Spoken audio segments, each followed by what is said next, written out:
It's like a curse weighing on an entire landscape. And whoever goes too deep into this has his share of that curse. It's a land that God has created in anger. Even the stars up here in the sky look like a mess. Taking a close look at what's around us, there is some sort of a harmony. The harmony of overwhelming and collective murder. But when I say this all full of admiration. It is not that I hate it, I love it. I love it very much. But I love it against my better judgment.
Hey, hey, hey, everybody.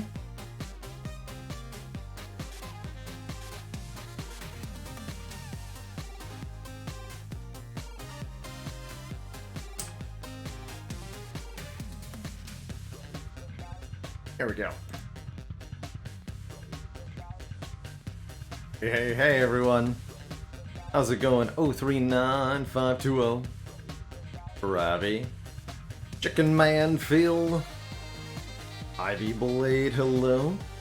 How's it going, Flurp Freak and Flurp Cat? Thank you so much for the 8 months. Tell Flurp Cat they are adorable.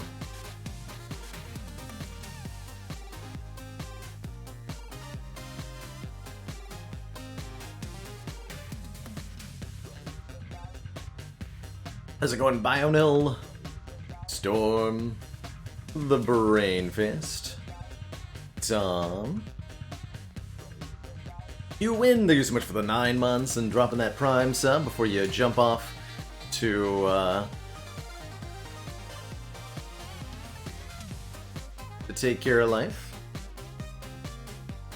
Hey, more better. Zizification. Alice Layton.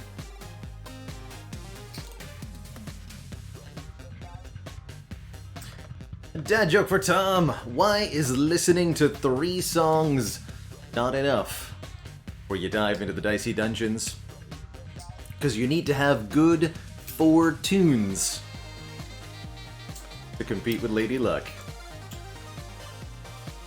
Matt Warbuckle, thank you so much for the 20 months, the 2 metric years. A gamble, but one that has paid off. And Chicken Man Phil, thank you so much for the Prime sub. So happy that you've stuck around since finding your way here last month. I'm so glad that you've been able to improve your Spire skills through the stream.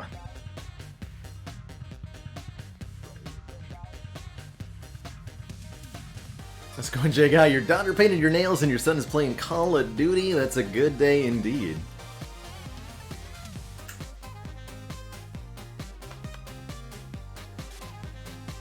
The kids are having a good time. Is today the day we win a car? Maybe. Certainly today is the day we compete in some parallel universe episodes. We've completed episodes 1 through 4 with everybody except Jester, who still needs to do his elimination round. But in our little character rotation here, it's Next Up Thief. This is tougher than I expected. If I don't win $10 billion, I'll have to sue for $1 billion. Wait, why is my signature on this liability waiver? Says Mr. Thief here.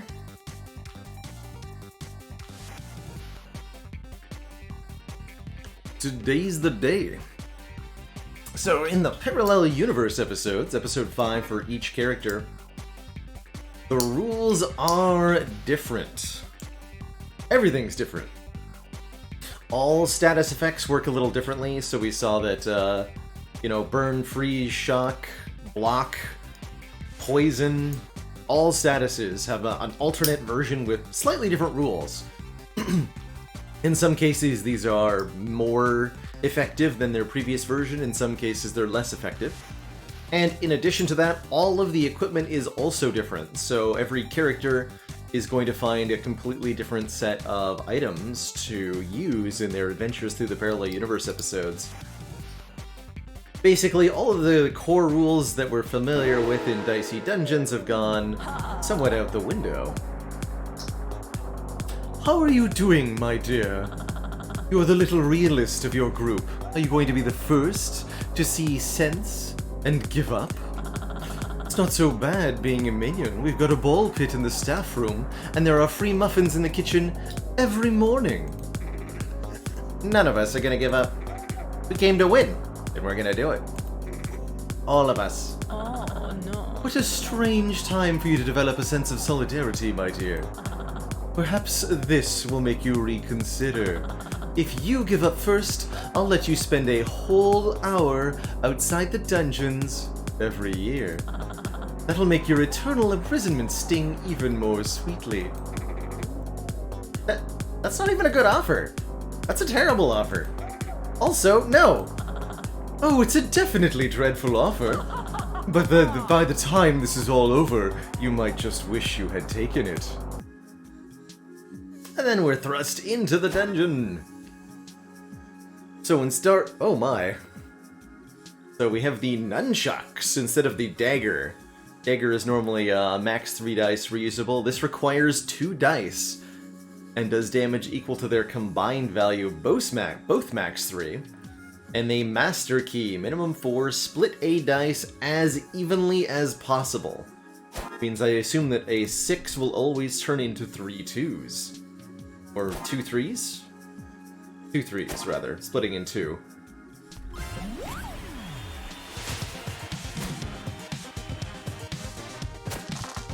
A quick reminder as to the core combat of Dicey Dungeons. Each turn rather, we roll a couple of dice, and we get to put those dice into our equipment to do different things. As the thief, we also get to steal 1 piece of equipment from our opponents each turn. So, our opponents have gear in the same way that we do, and they roll a certain number of dice. We can see here that Mr. Rose gets 2 dice each turn. So I can use the Rosewood Spear to gain 2 thorns ? Restores 2 health with each attack this turn. So kind of like the reverse of regular thorns, right? Instead of your enemy taking damage when they attack, you restore health when you attack. It's like thorns.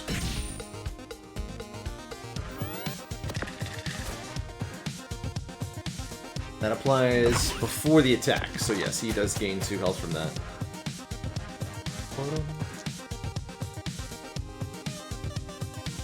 We'll go for...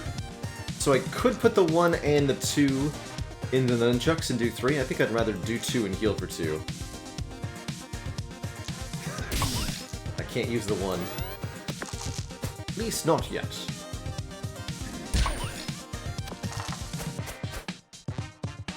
That's more like it. Get him.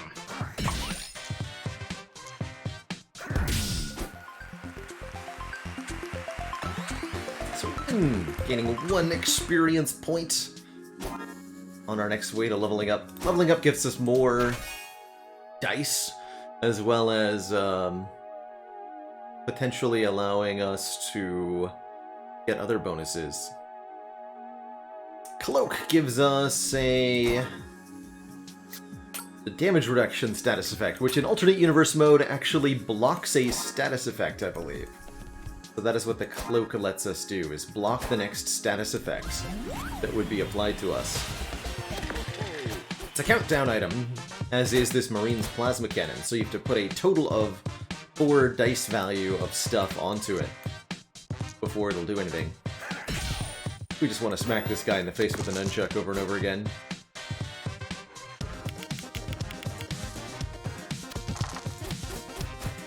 Okay, so if we split a 5, what do we get? A 3 and a 2. Okay. As evenly as possible. I understand. That's 3 uses per turn, too, that cloak. I'm impressed with that.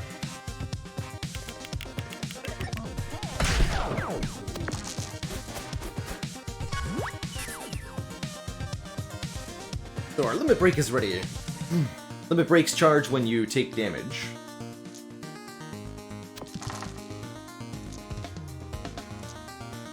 As the Thief, our ability lets us roll 4 extra 1s, which can be useful. Verify. Yes, block the next status effect. That's what I thought.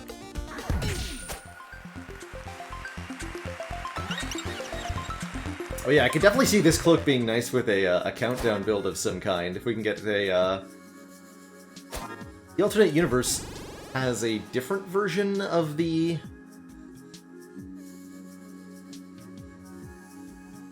Crowbar? Is that what it's called? Whatever that countdown synergy item is. There's different ones that we'll find. See what the shop has to start. We'll fight Sneezy. We've got a super robobot. What the damage output on that enemy is. Probably pretty high. Good old Sneezy. Million spikes.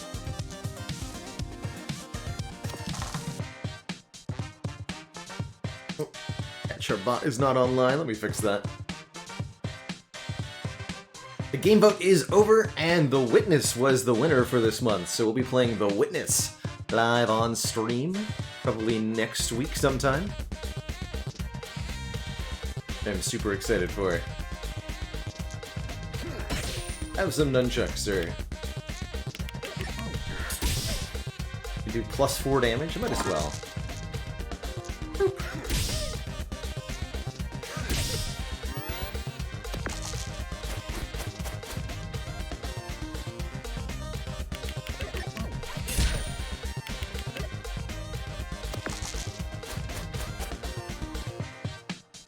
Ah, gotcha, yeah, let's see, the link should still be there once the bot gets back online.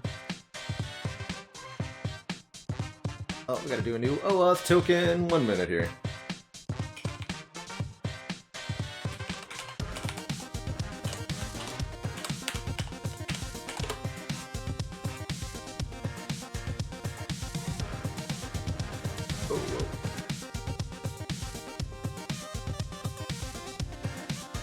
A minute. Bot decided it was going to do the bot thing. So tragic. G, the 1993, thank you so much for the 26 months and that Prime sub. 2+ year club. Crazy. And the Red Sunrise, welcome aboard. Thank you so much for that Prime sub. Thank you both for the stream support.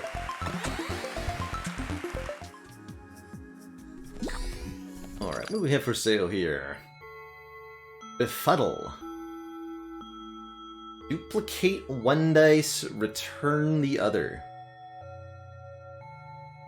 An interesting item.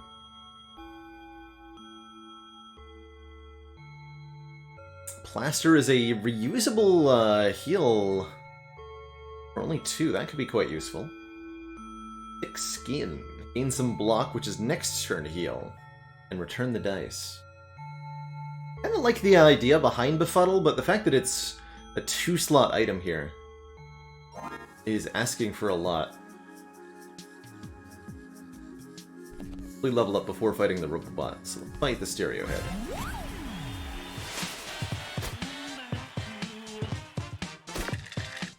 It's a good fight for our cloak.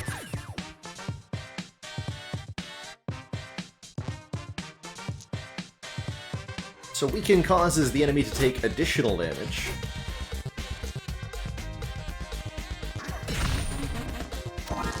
In alternate universe. You can bonk him for 3 here, right? With the nunchucks? Yeah. We'll block his own weaken.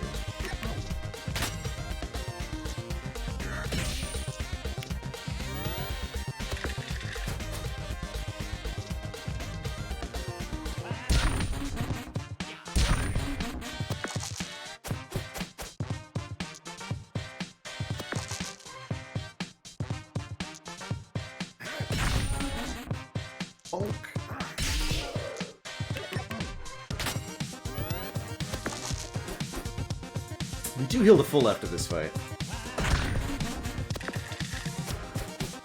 We're leveling up here.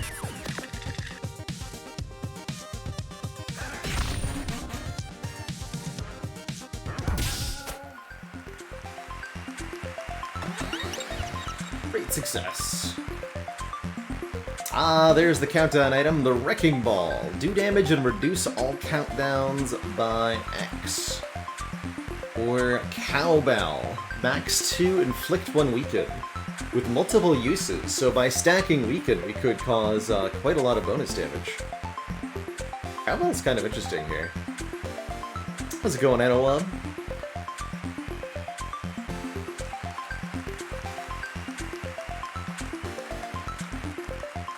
Tough choice. I want them both so much.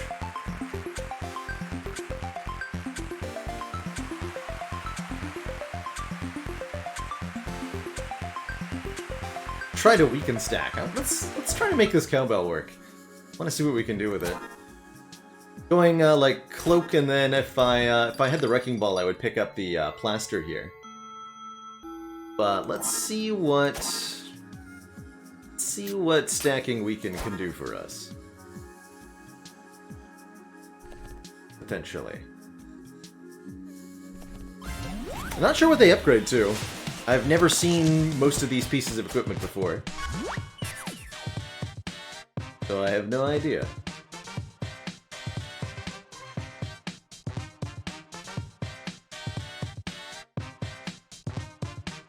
Super Robobot has 4 max 5 Plasma Blasters and 3 dice. So it basically just does a ton of damage every turn. I see.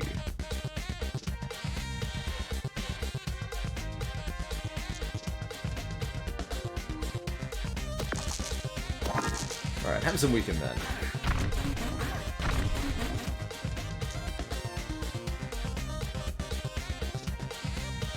Hey, Hellox, this is not a rerun, we are live! With Dicey Dungeons right now. The 4 damage. It's better to use the 2 ones in the nunchucks now. Plasma Blaster, like so.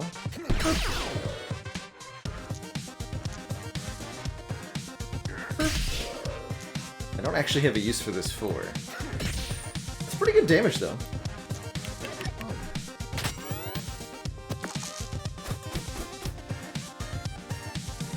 Exactly what a rerun would say. Suspicious.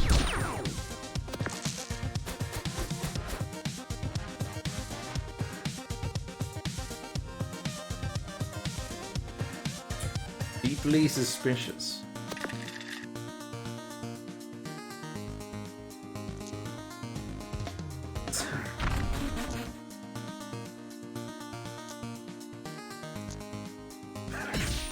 Perfect.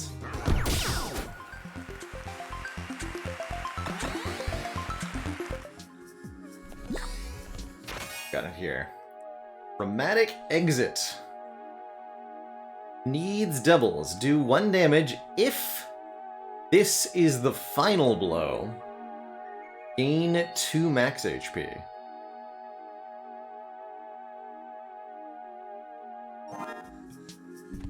Pretty sweet. We have feed. Dramatic feed. And there's a challenge for getting some number of max HP total. So I should endeavor to complete that. A fuddle would help with that. It can let me duplicate a dice.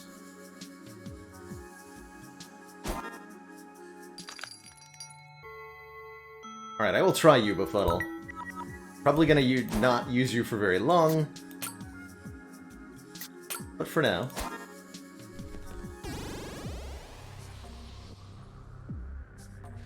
Block poison. It's the Haunted Jar. Okay, we'll actually take our...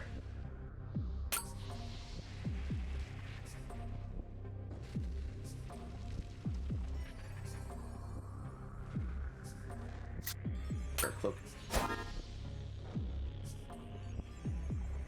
Copycat should be fun to fight.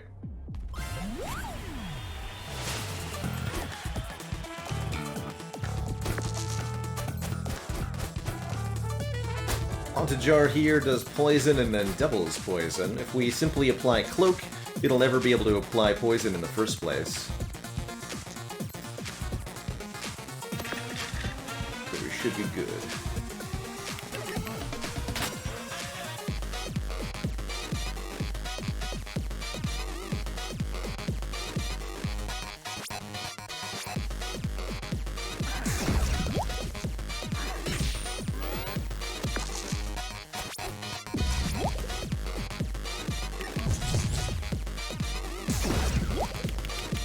What?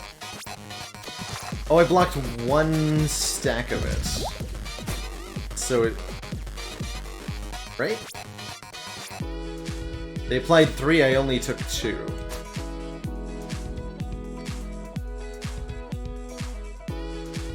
It's not as good as I thought it was gonna be.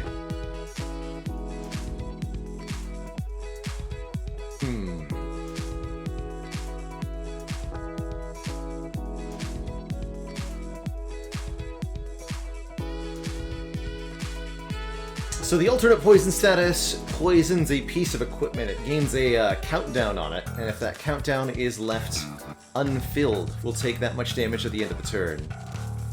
Also prevents us from using that piece of equipment regularly until we free it up. In this case, preventing me from splitting these 6s into actually useful 3s. So that I can bonk this nerd with some nunchucks.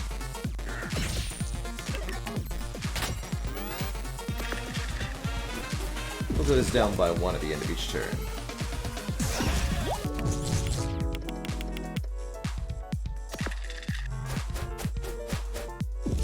Dang it. Again.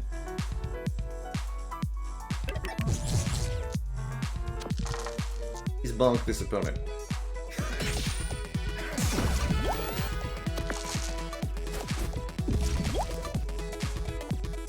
Contains a terrible item. Pretty amazing, Tom.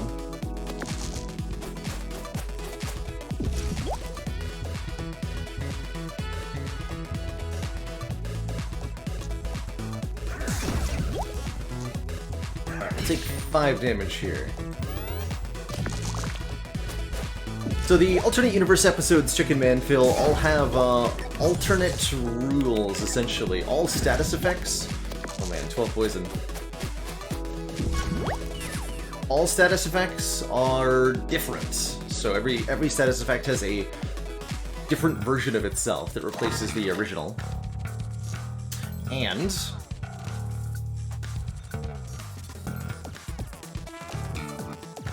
all of the equipment is also different, so we're finding different items than we would on the prior runs. Gets out of hand pretty quick.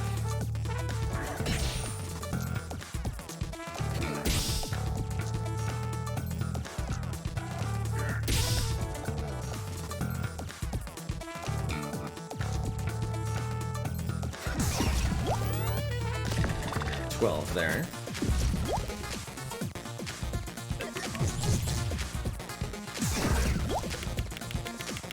And we're hopefully going to kill on this turn. Oh no, my damage doing thing. Oh dear.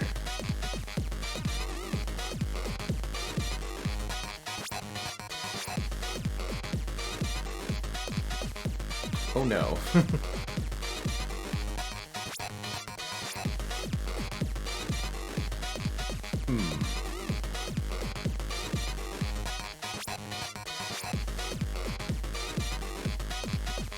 Well, I can use Unlucky Roll to pay off the poison cost this turn, which buys me a turn. But we might end up dying for the same reason next turn. Actually, wait. Yeah, the max we can do, even if I Unlucky Roll, we can apply 3 Weaken with Cowbell, and then Dramatic Entrance will do 4 damage, so we're still 1 short. Paying off the total poison doesn't reduce the total poison, but it does prevent us from taking damage this turn. And that'll have to do.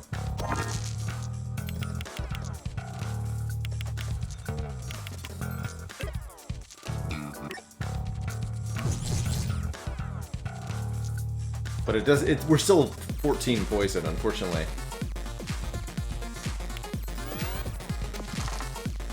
We just have to hope the poison hits something different this turn.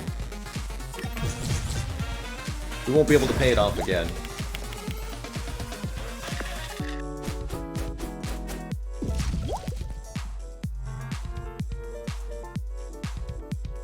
No! I think I just died. I cannot kill this enemy this turn. And I can't do any damage because we rolled too high. If I rolled lower, we would be alive. Alright, well, GG, I guess. Thief was defeated. Give that one another go. Guess we should have gone with the countdown build.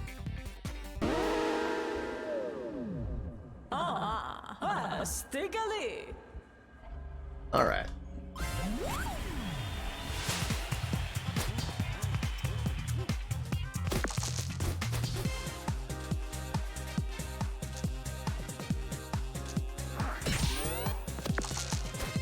Good jamming tunes, though. So, alternate burn. Where burn doesn't damage us like it did before, but it does cause equipment to be unusable the turn after we use the burning dice in it.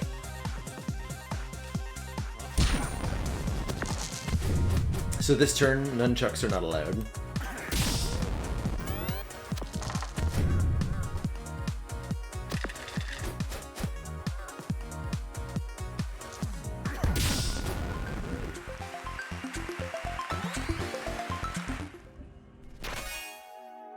Oh, I got the plaster early this time.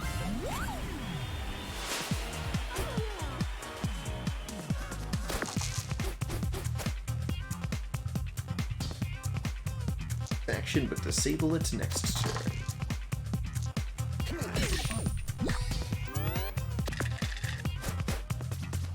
Generally speaking, Chicken Man, the alternate status effects are a little easier. With a few exceptions, lock can be really nasty on the player in the alternate universe. Just as an example.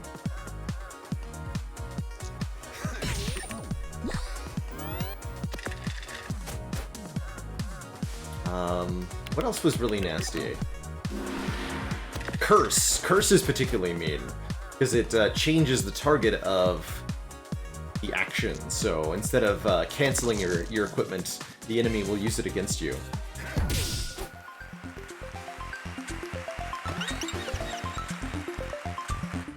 Extra dice. Sticky hand man. Man. Super Gardener. We'll fight the wizard first for the whatever equipment that is. Thunder! Zoop!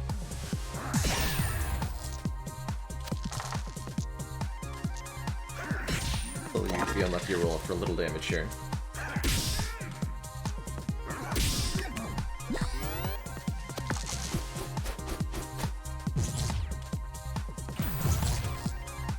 So shock, for example, instead of taking a dice to unshock, takes 3 HP. Dodge. 50% chance to avoid the next attack, lasting until something triggers it.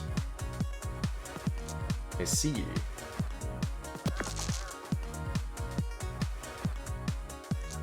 It's a 50-50. I could go for the flame spell first or the nunchucks first. Ah! Or he could dodge none of them.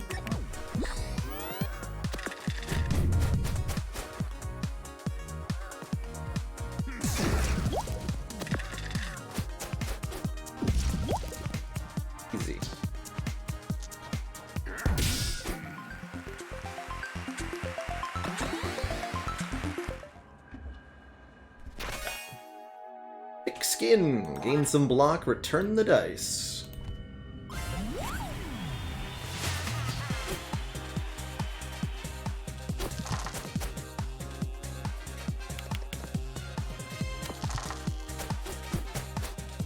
This kid with his roller skates.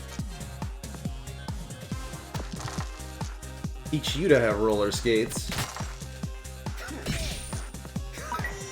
Or money. None of the above.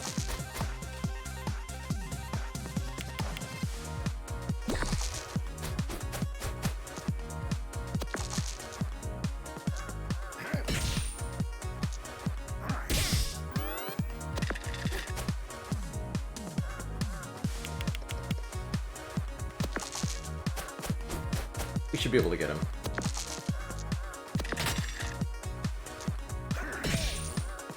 Can do 6 damage in one turn pretty easily.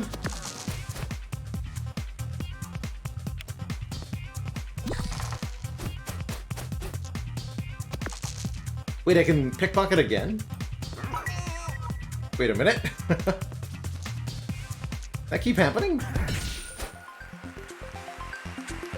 We got 1 gold for beating him too, okay. I feel like I definitely got extra money here. Alright, Cowbell versus Wrecking Ball this time. Honestly, I think that Cowbell was going to be successful, but we ended up in one fight where we needed immediate damage and we didn't have it.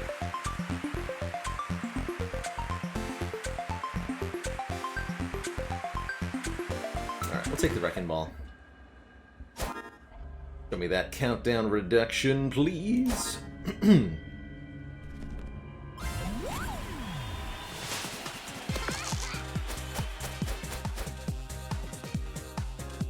Weaken if you use a 6, then do damage. He's got double shovels. That is definitely too many shovels, sir.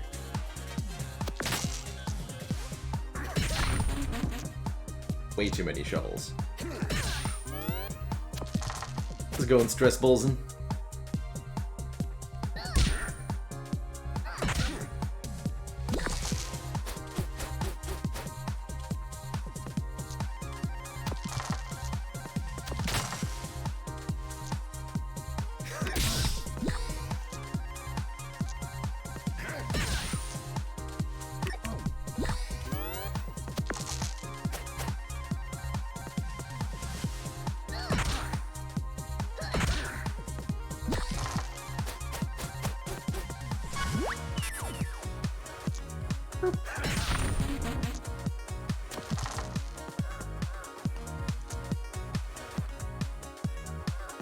Will this heal me?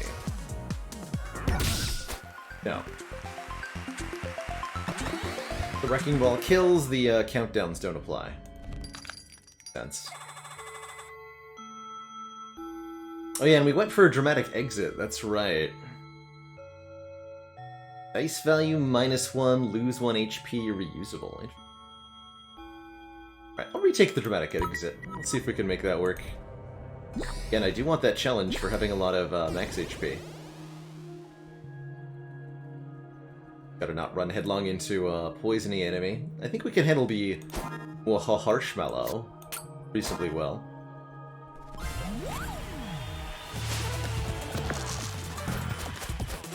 Snowball. So, freeze reduces the value of all dice rolled, I believe.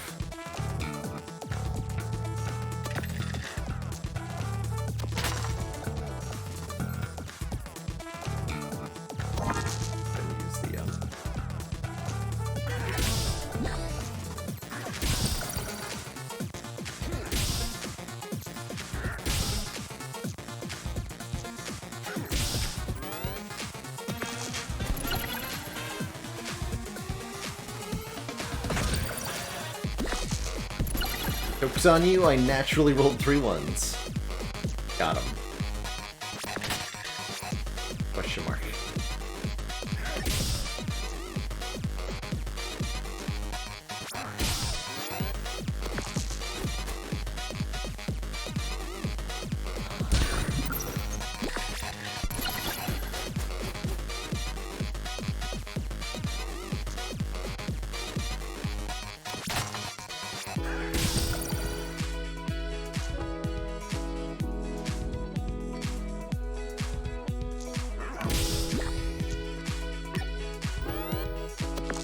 Should have done that in reverse order. Use the 1 on the countdown, then use the 2 in the Wrecking Ball. It's alright. Here's an important question. If I split a Flaming 4, neither 2 is on fire. Okay, good.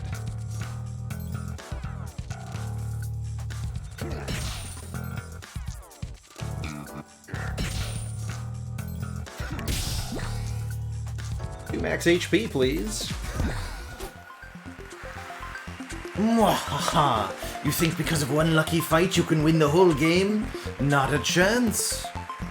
Mwahaha! Harshmallow will get you next time. Hey, Path player.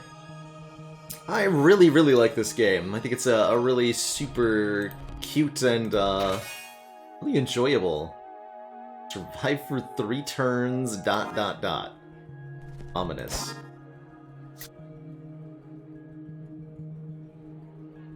Why is that so ominous?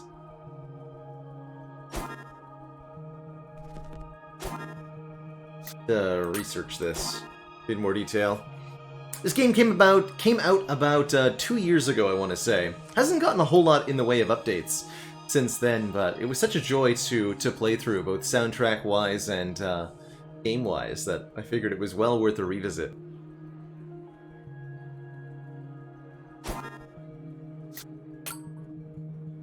Alright, let's lose the Master Key question mark for one fight. I just want to try this last stand. I'm a little afraid of it. I don't trust the status to not be, like, weird. Freeze all dice. Oh, bad.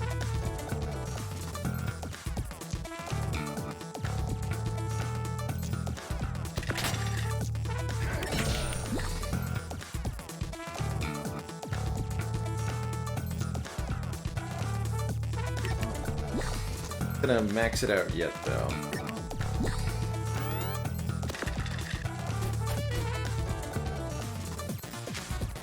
Hey, Flygon! Doing great.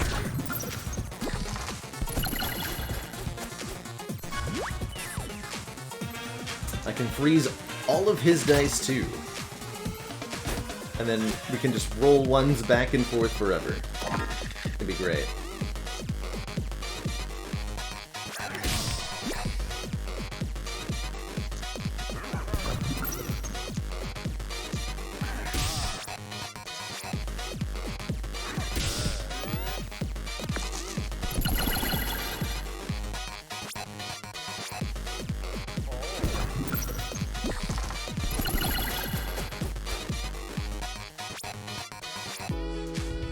Pretty good. I should have used that in Dick Skin first. Excuse me.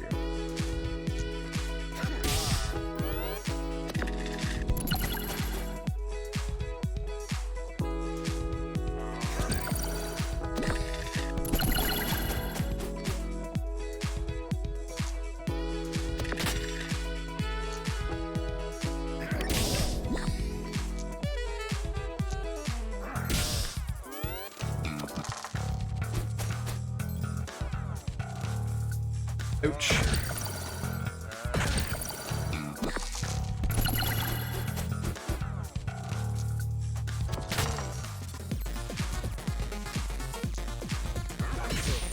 Alright. 5 for 3 turns. Yeah. Yes, if it cannot be killed by anything, counter reduces by 1 on each turn. If it reaches 0, you die. That is about what I expected.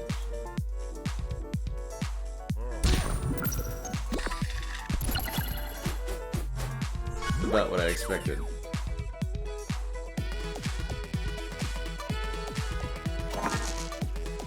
Nita! Thank you so much for the 14 months, the year plus. A long-standing support.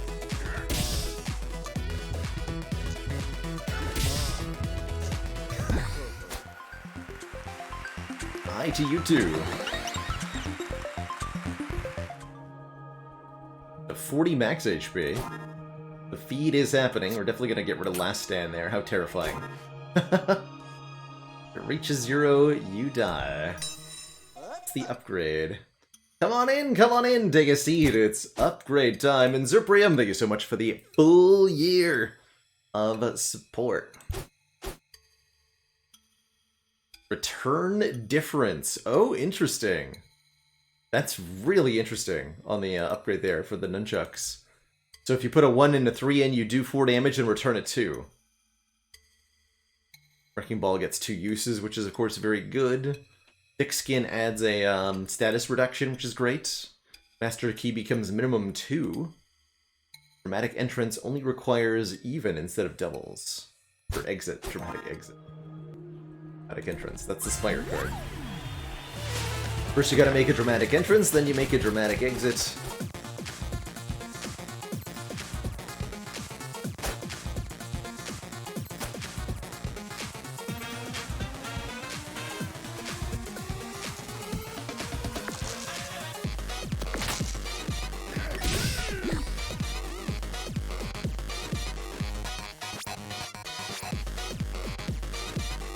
I'll be used to this 5.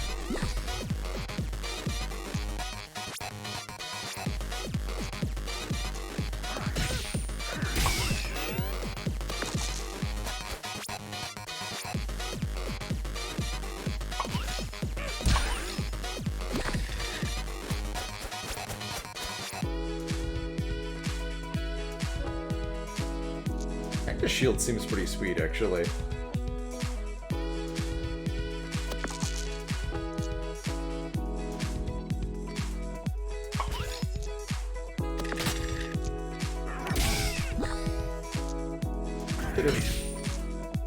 It's fine. This is the official and original game soundtrack, Supreme. Dicey Dungeons has got some jammin' tunes. One of the big reasons I enjoy coming back to this game.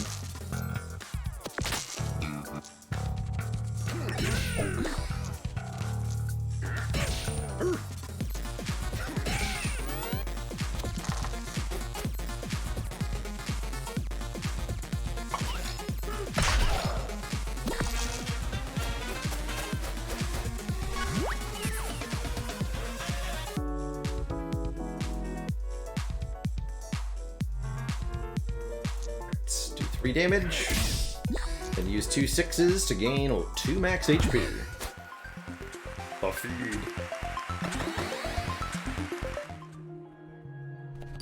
We got Lucky 7. 2 dice that must equal 7, do 7 damage, return a dice. The Blast Chiller, there's a sweet countdown item. 4 damage plus 1 freeze, reusable. And the Kite Shield is a countdown as well. 14 countdown to add 8 to shield. I mean, we took the Wrecking Ball. Let's embrace the Wrecking Ball. Do a countdown build here. Definitely take the Blast Chiller. Swap that over the... Nunchucks? Question mark?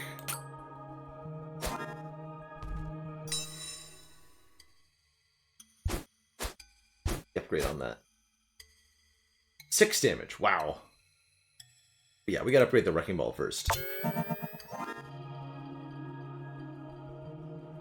You don't get to pick which one is returned, I don't believe.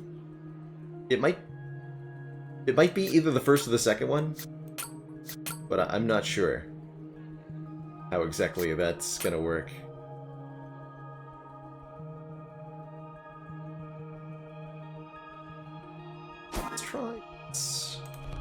I'm gonna buy the, I could afford the Kite Shield, but I'm not gonna buy it.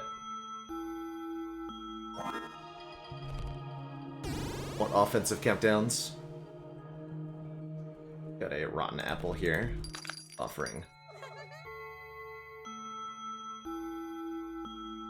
No takey backsies!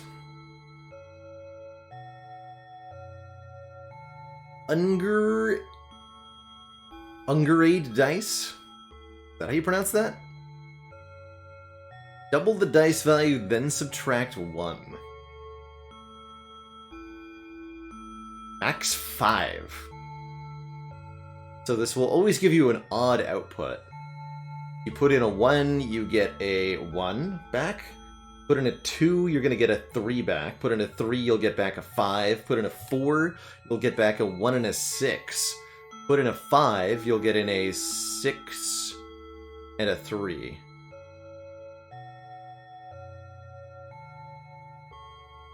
Getting a value higher than means odd. Gotcha. German word. Odd dice. And yeah, if you generate a value higher than 6, you'll get a 6 plus the overflow. Say no deal for the moment. But know that I'm thinking of you.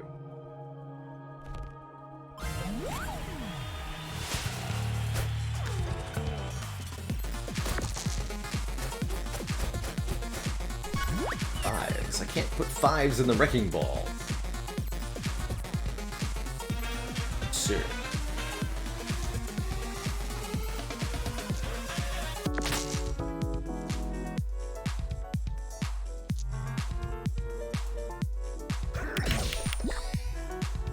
Actually go lucky roll.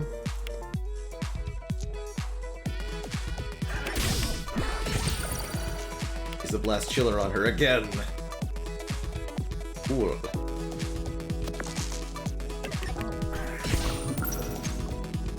All her dice get down by 2. Do we want to add poison to her? Yes, we do. That'll mess with her ability to use her dice each turn.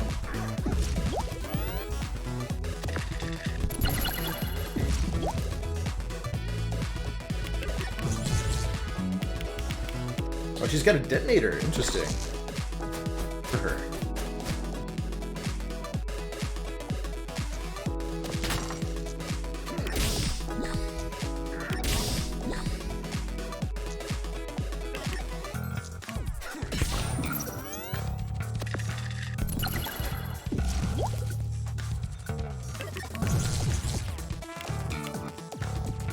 That seemed glitchy to anybody else? That seemed glitchy to me.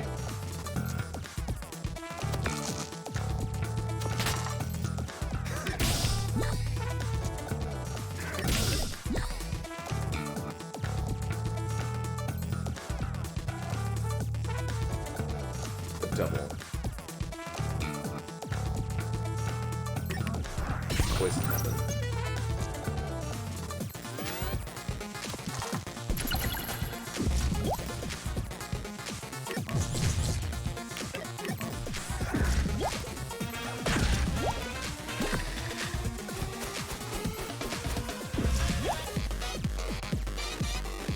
Delicious.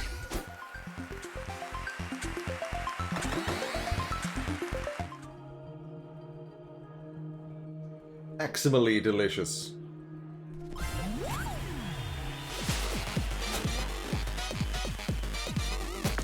Direwolf also does poison things.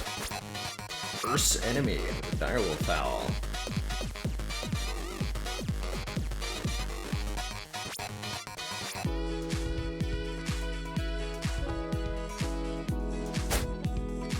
First has a chance to cause a move to switch targets.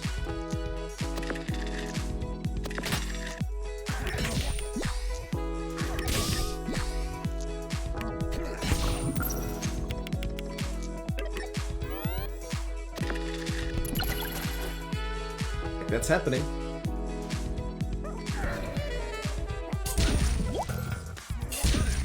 All equipment has a 50% chance to switch targets. Disappears once it activates. That can be on truly anything.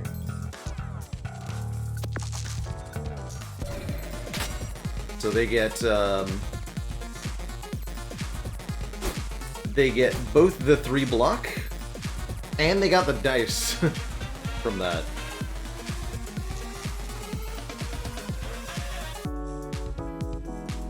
Go curse on them. Curse.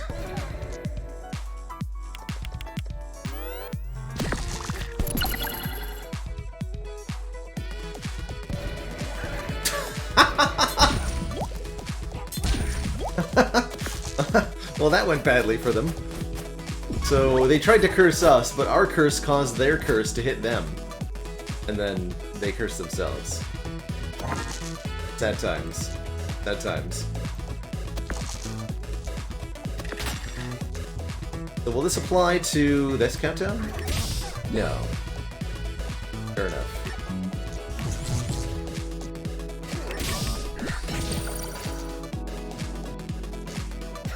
I understand.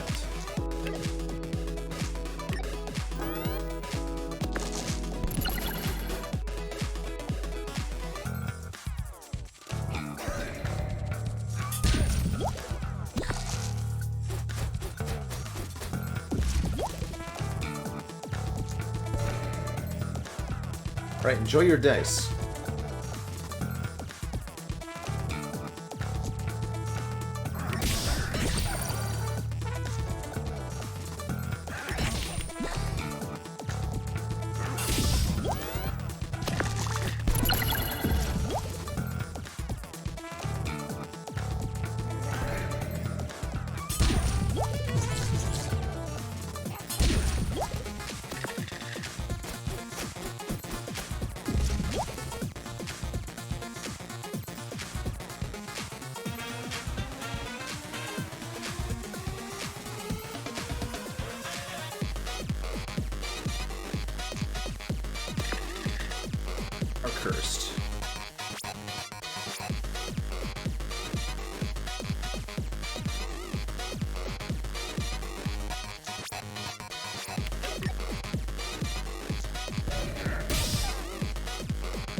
understand.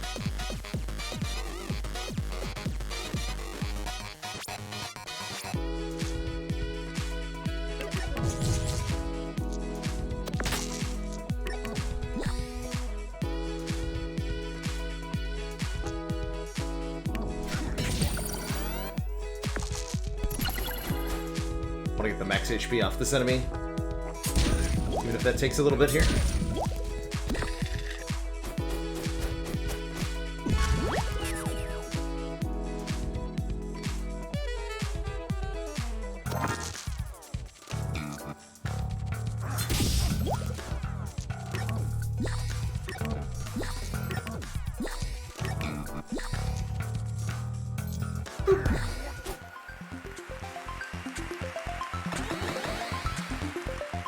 Root 711, thank you so much for the 4 months. Tier 1 support. Glad you've been enjoying the Spire content. There is more Spire content up on the YouTube 3 times a week, by the way, if you're looking for more Spire. Oh wait, that's right, I need to get the bot online. Hold on. One moment, everybody.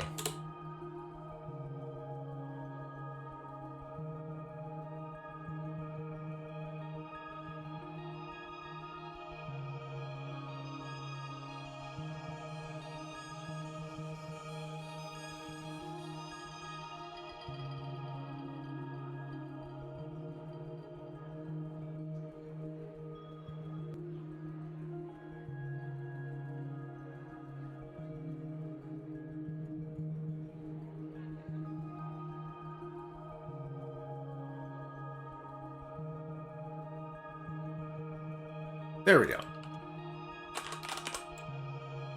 Exclamation point YouTube! Success! Success. There should be some Slay the Streamer content, Dark Dunane. It's not something that ends up on the highlighted YouTube, but that will at the very minimum be on the archives somewhere. Alright, where were we? I believe we were fighting this rotten apple. Stinky boy.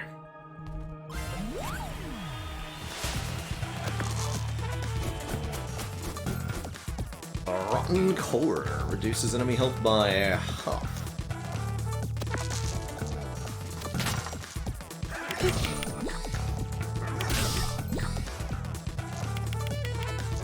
Get him.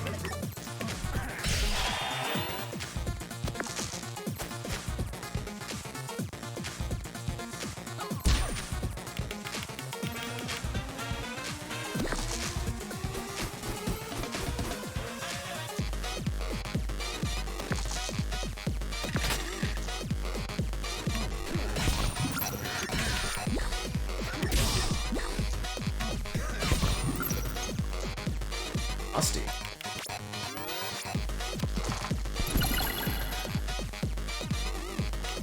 Ew.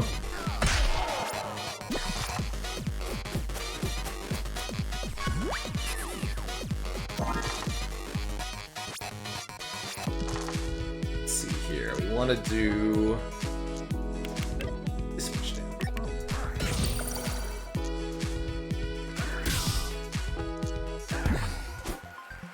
Which is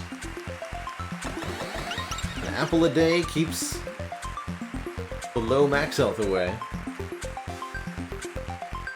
Berlin Key. Set a random dice to the value that you put in and return the dice. Bronze Cauldron. Do 2 damage, get an odd dice. Reusable for any even dice. Fascinating.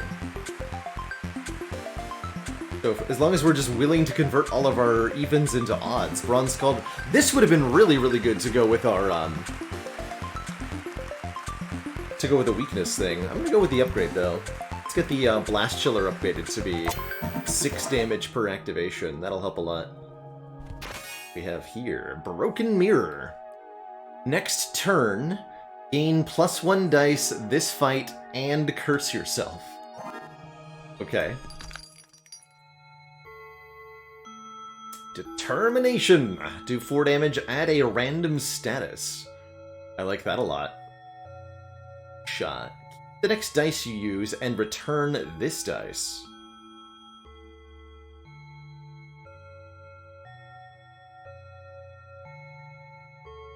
Chisel minimum 2, dice value -1, roll a 1.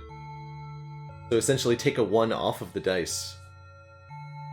I would really like that in combination with the other thing. Let's go determination here. Another countdown item.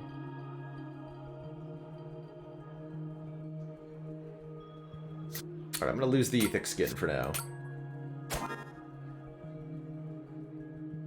Onwards. Our final floor before our boss. See what the upgrade on determination does. I guess we're over the threshold that we need the dramatic exit for. Of course, I would still like to have more max HP. It's just nice to have, right?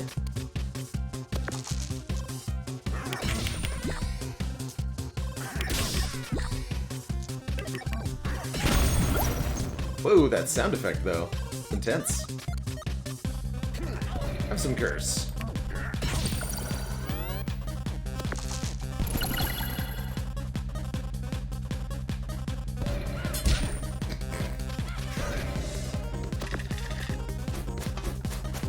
I think the price of items is pretty much random. I have not seen a strong correlation between power and what have you.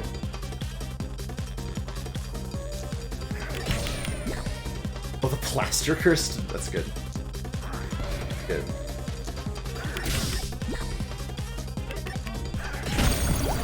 Shocked him.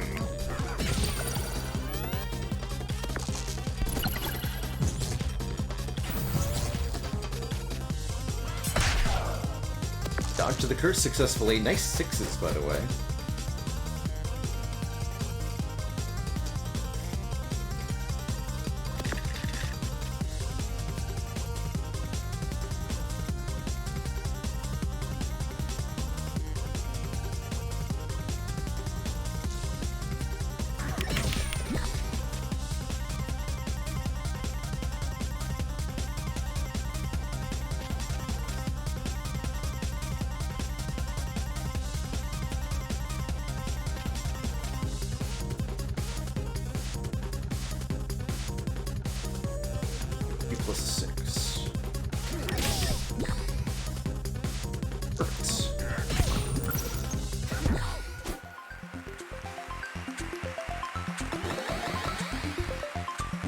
Figured there had to be a way there. We got a real chisel. Yeah, 2 chisels and the weakness thing. I really would have liked to see how this deck would have ended up otherwise. 2 random statuses. Interesting. Chisel gets 2 uses. Good stuff. Environment. Double random statuses. I'm sure that'll be effective, question mark.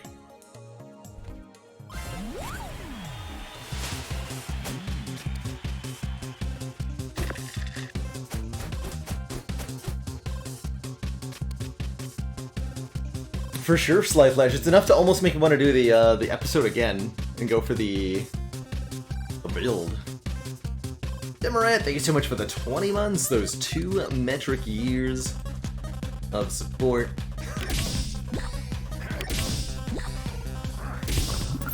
Some breeze, sir.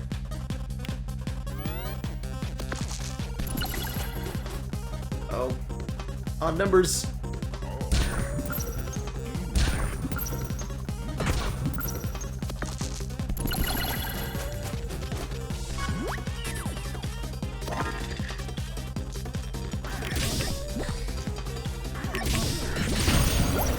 Two curse. Got him. Got him.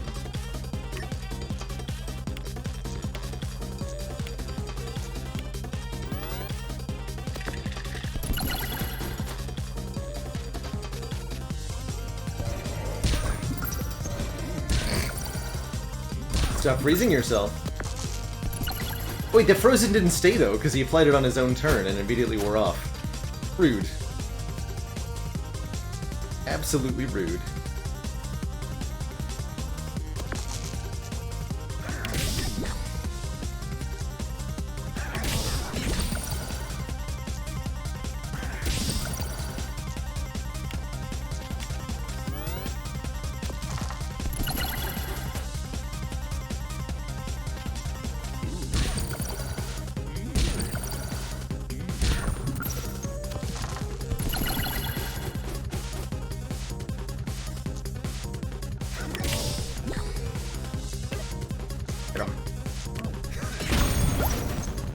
2 dice. Locked dice need to be used in the order they are rolled, or you can use any other dice. And if he rolls a even-numbered dice, he can't do anything.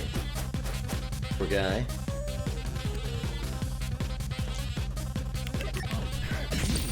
Delicious. Hollywood, thank you so much for the 11 months. It's one more to that full year. Stuff. These onboard health items are so much because our max health is so high.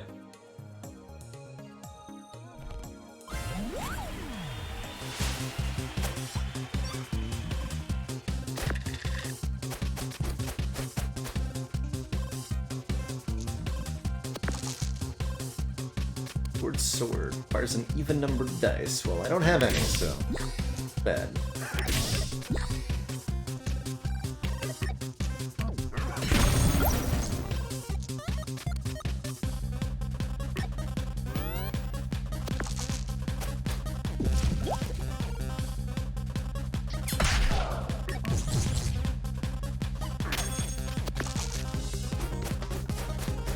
And so we have to use this 3 before I can use any other dice.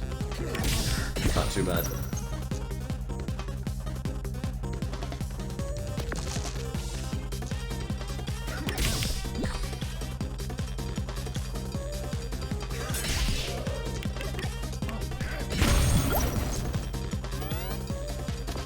Enjoy your curse, lady.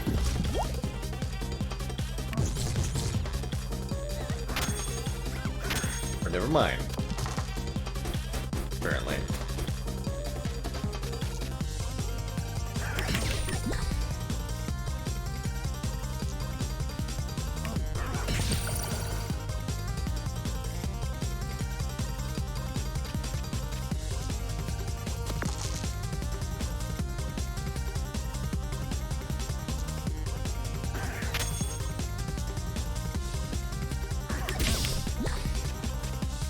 Careful, I don't want to KO her. Without the feed.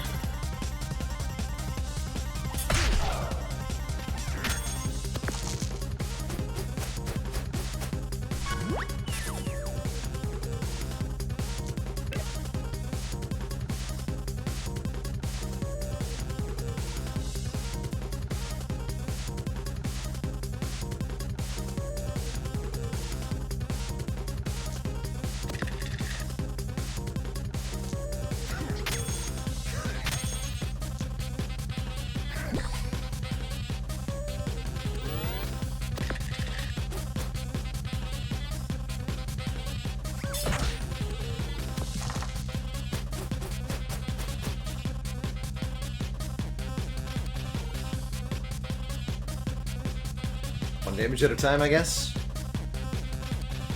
So Wrecking Ball for 3 will deal 3, but it would also have activated the Determination, causing a KO.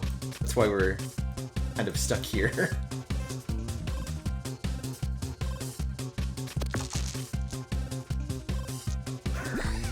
Do it slowly, like.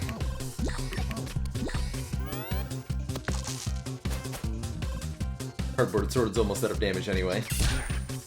Actually, just heal back up to full if we want to.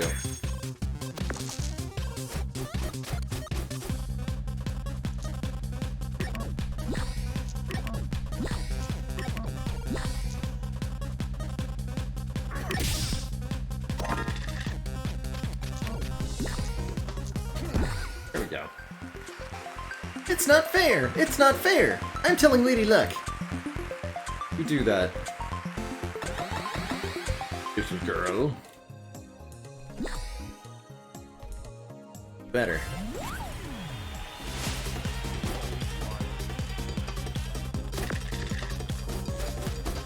Kerman is weak to fire, which is really unfortunate because he brought a fire weapon to the battle that I get to use on him. A really bad idea, sir.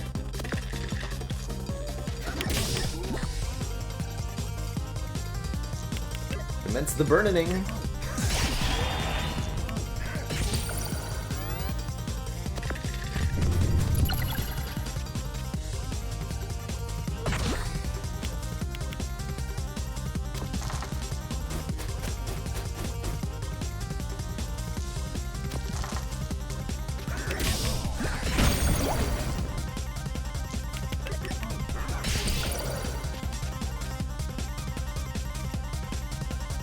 take +2, so if I Wrecking Ball, he'll die.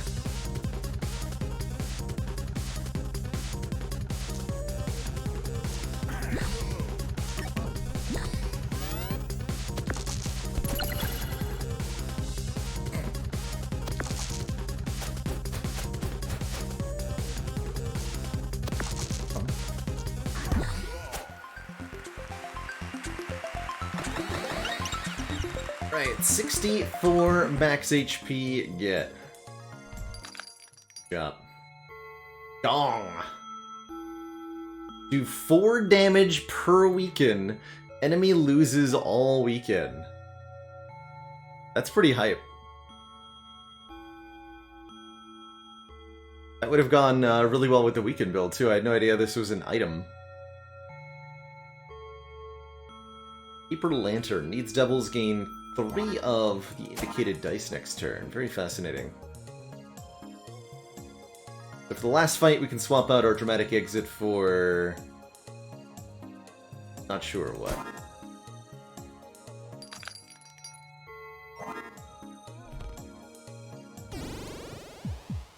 Versus... Ifa! Just eat the boss, easy peasy. Make our, make an attempt at it. Alright, lady, how do you match up against random State-Eye? Not really in the mood for fighting, but no one else is gonna take it.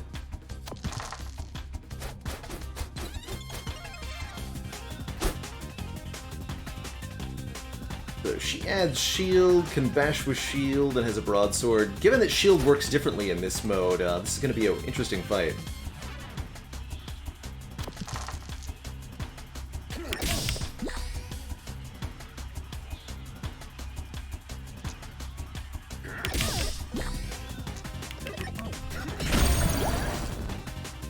Ooh.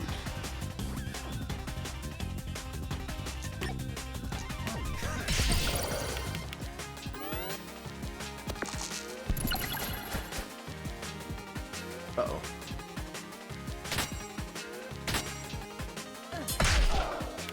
Seven shield. Then that'll disappear at the start of her next turn, healing her.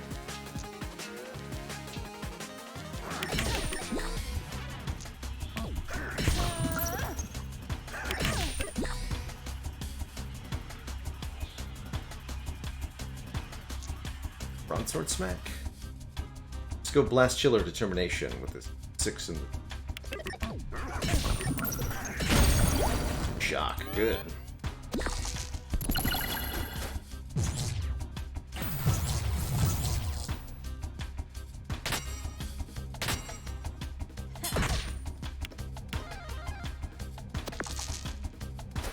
Poor lady.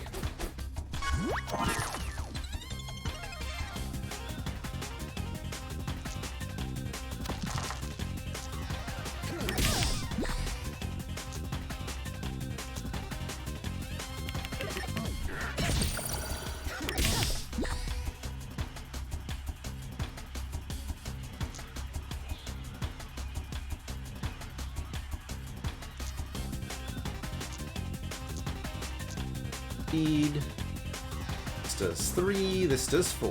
Perfect. Nom nom.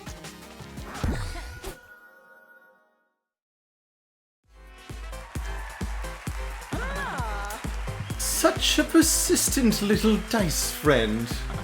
Sure, let's give the wheel a spin, why not? Spin the wheel. Spin the wheel. Ooh, no luck. No amazing prize this time, I'm afraid. Bad luck. Maybe just time to give up forever. Yeah.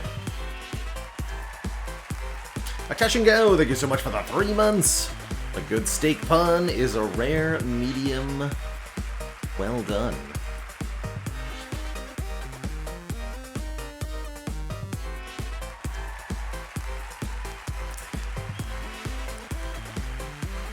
Did you hear about the dwarf fortune teller who robbed a store and then escaped?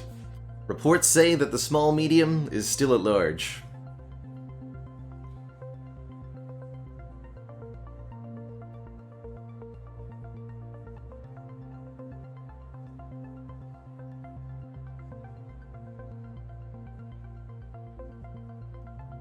So for having a max health of 64 or higher, we get the data field on the Wicker Man.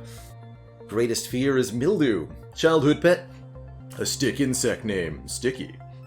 And entered the dungeons because he thought it might be a voyage of self-discovery that would help me to understand who my true self really is, under all the endlessly shifting wicker. Real. And for completing any 2 parallel universe episodes, get the Mimic, who we have not met yet. Hobbies include doing impressions. Hey, who is this? Welcome to Dicey Dungeons. Favorite book, The Talented Mr. Ribley. And entered the dungeons because there are not many places these days where you can get such a regular supply of adventurers. Fair enough. Now, if we have yet to meet this bounty hunter man, too. Next up, the robot.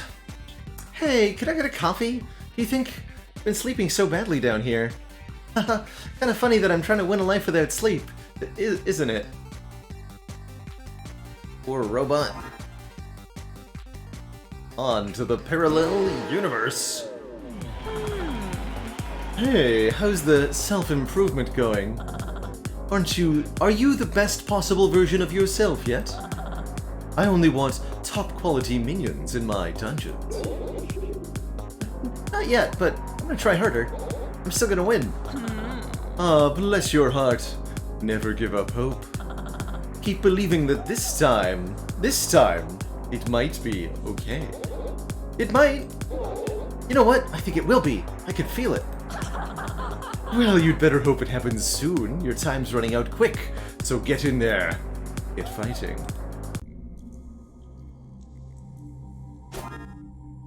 So we have the Spud Cannon. Usable 2 damage, 4 on a jackpot. And missing score. 2 damage with a 25% chance to return the dice. RNG focused as the robot tends to be. So as a quick reminder, the robot does not roll dice at the start of each turn like every other character does. Instead, we have a CPU meter. At any time, we may press calculate to generate a dice. And we may do that repeatedly until the CPU meter is full. If we exceed the value of the CPU meter when we generate a dice, then we create an error and all of our equipment disappears, with a few exceptions. If we exactly, which is random, meet the target of the CPU meter, we'll hit a jackpot. We get a special bonus.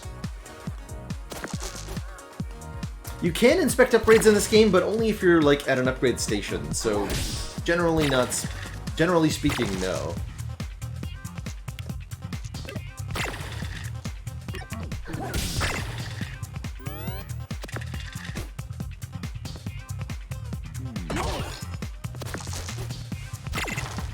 Damage. Ew.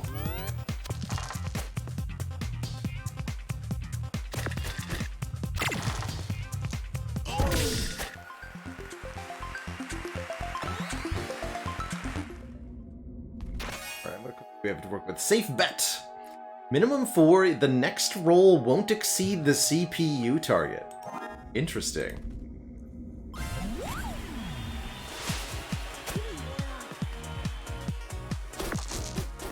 But at minimum 4, I find it hard to imagine I'd want to use that.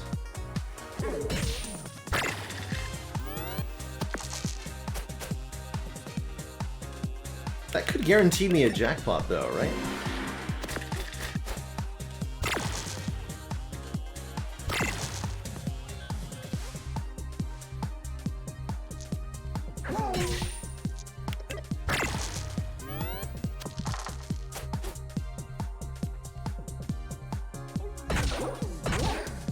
Jumping. The jackpot for the robot is auto roll, which lets you just automatically roll dice until you get a guaranteed jackpot. We'll do that in our next fight.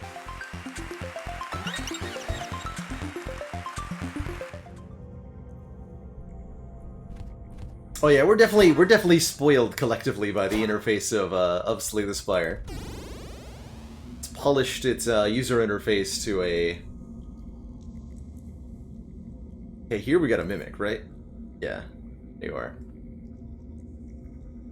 Spire has a ridiculously polished interface and philosophy when it comes to information presentation to the player. It's a bar that a lot of other games will ultimately fall short of, and that's okay sometimes. Did find that a little bit of an obstacle when we were checking out Trials of Fire on Thursday.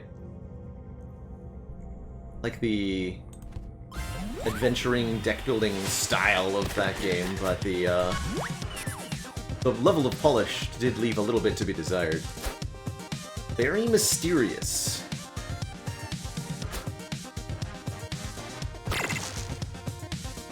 This enemy is very mysterious.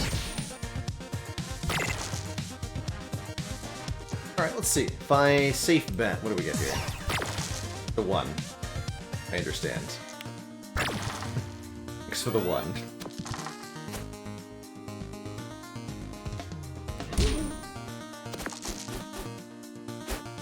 Very mysterious.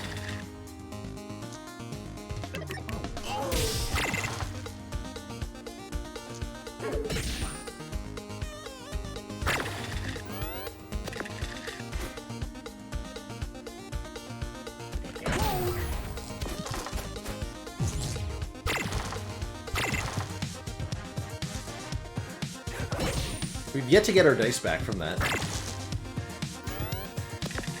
Suppose that's okay.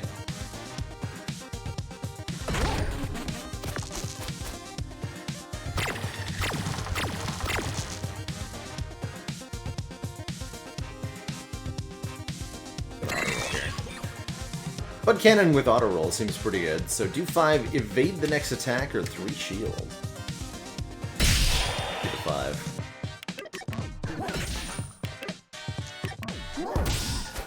Why, Liz, thank you so much for the 4 months. Working your way towards that half year of support. Overclock. Do 2 damage, CPU meter -2. Seems really powerful.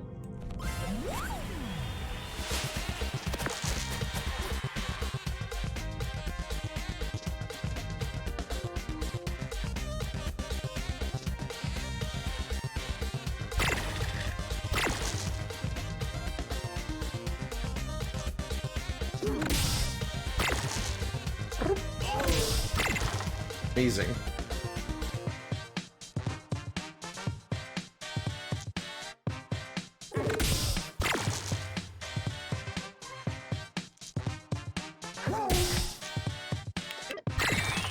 Easy. 8 fire damage. Oh, we get like random jackpots too. Cool.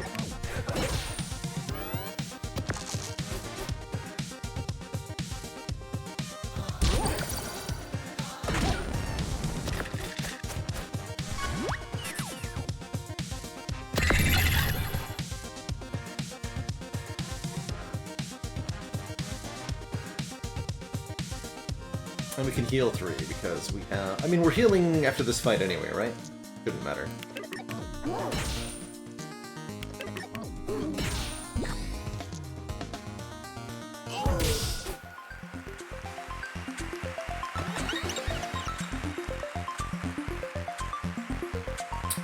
Stack Overflow. A countdown does 9 damage and it's immune to errors or precious egg.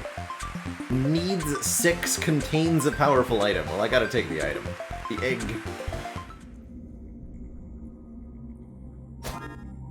What's in the egg? Better question, can we upgrade the egg? Mechanical egg. 2 damage for each unused dice. Elastic Heart. Do damage, recover 1 health, or Star Spear.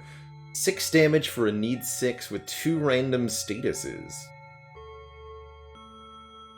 Kinda wild. Probably buy one of these. But I'm not sure what. Let's fight Mr. Super Hothead first. Super Hothead! To ice.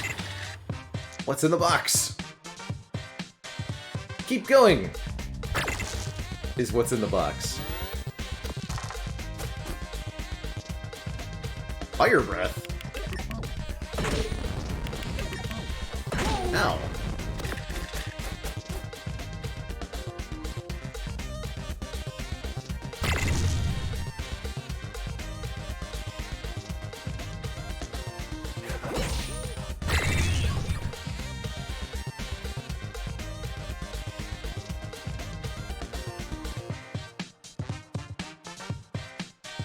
RSC, thank you so much for the 7 months and that tier 1 sub.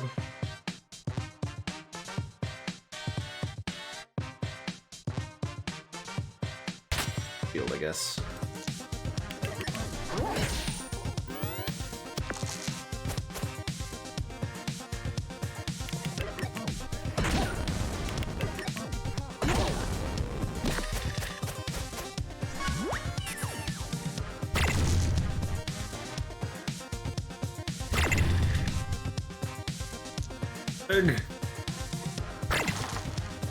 No!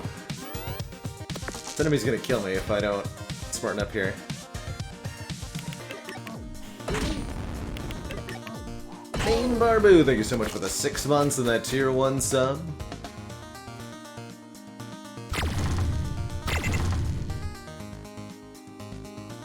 Not rolling evens with which to use Overclock here. Ooh.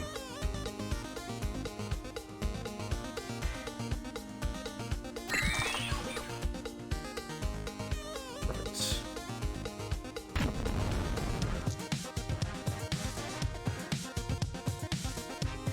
Okay, we're good there, right? It's gonna end right now. Success!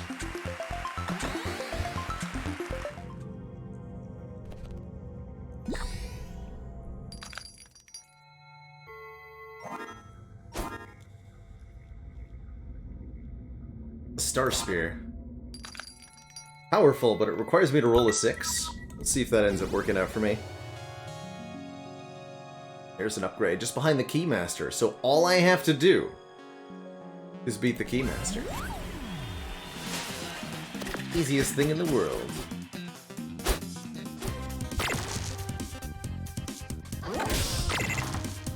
Have some statuses, sir. He only rolls 1 dice, that does nothing to him.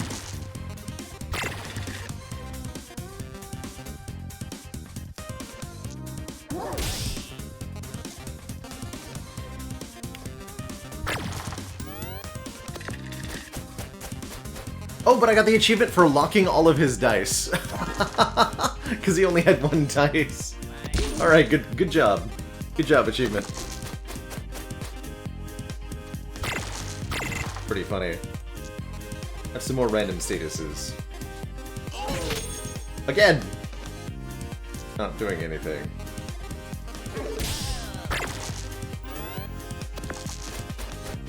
He's a key employee. Well, he's a key employee who's gonna kill me next turn.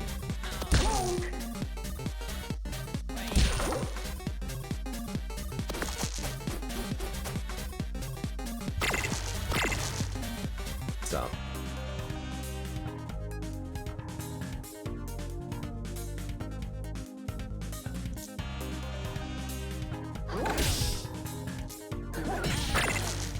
We're dead.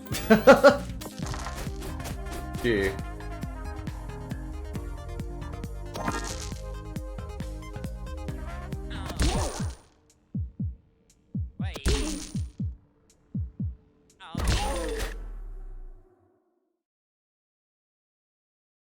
Robot was defeated. For locking all enemy dice, we get the gargoyle. Favorite food. Drops on roses and whiskers on kittens. Fear turning into flesh. Like sitting still while birds build a nest behind my ears and then picking it up and throwing it onto the ground. Hee hee. Enter the dungeons because they can make so many people sad down here. Stuff. The alternate universe sure is a dangerous place, especially when you're a terrible character like the robot. Go again. Give me a 0. Give me a 1. What does it spell? 1. Good job.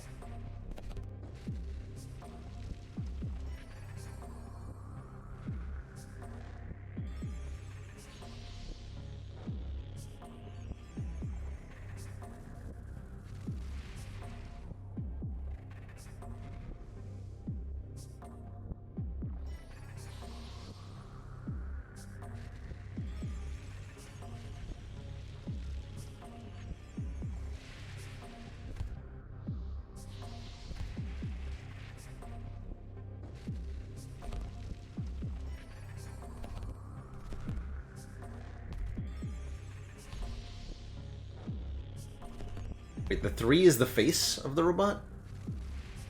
Thing. Or is the 1 supposed to be the face, and then the 2 is the legs? It's a proper dice, the 3 must be the face. Get it? Face? There's definitely an achievement for hatching an egg. Sad we did not hatch that egg. 2 eyes and a mouth? Yeah, that makes sense. 1, 2, 3.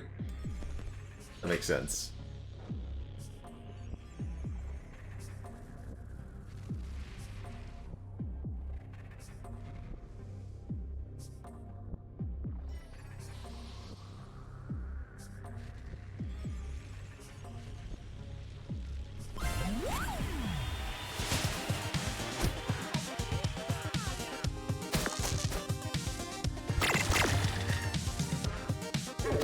Hey, we got a dice back. Good for me. Good for me. Saw wave. Must equals 7, returns a 6 and a 1. Fascinating. A weird little manipulation item.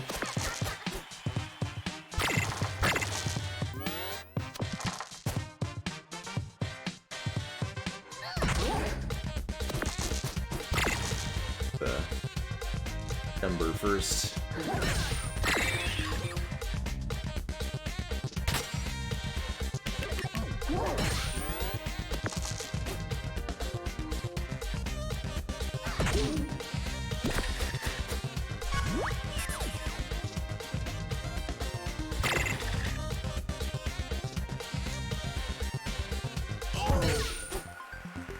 Out of here. CPU, and we're on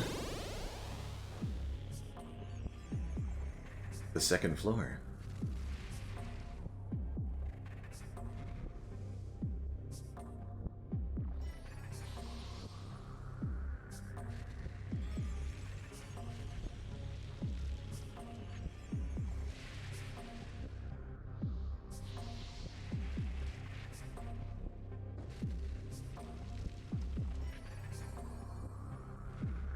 And a dad joke for Electus Leo. You hear about the robot with a tiny appetite? She only wanted to eat a little bit.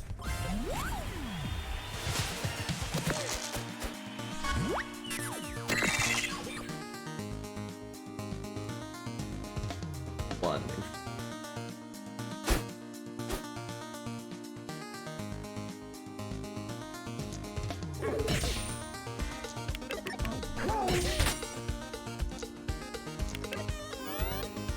How's it going, Sloth? We'll probably play something else today. I don't know what it's going to be, though.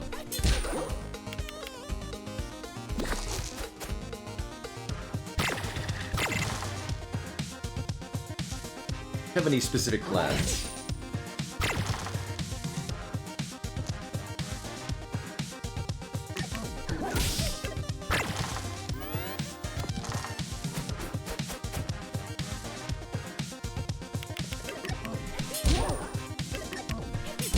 Enjoy the lurk.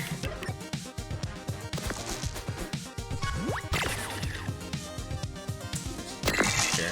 Wow! Look at that series of rolls. Incredible.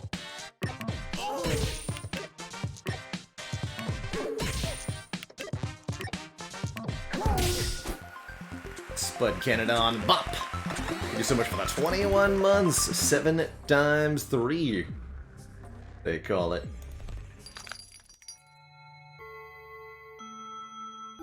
Half Moon Charm. For 1/6, we can roll a 6.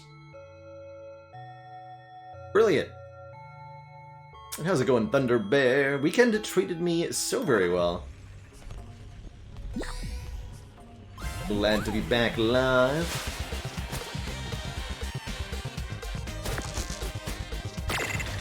On this wonderful Sunday. Oops. Use that in the missing score. That worked out fine.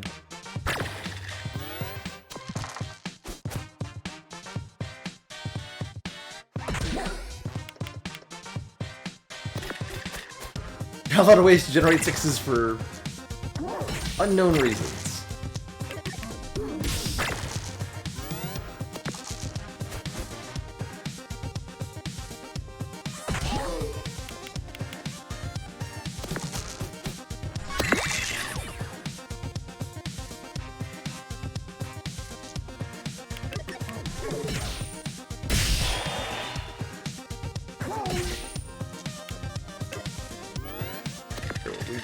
Way for at the moment. Do heal the full after this fight, thankfully.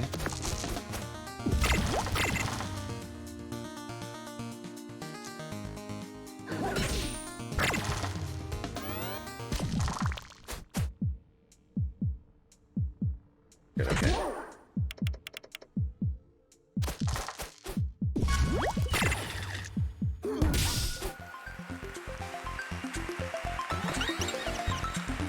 All good. I'm gonna take the egg again. I believe. I believe in the power of the egg. Even if the egg does not believe in me.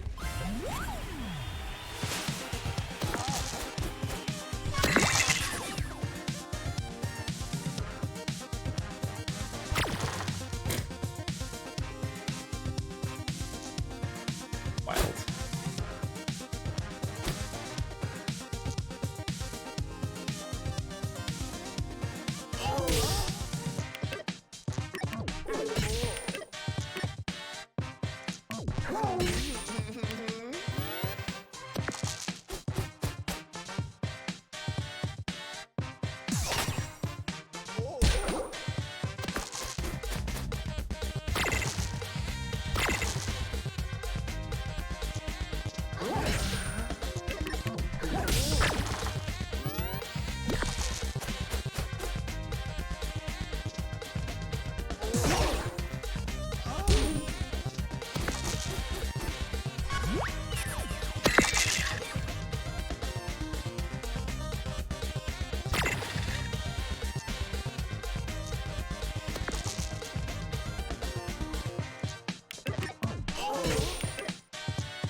Thunderbear, thank you so much for the Prime sub and the 17 months. Just one more to that 1.5 years.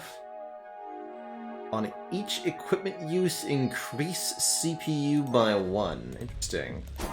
That intended to be a way to get me the jackpot? Question mark? We want any of these.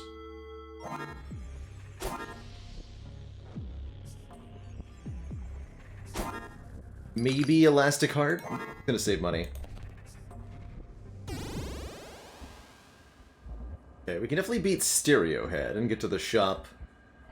Then hopefully Keymaster won't kill me again, but he might.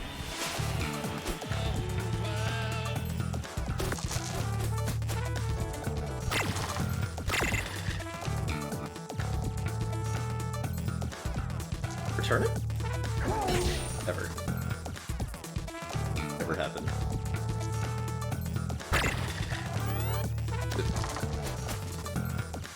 Oh boy. 4 plus 4.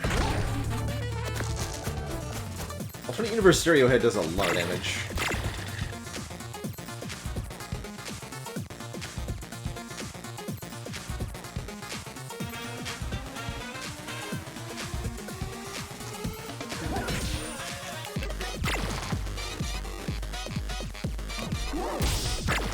Oh. Okay, that's better.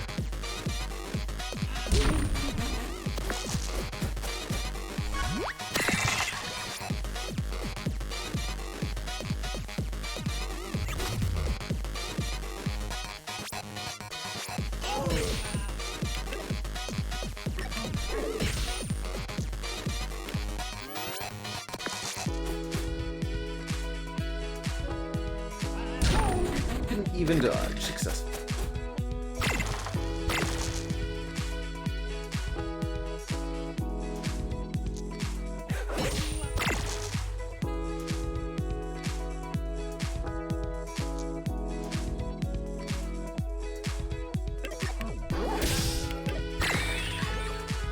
Hey, we actually got there.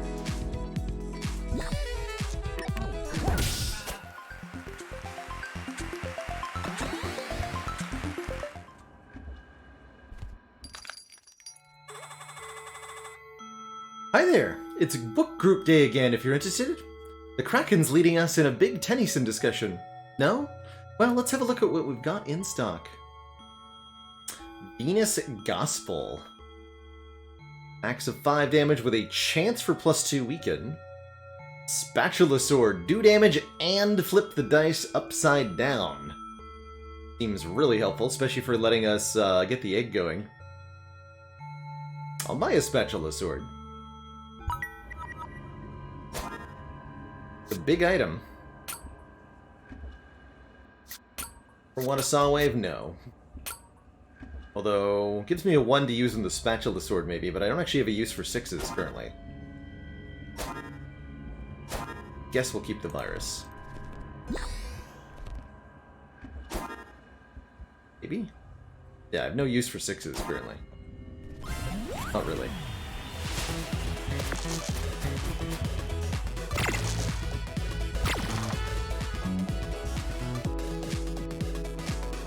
This. 1. Get a 6. Oh my god, we got it back. Ridiculous.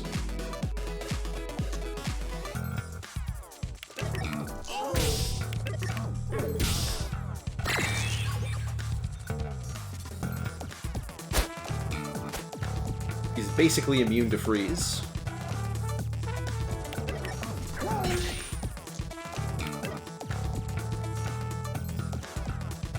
Ray is maybe useful. I'm just going to take the heal.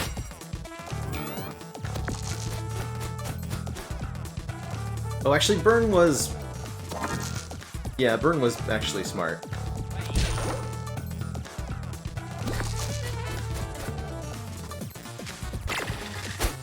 We got the... I forgot how his mechanic works. Didn't think it was going to matter for some reason.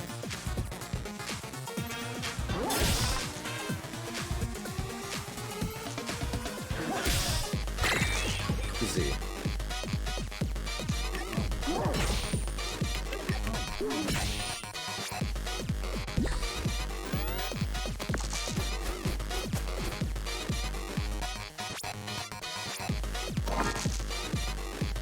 Right, because when he returns the dice, it's not flaming anymore, right?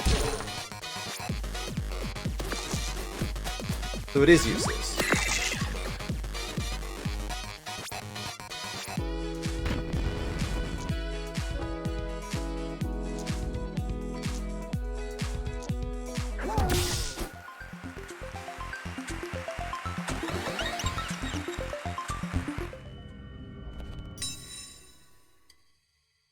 Contains a bigger powerful item. If we upgrade the egg. Upgrade. Oh, I love the upgrade on Spatula Sword.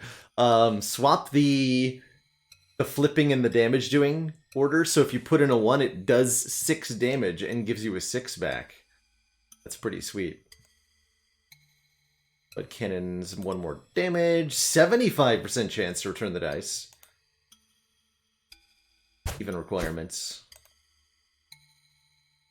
Return 2 6s. Anyway, let's upgrade the egg.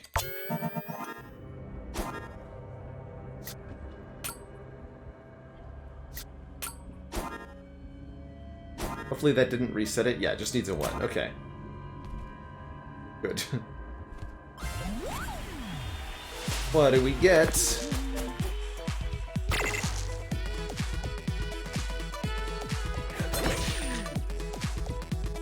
Bear Maul Plus. Do dice plus 4 damage. Egg successful.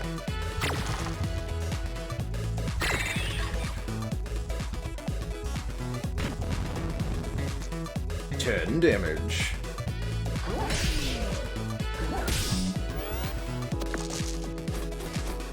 Ouch.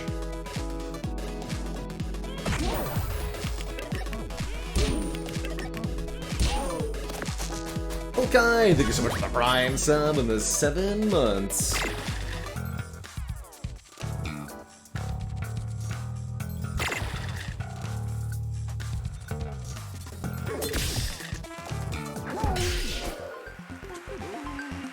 Good on ya! Give me 30.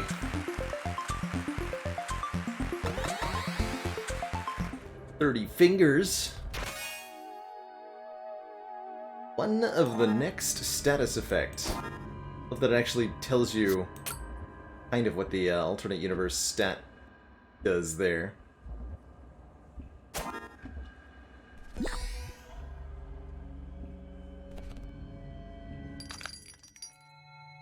We have Bear Maul. I think so. Super Baby Squid.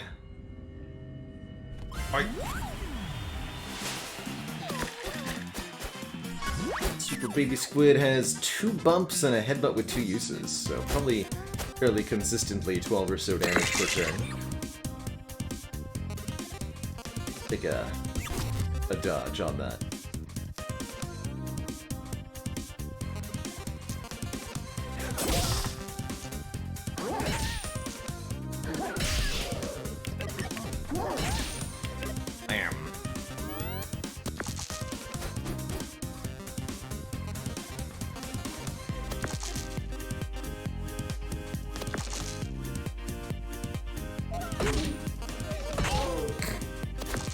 Stupid dodge didn't even work.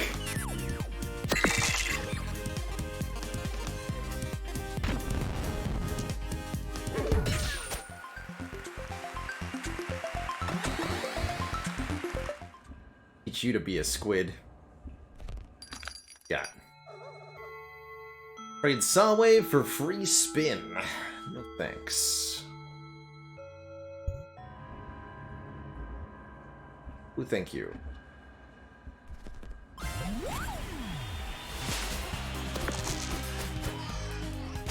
Selena's got random things they generate.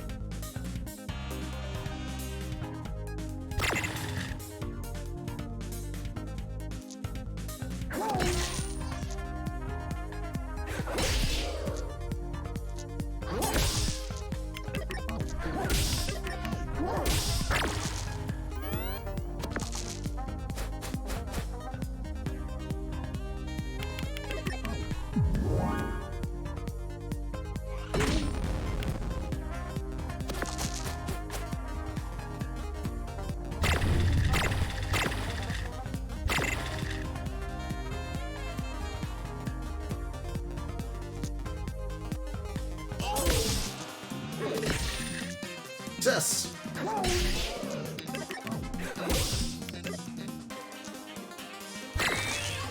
Easy.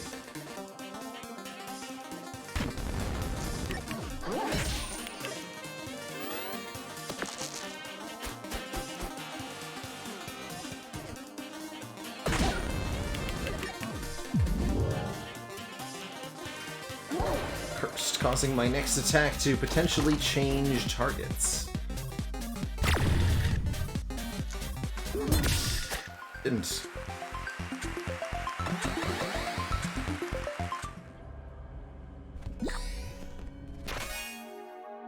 Vice Grip. Return 2 of the difference between dice.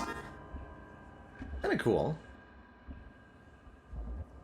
But I have a lot of use for more dice. My items are too big.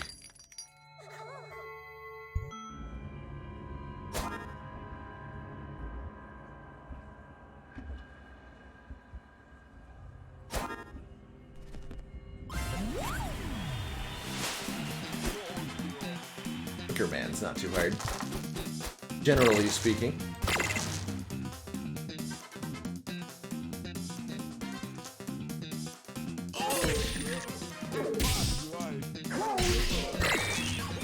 Perfect. Hit him.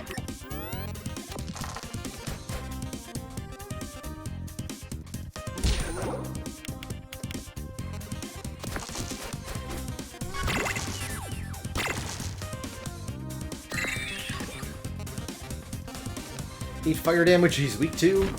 16 damage.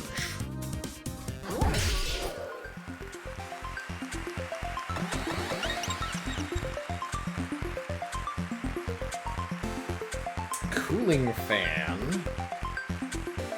For 10, reduces the CPU by half. Or concatenate. Increases the CPU counter by whatever value you put into it, ensuring that you can get jackpots. Concatenate. 10 is a lot of expense for the jackpot. We're still good with what we have, but maybe an upgrade might change our mind here. We will get an upgrade on this floor. Got a Singer, a Kraken, a Rat King to contend with.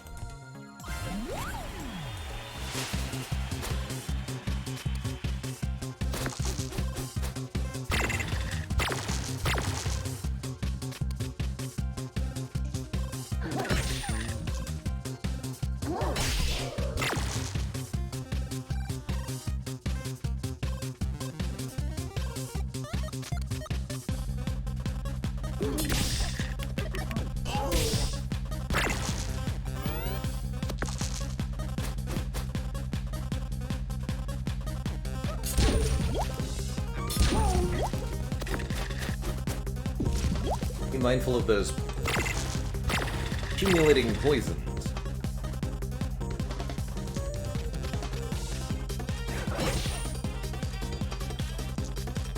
This is going bada bada boom.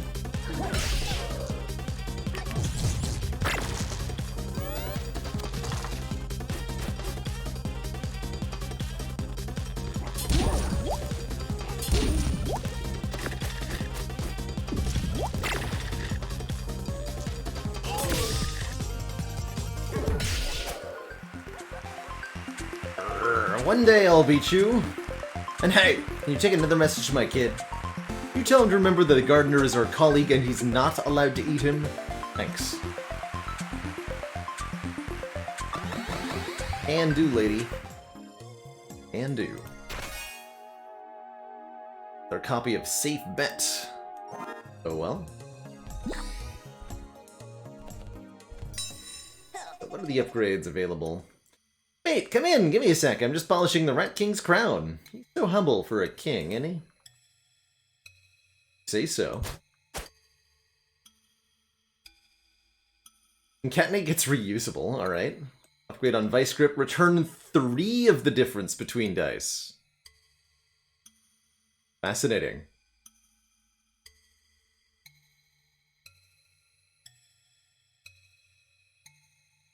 Padawan spent their whole weekend playing Across the Obelisk. Pretty good. You start losing track of the days, it's usually a pretty good game. I just want to go like Spud Cannon build. Let's see what the shop has for sale.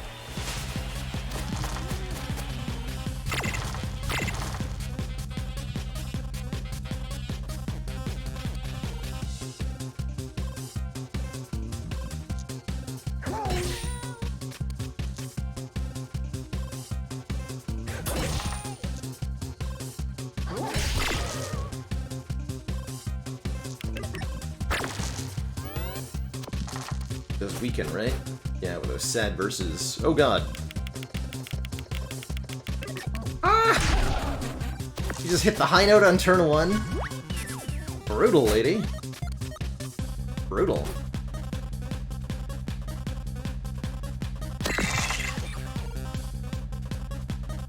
Wild is what it is. Firebomb that lady. This 6-pack. Dang it.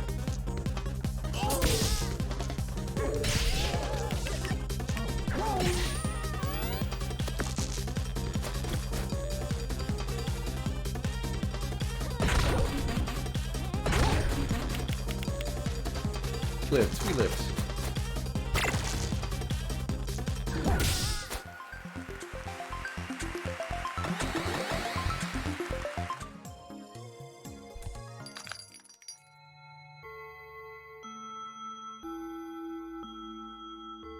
Parrying Dagger. Do damage and lock enemy dice that roll that value. But it's alternate universe lock. Not actually that helpful. I will definitely buy your hit points. Hit points seem good.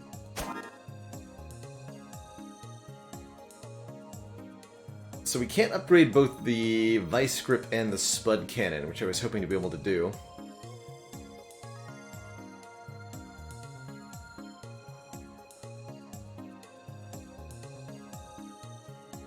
Upgrade then.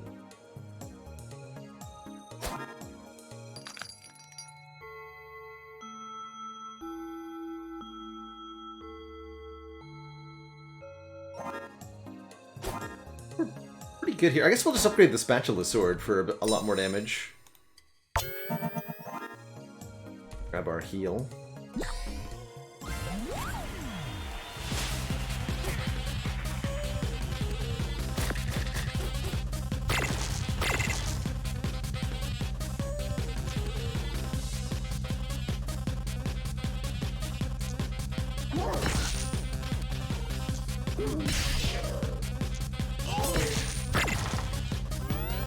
Just it there. I wanted the double damage and I lost it.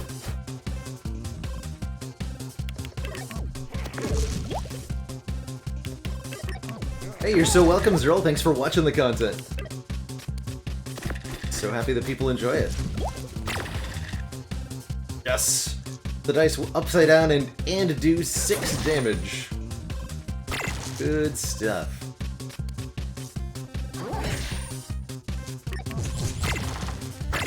No! Foolish.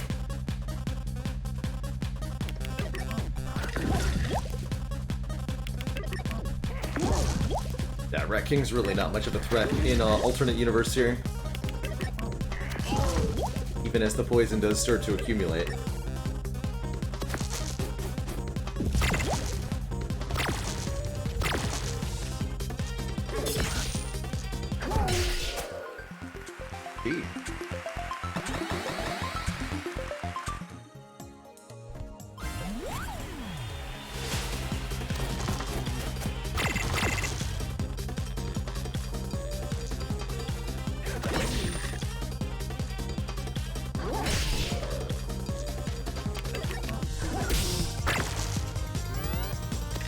Rolled too well to want to use the Spatula Sword there.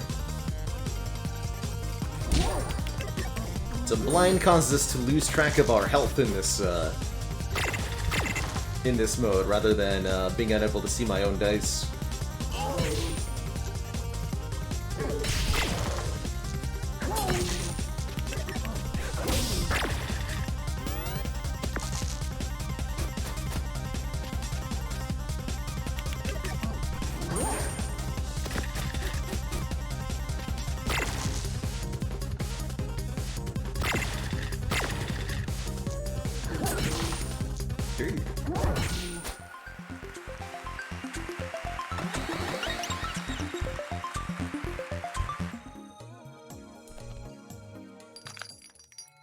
Having one error-proof equipment is pretty dang useful, I gotta say.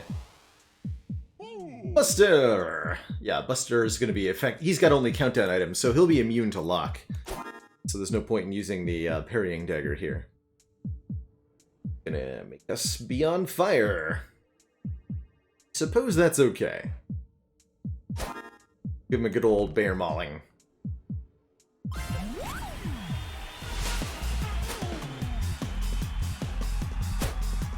Oh, hey, do you like sleeping or fighting more? My favorite thing is to fight in my dreams, so I can do both at once. That's smart, Buster.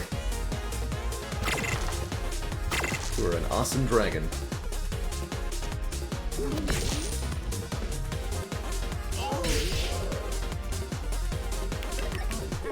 Kilo roll. No!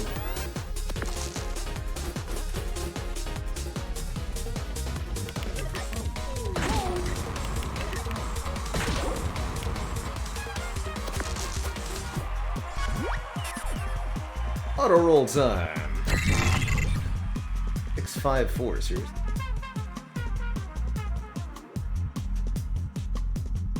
Alright, well he's quite weak to freeze. Give him some of that.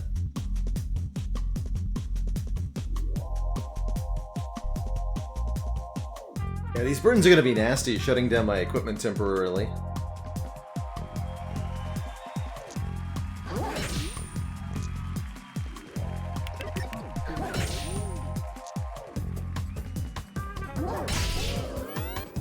With the spatula sword.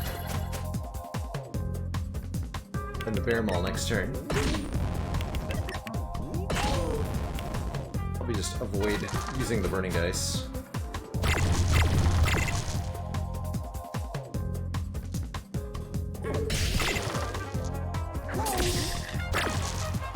It's fine.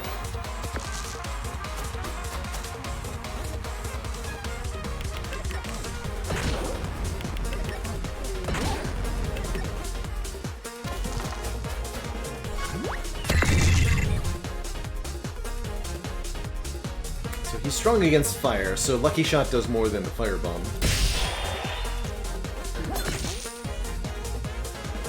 Gee. Good damage output, though, that's for sure. You know, none of you contestants have won your heart's desire yet. What a baffling stretch of bad luck. Time for one more spin of the wheel. Spin the wheel. Oh, how unfortunate. Probably next time, though. Right? For hatching an egg, we get Crystallina's bio. She likes crystal. Dislikes things that are not crystal. 6 things she couldn't live without. Jasper, onyx, quartz, obsidian, moonstone, ruby. To the dungeons because crystals are here. 4 more battle axes, that's right. Hard mode? Hard mode. Completing 3 parallel universe episodes, The Wisp! Greatest fear is snails. Likes roller coasters. Karaoke go-to, wake me up before you go-go. Entered the dungeons because they thought it might be a fun adventure. And it was. Stuff. Up next, the Inventor. The closer I look at all these contraptions and gadgets, the more they seem built to stop us from winning. But that can't be right. K Bizarre, thank you so much for the 11 months. One more to that full year. So glad you're enjoying the Dicey Dungeons content. Notable for being amorphous. Video games were wrong? Say it ain't so, Eli Dupree.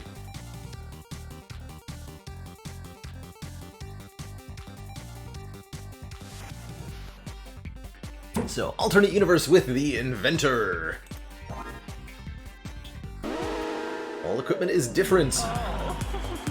Welcome back, my little cubeling. It's so lovely to... Nope, not listening. I'm not interested in talking to you anymore. But I was about to make you a very generous offer, my dear. Are you telling me you're not interested in making a deal?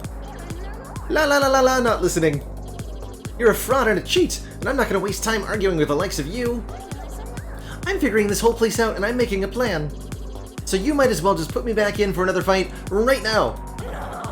Well, if you insist. You don't have much time left, after all. Let's just try another little twist on the rules and see how you like that. So, the Inventor. At the end of each battle, the Inventor scraps one of her pieces of equipment and turns it into a new gadget, which she can use once per turn. Scrap Club. Offered a scrap and capacitor, reusable damage and shock. Oh, I like that. As well as the screwdriver, which gives us a re-equip, and on a 6 reactivates a gadget. There's an achievement for activating the gadget 3 times in the same turn. We'll have to figure out how to do that.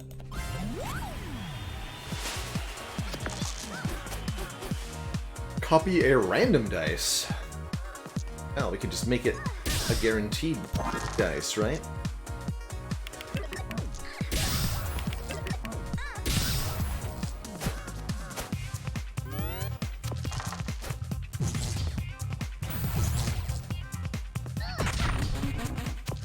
Our focus ability causes all dice to become 6s. Yes, I thought so. Getting the achievement by copying a screwdriver. That's right, Tom.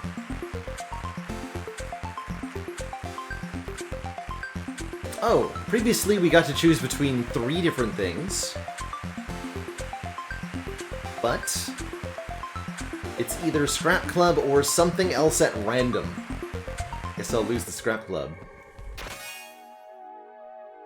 Mosquito Bite. Drain 1 health.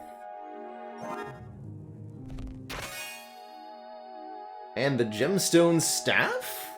6 damage and 1 freeze with a really good, jiggy on it.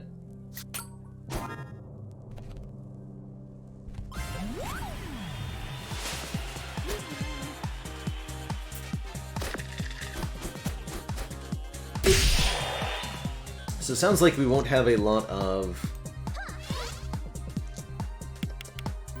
control over what happens with our gadgets here.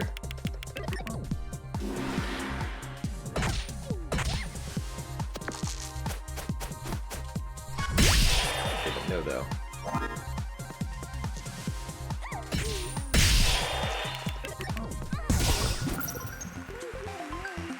Hey, hey, it's you! Can you give me a pat? I promise I won't bite all your hand off.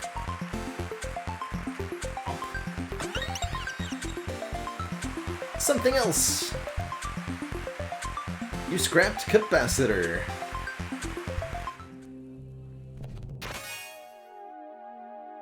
Spanner sword. Combine the dice and do 1 damage. Gives us the gadget that combines random dice. That's what I want my dice to do. Just combine at random.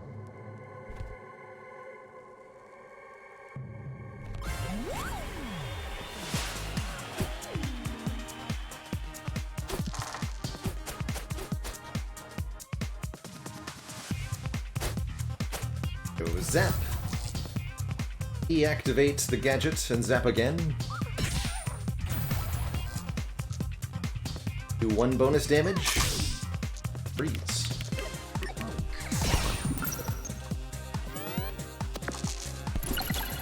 I suspect rather, I don't know exactly what upgraded screwdriver does, but my guess is that it's like upgraded hammer and gets smaller when duped.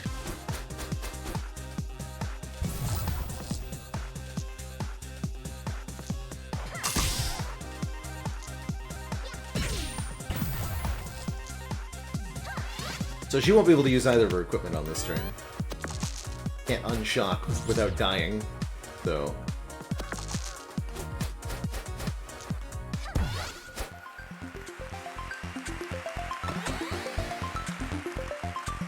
Alright, We'll lose the mosquito bite. I don't want to lose the shovel, so mosquito bite can go. Get a blast chiller. Another frost countdown item. Not the same as the gemstone staff, but very similar. Both count down of 8. Both do damage and freeze. One's reusable, the other's not. One does more damage, the other doesn't. They're all ultimately the same. Super Hothead is weak to ice, so he'll be easy to kill here.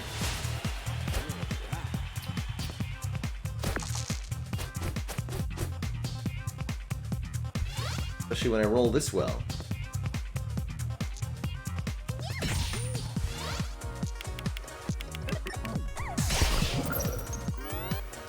Might have been able to do one more with the Spanner Sword there.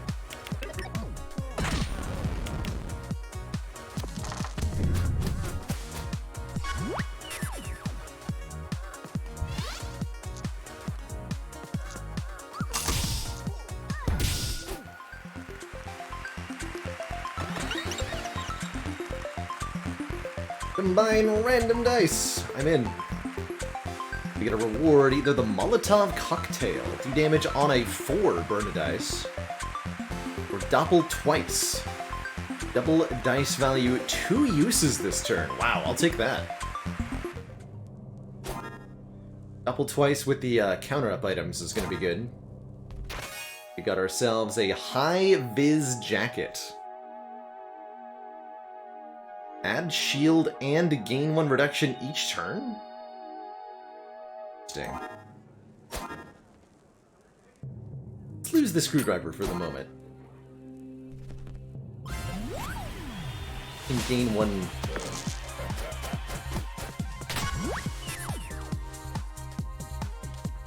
Oh, that's so cool! It's just a passive effect? Wow.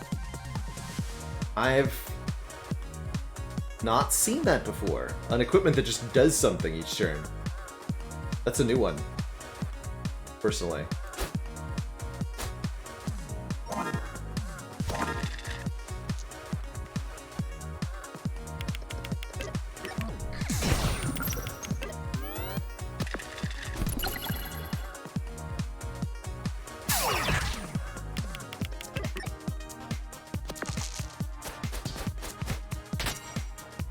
It's really good stuff, man.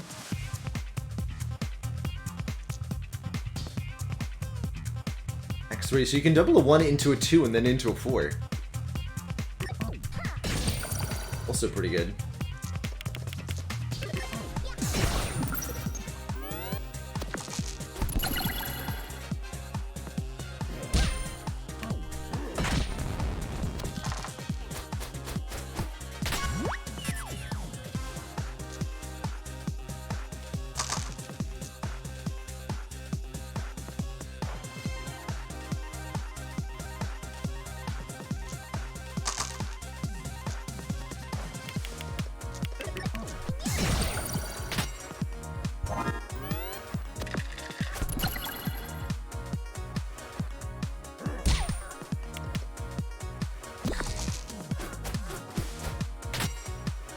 Get him.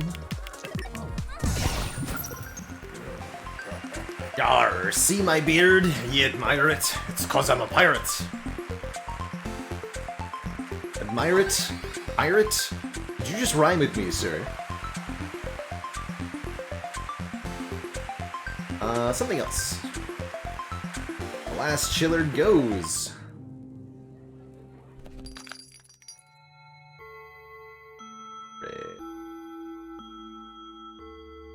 Self-inflict 1 burn.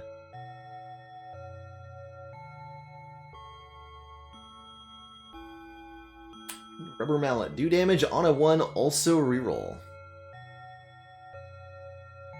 Do I want a rubber mallet? Just for bunking people with? Considering it. Kinda want to know what it upgrades to, so yes, we'll buy the rubber mallet. Let's see what the upgrade options are. Okay, yeah, screwdriver does get small. High-vis jacket also gets small. Ooh, that's a good one to smallify. Max 5 on Doppel twice, so you can make extra dice with it. On odd, also reroll. So can also reroll 3s and 5s. Gemstone staff gets smaller.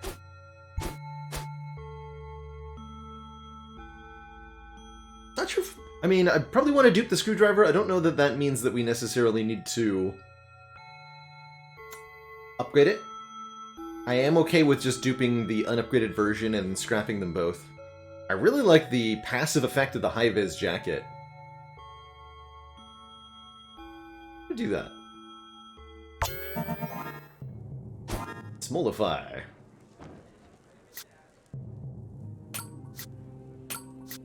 Everything as it is for now.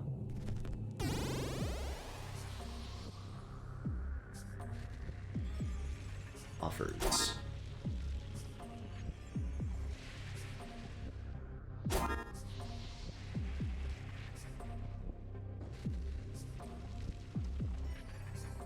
Scrapping upgraded equipment does not give you upgraded gadgets, unfortunately. Not how it works.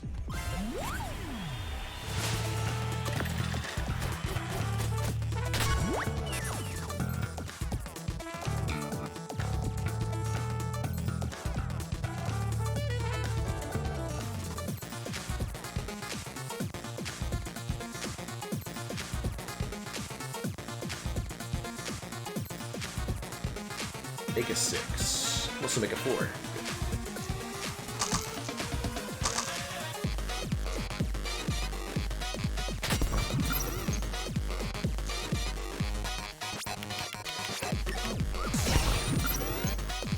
Get iced, sir.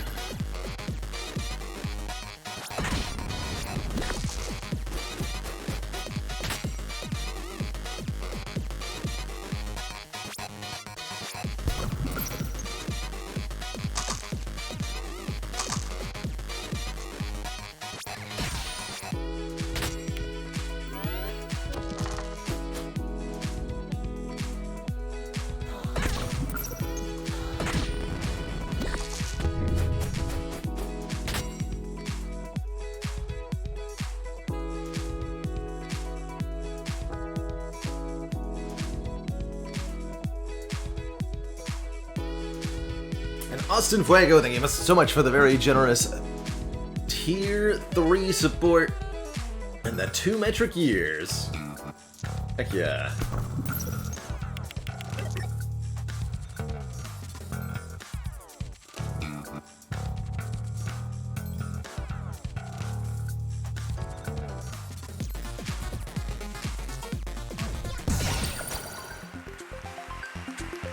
Gee.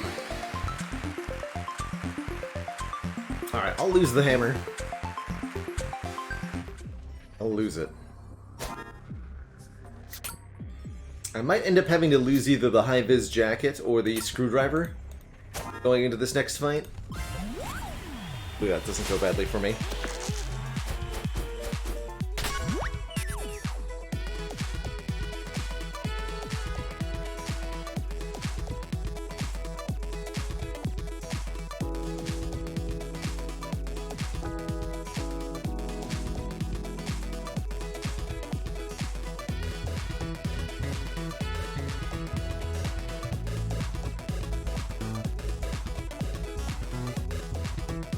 The Sloth! Did you hear that this enemy had to cancel their vacation to the safari? Turns out, nature abhors a vacuum.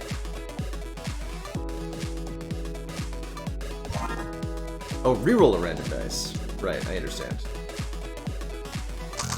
I can reroll my 6 if I want to, which I don't think that I want to do.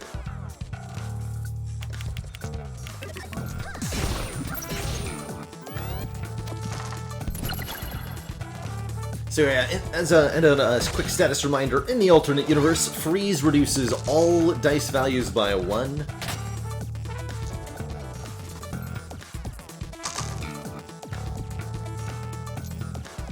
And burning dice cause equipment that they're used in to be disabled on the following turn.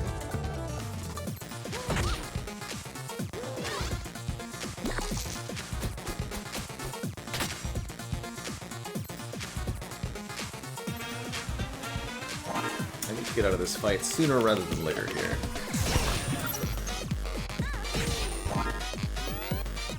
And Sir Vendir, thank you so much for the very generous Tier 2 sub for 3 months in advance, as well as for the 11 months in total. This kind of support I can only dream of. Again, really greatly appreciate all these higher tier subscriptions and all the support in general. Herbert Hoover. Love it, Back to the Future. Alright, hopefully not losing the high Viz Vest, but it might happen here. Scrapped Gemstone Staff? Question mark, exclamation point. Sure did. Alright, we're relatively low on damage now, having only Screwdriver available, so we'd better find some more damage at the shop. Do 1 damage, roll a 5, reusable. Interesting. Very interesting. As dodge as the, Perfect. Sledgehammer. 10 countdown, do 8 damage, stonks the enemy. I like it. We'll buy a big hammer, man. We'll lose the Screwdriver for the moment. Lucky Star Sledgehammer should be more than sufficient. And yes, we can afford that upgrade, too. Whatever we have left.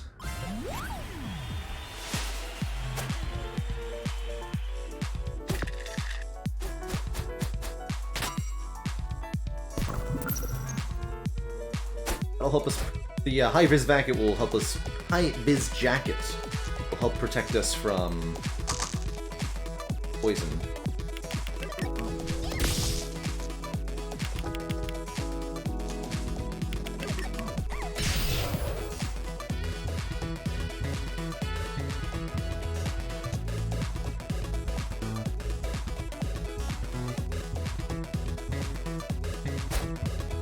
Not gonna take any damage, so there's no point.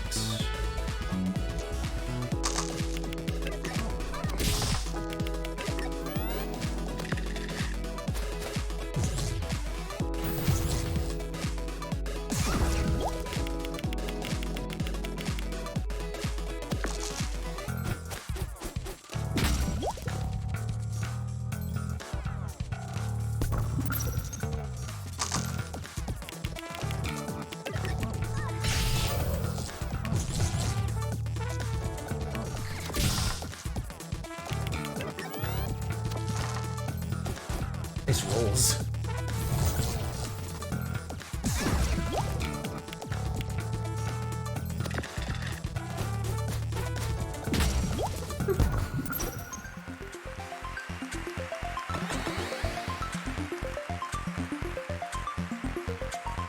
Alright, hurts me a little bit to lose the double twice, but I will let it go for now. Scrap metal. Gain of Thorns, always offered as scrap. For the upgrade options here. 10 damage on the upgraded shock hammer. Scrap metal can take any value. Do 3 damage, use a 5 reusable. Wow, Lucky Star Plus is powerful. Take that.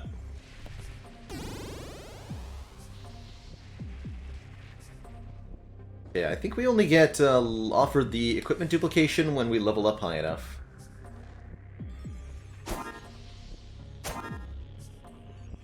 Fight Wicker Man first. Not that I can really afford anything in this store.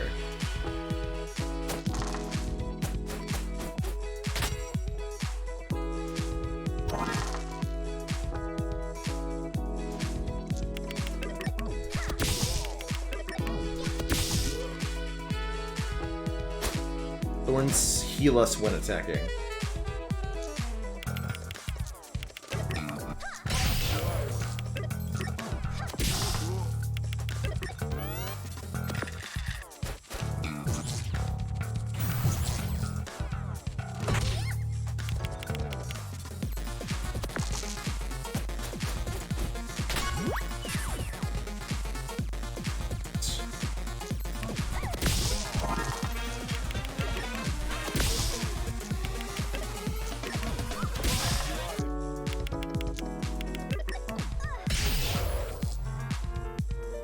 I can turn these into 6s for the kill, actually. Right? Not quite. It'll prevent him from doing his thing.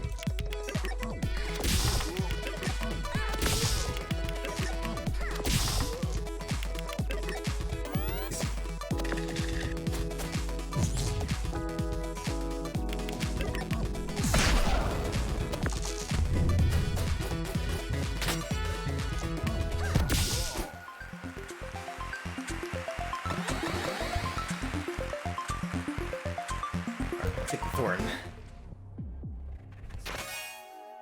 Befuddle. Duplicate one dice, return the other. Hopefully that'll work for me.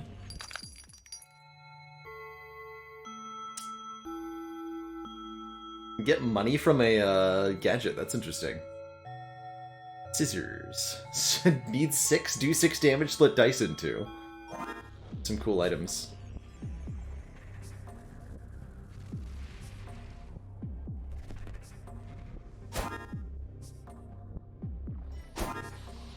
Traditional strategy games. I've got several hundred hours in both the Europa Universalis series and in the Civilization series. I've got quite a bit of time playing those two. So 2 5s, get an extra 5. Fair enough, I suppose.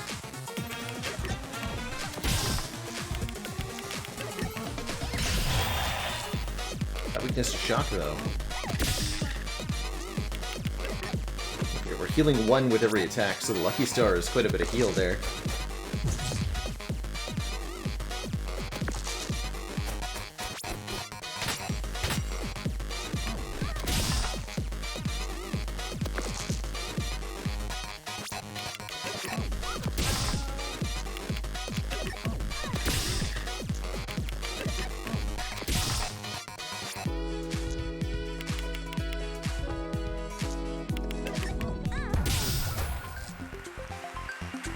Poor guy never stood a chance.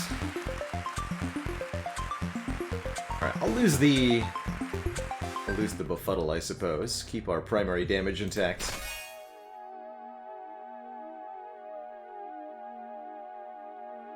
Chainsaw. Needs 2 6s. If the enemy hit points are full, do double. And the gadget is dial-up sounds. Pretty amazing.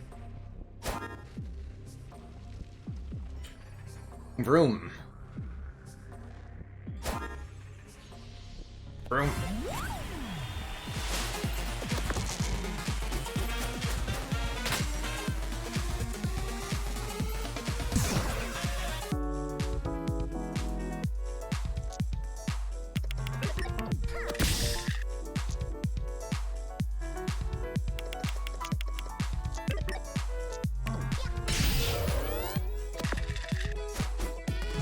Hey, Chromex. Ouch. Oh, I blocked the locks. Nice. Work me. I have 1 poison, sir.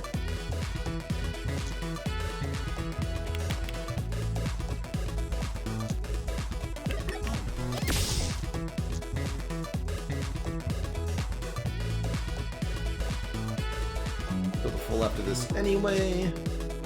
Guess I'll use focus now.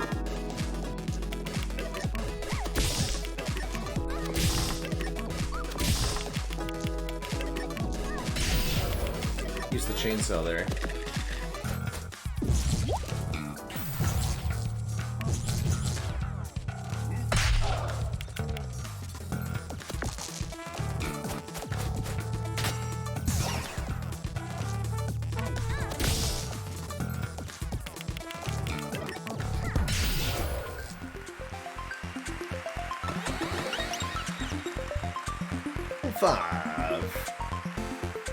Kinda liking my sledgehammer, but we might lose our safety jacket.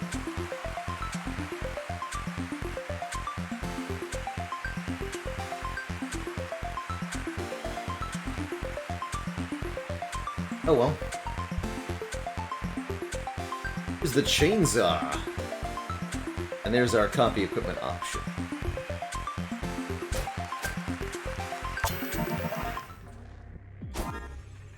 This is, we have a single time gadget thingy available this time though. More floor. Time gadgets.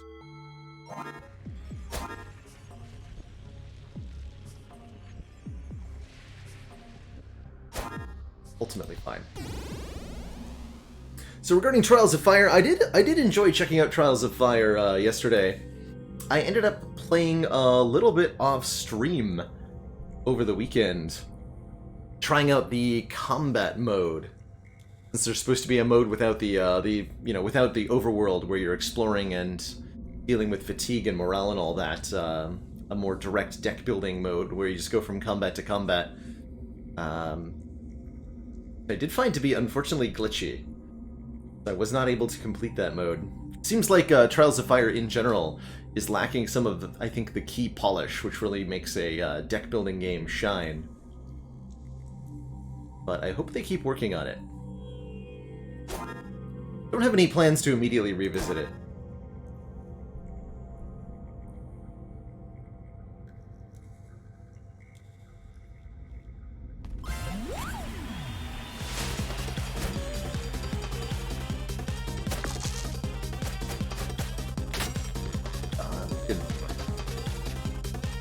Strangely sexy snowman.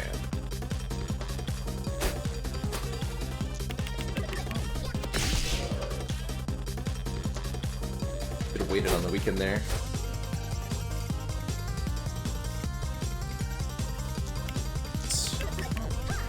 You're taking 5 bonus damage. Do lots of damage. Many lots. Oh, he rolled only 1 odd for us.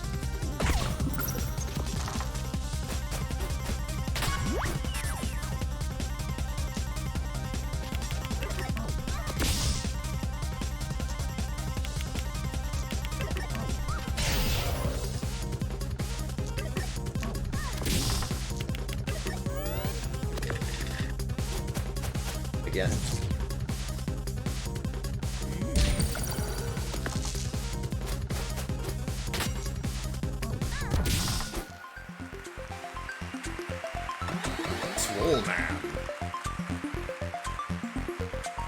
Do I lose the lucky star?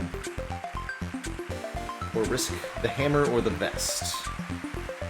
Lucky star's been treating me pretty well.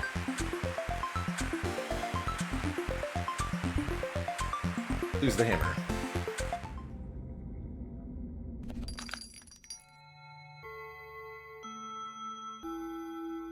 Take an extra turn. Says time stop. Buy the Polar Star. 2x damage can only use on even turns. We're gonna go double...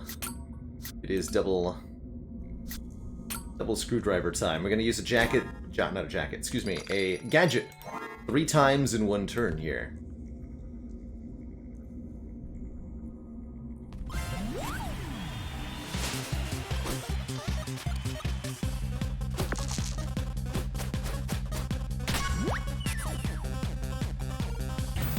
Zap. Focus these back into 6s. Deactivate the gadget. Reactivate the gadget. Triple gadget get.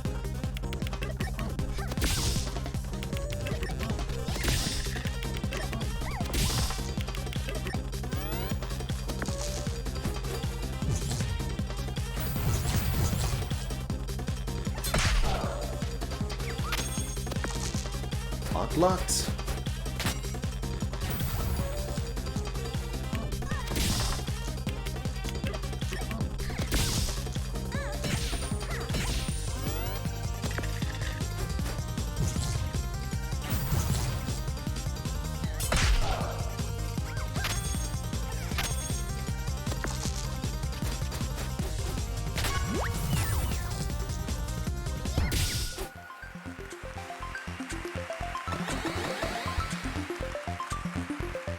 now we can lose one of the screwdrivers. We no longer need them. Get enough money to buy another piece of equipment. This is the last shop, so we might as well buy, I don't know, the scrap club and the heal. Buy everything. Let's see what the upgrades are. Wait, you're back! You just missed some amazing karaoke. You would not believe how great the Banshee is when she gets going. That's right, changes to only usable on odd turns. 5. Thing in the backpack. I think we want to save... We want to go into the boss fight with a reusable gadget, I think. Even though that extra turn one time is kind of nice. Let's see, we also have equipment here. Later. Damage, burn a dice. Upgrades to... Damage, burn a dice.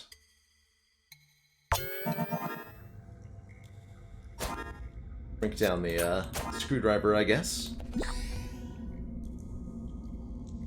So we fight 2 fights, scrap 2 pieces of equipment, get 1 more back, or we can go into the final fight.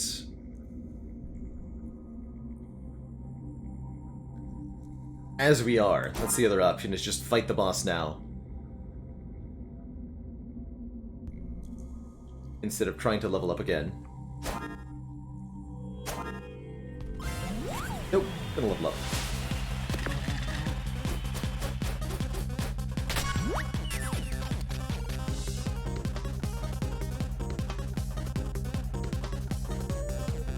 So you can also do like an efficiency combo, right? So if you go gain a re-equip, which means the next dice you use can be used again. Oh, the next dice you use can be used again. Oh.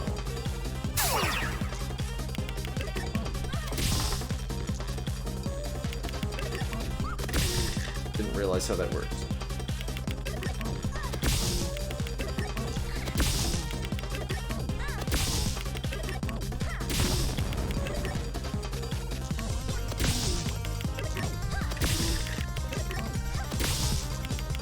It's a pretty good turn 1.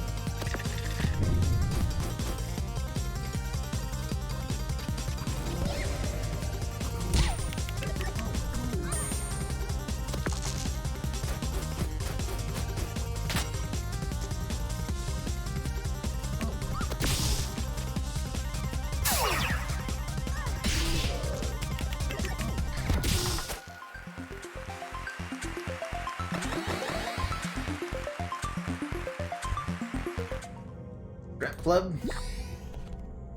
Then, I mean, whatever we end up losing for the Rat King is going to be what it is. I think the only one I really want to keep is the Lucky Star.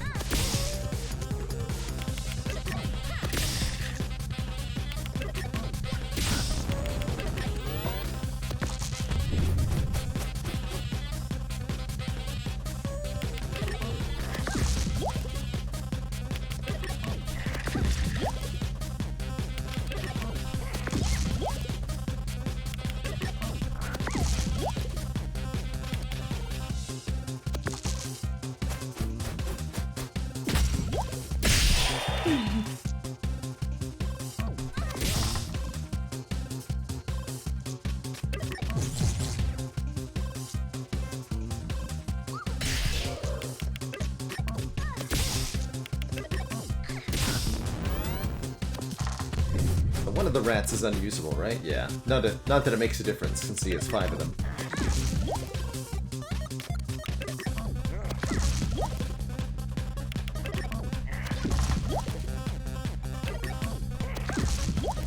Got me good. 6 poison, question mark.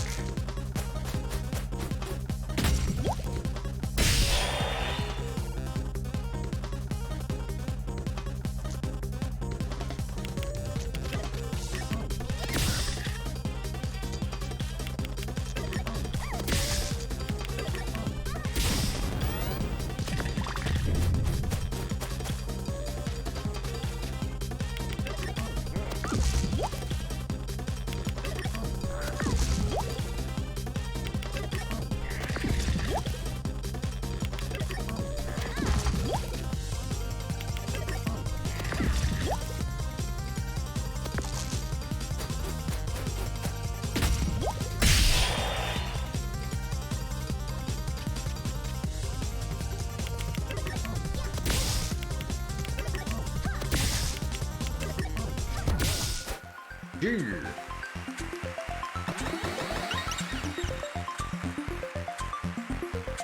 Ooh.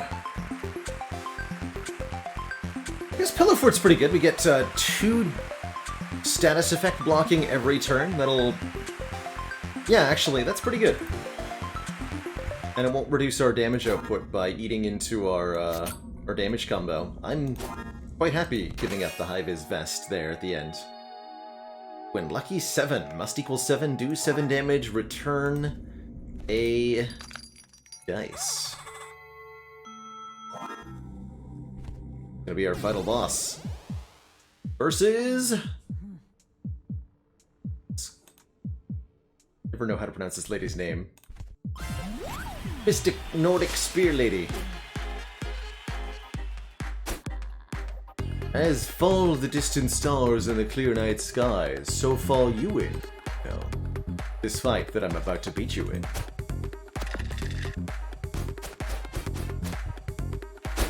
So she's got 4 different things. Every single thing that she can do has status effects. Skya!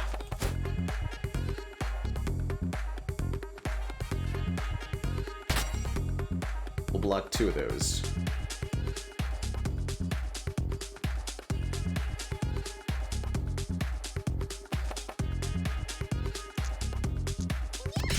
Got 5 back. Good.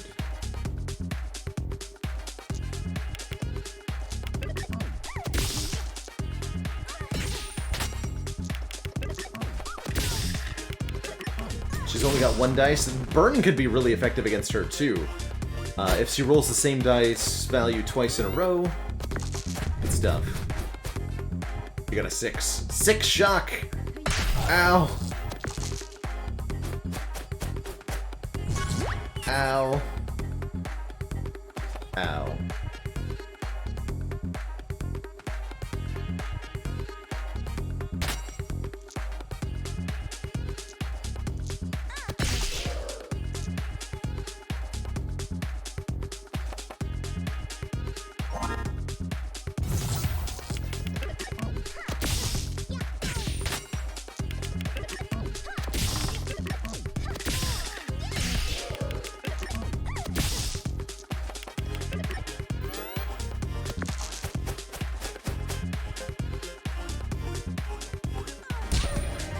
Easy.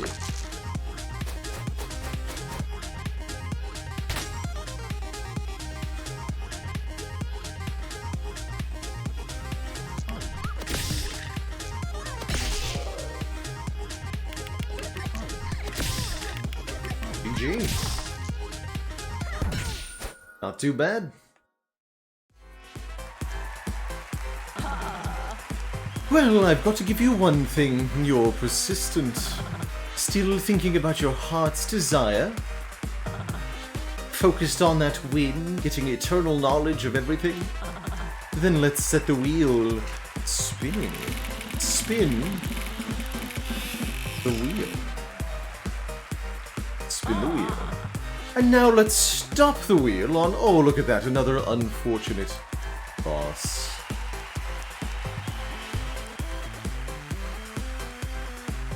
Got 2 more challenges completed.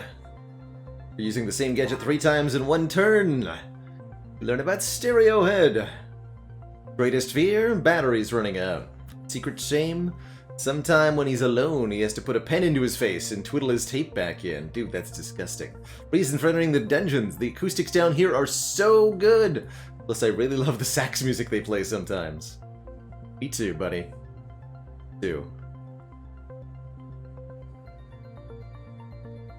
For completing any 4 Parallel Universe episodes, we get the Rotten Apple. Favorite food? Myself.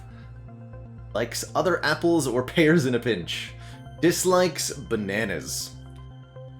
Entered the dungeons because he was created here as a part of a series of terrifying biological experiments. How horrifying. Creepy, creepy man.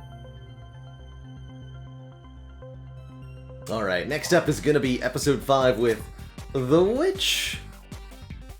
Hi everyone, still here in the dungeons, and it's such a wonderful, a great, Sorry, can we re-record? No? Oh.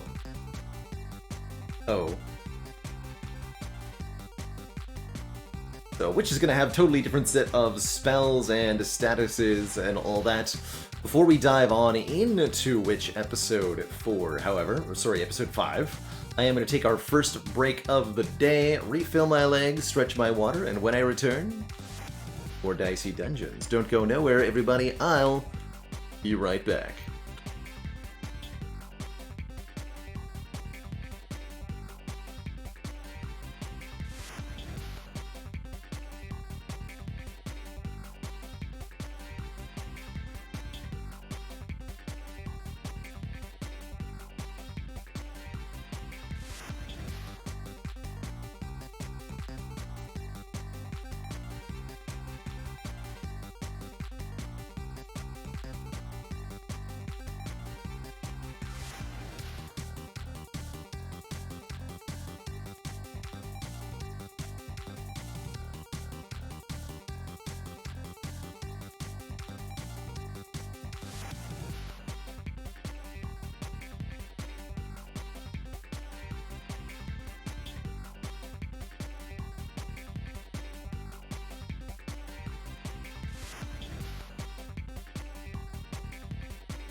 Alrighty, everybody, we are back.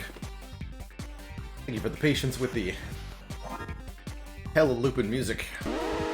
Let's dive on in to episode 5. Ah, my lovely little witch. Your friends are getting close to giving up, you know. Oh, no. But I'll tell you what. If you quit first, I won't make you fight the next round of contestants. I'll let you have a go as the Dicey Dungeon's social media intern instead. You know what? You can just go, and no swearing, my dear. Remember, we're on television. Go and make other recruitment arrangements because I'm not doing anything for you, ever. And when I get out, I'm gonna tell everyone just how evil you are. When you get out, every time I think you start to understand your situation, you make it clear that you really, really don't. Well, maybe another fight or two will help to clear it up. In you go.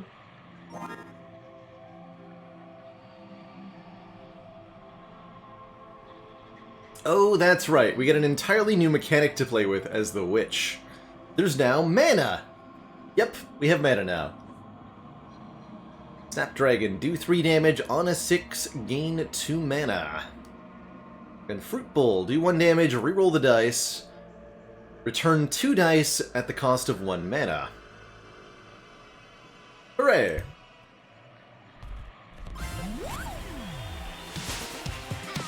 As usual for the witch, we'll have to summon new spells from the spellbook using the dice that we roll, base of 3 per turn. And we can have up to 4 spells in play at the same time. We can also throw unused dice for a single point of damage each.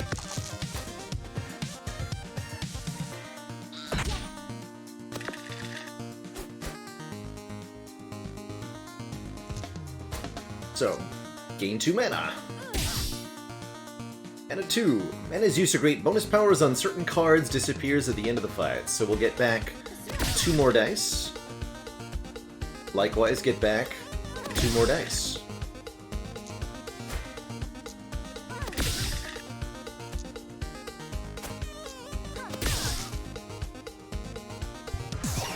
Almost.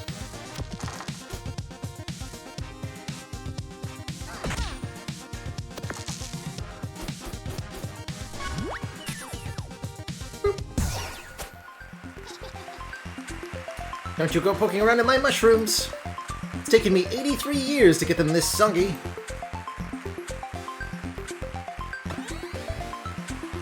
Some soggy-ass mushrooms, man. Vice Grip is here. Return 2 of the difference. Queen dice. Slap that on 5 kind of randomly here.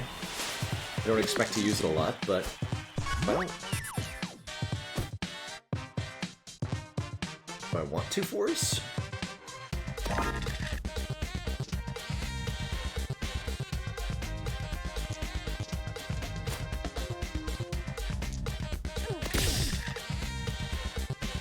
Can't get 6s from this.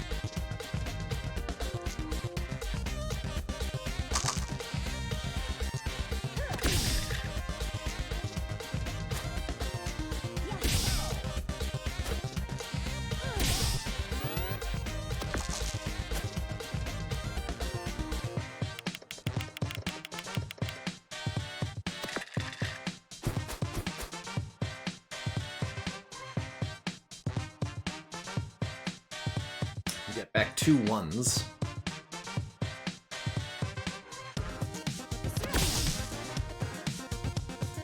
Or 2 3s.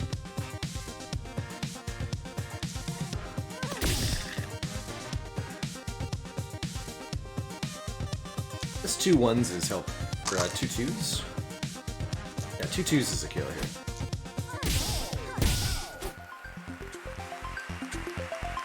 Seven dice, that is spooky.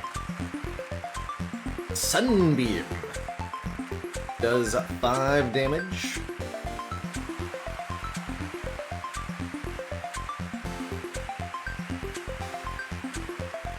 So does Cold Snap. Sunbeam does double damage for 2 mana. Cold Snap inflicts freeze if you have more than 2 mana, but doesn't actually use the mana. I think Cold Snap. Not just a Slay the Spire card. It's also a Dicey Dungeon spell. Marshmallow. Go Marshmallow Wizard. It's a snap pick.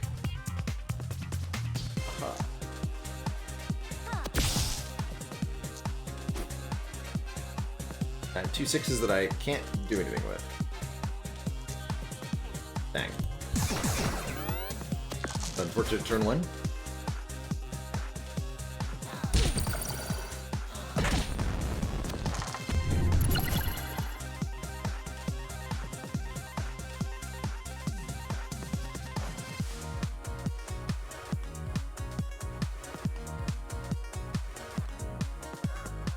The entire spellbook becomes unusable if I, like, use the 5 here, right? Like that.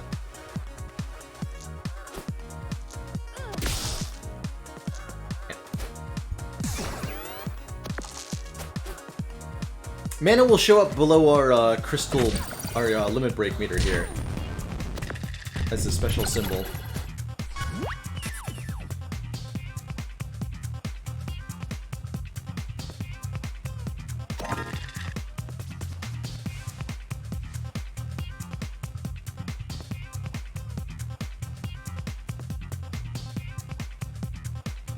Here. Getting mana is pretty difficult to do, as it turns out.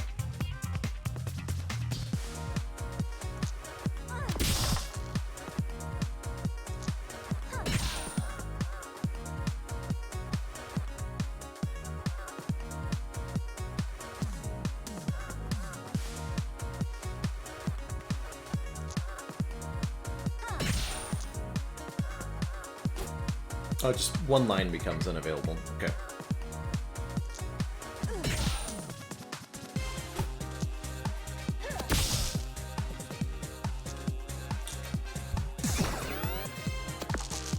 Nerd. Ouch.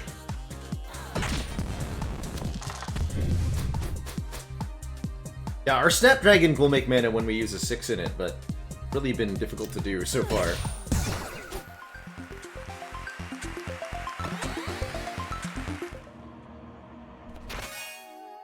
Mere Cauldron. Get a new dice, minimum 4 on a 6. Get +1 dice this fight. Wow. I like it.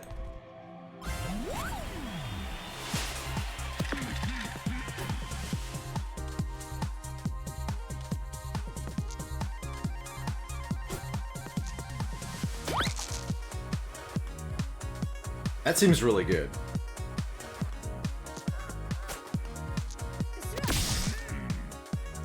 More Fruit Bowl? Triple Fruit Bowl. Might be worth changing our starting spell at this point. Thinking about it. Oh, 4 1s.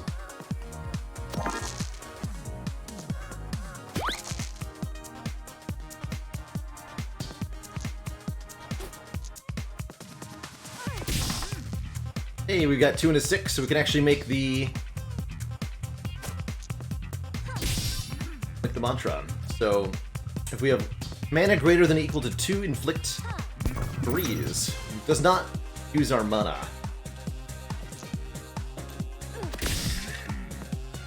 But the Fruit Bowls do.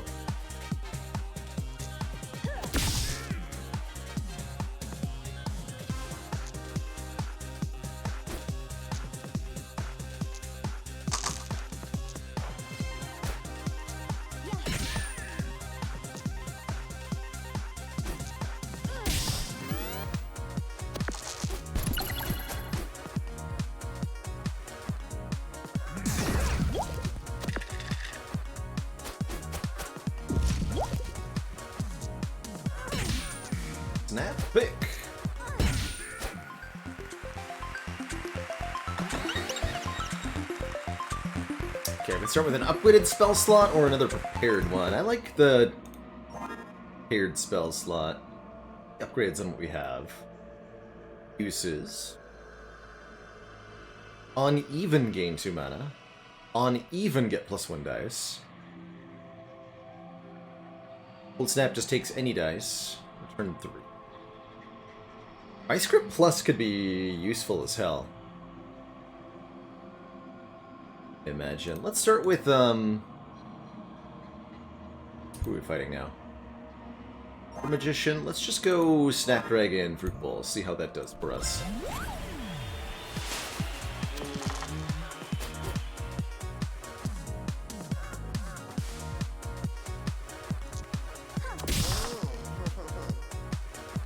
Hey, we can make a Mirror Culprit.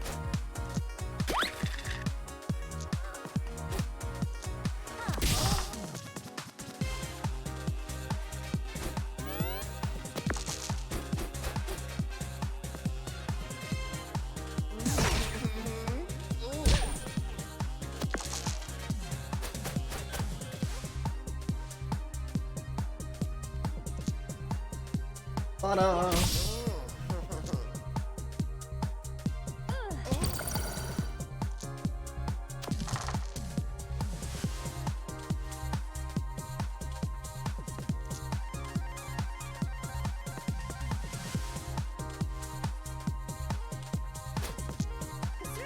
We have 4 mana.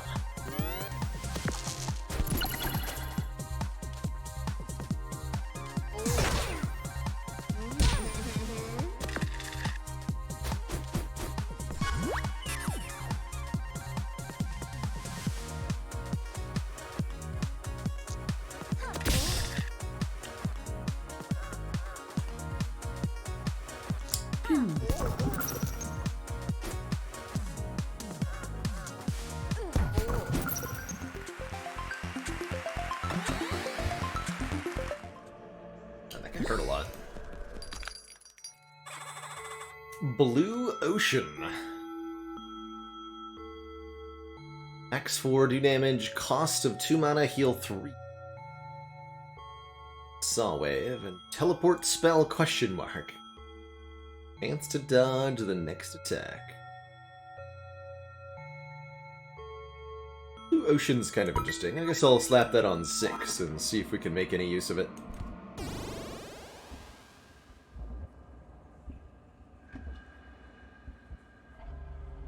Overall, we're in a mite of trouble here. See how these next couple fights go. We do have Crystal Ball ready, at least. They'll go ahead and just use right away. Some mana, please. Give him the old double Cold Snap.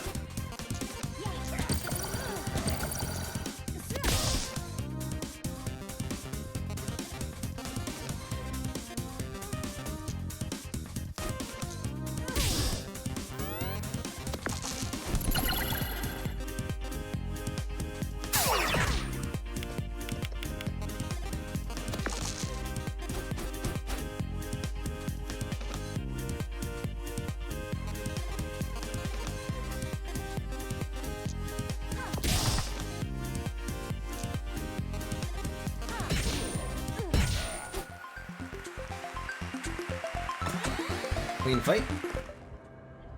Should be able to do Keymaster with 18 health, question mark.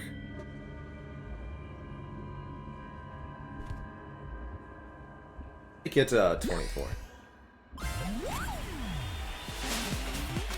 So he'll realistically do 369 damage on his first 3 turns.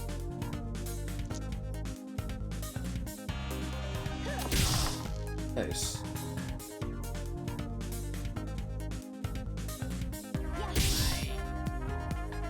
For the mana, hee.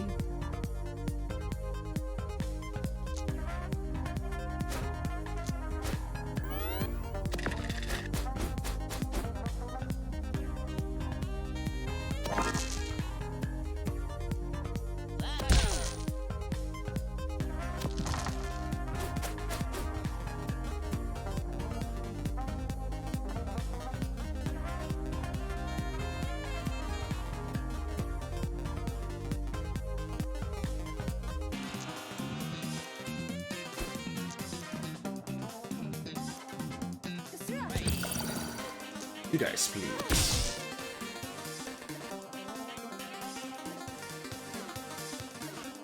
To get 2 2s.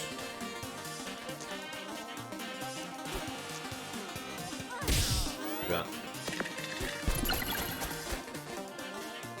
The freeze actually matters against this guy.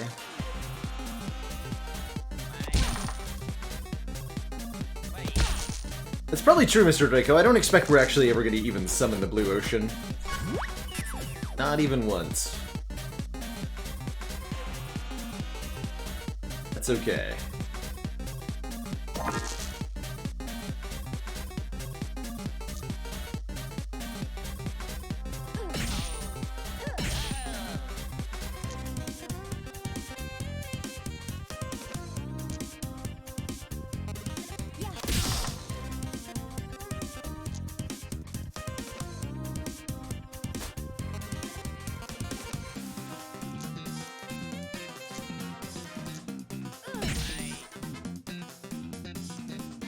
But now we can make it. So close to a kill. Good level up for this either way, so it shouldn't matter. Glad I healed for 6 though. Otherwise we would have died here.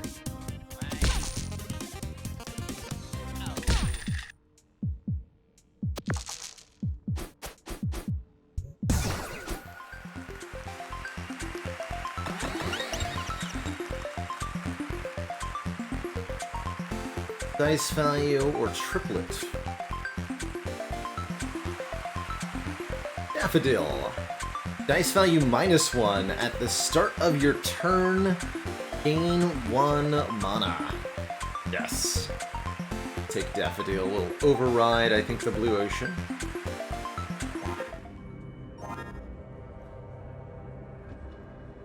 Grade 2. Minimum 2 instead of minimum 4. Apparently what it upgrades to. Definitely start with that. I'm going to start with Daffodil Fruit Ball, so that I can get 2 dice back immediately.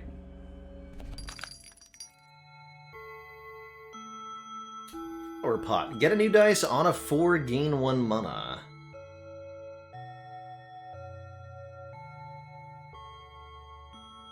Filled with any of that. Let's see how we do against Sorceress here.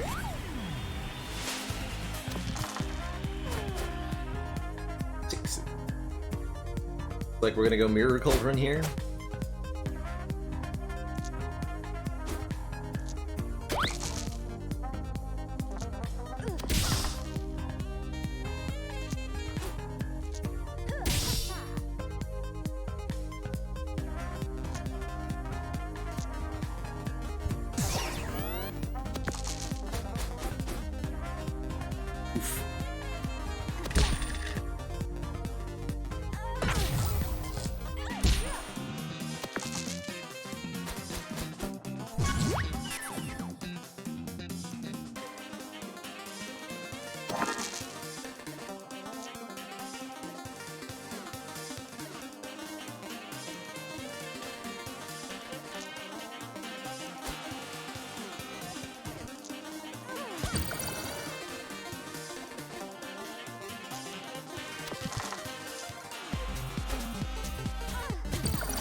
It's not to make 2 4s, but then I can't do anything with the 2 4s.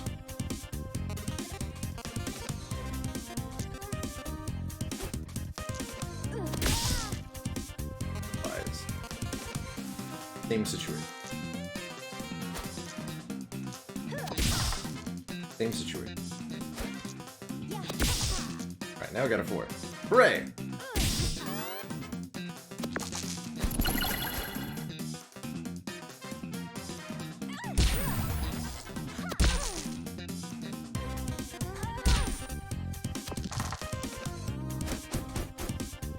Dang, that's a lot of 6s.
Alright, we could buy a heal at the store, right? I'm probably gonna do that. Subdivide! Split a dice evenly. I'll take that over the vice grip. Great on that. As evenly as possible. Wait, what?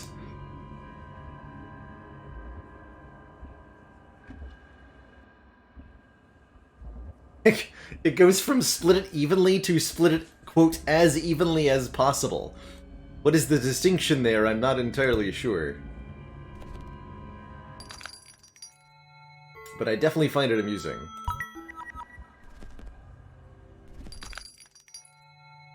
So let's just do odd numbers. Okay, so instead of... I guess a 5 goes to 2 4s? Or something? Oh, it starts as even. I understand. Even and then minimum 2. Yes. What I missed. I missed the original even requirement. Baby squid is kind of spooky. How I feel about my build? Not very good.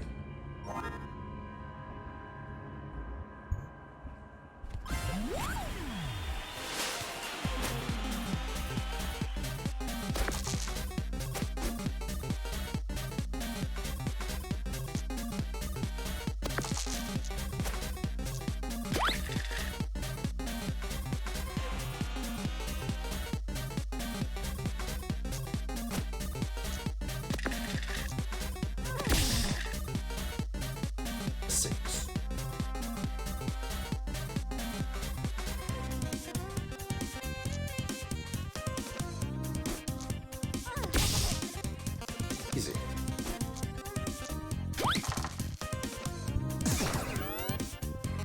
Make extra dice. Every turn.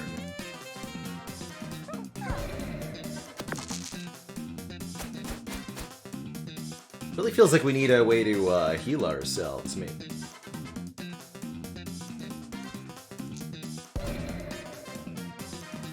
Okay, we gave 2... Not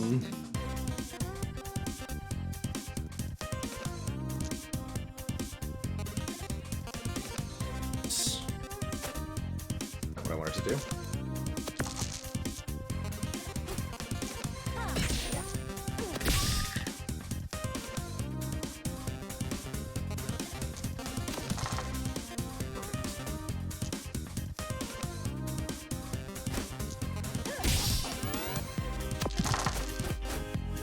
The curse causes are the target of our attack to be reversed back to us at random during our turn.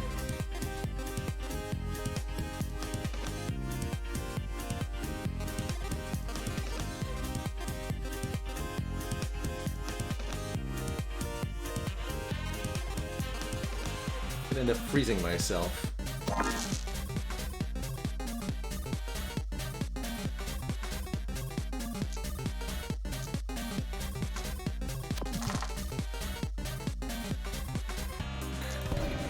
Ow! Interesting, didn't inflict the freeze though, even though I had the requirement.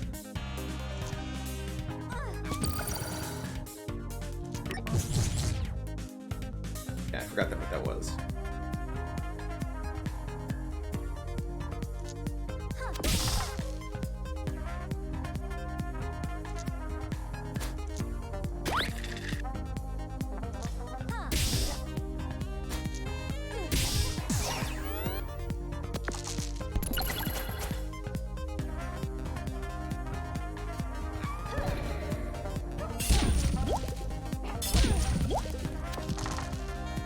Stinky curse.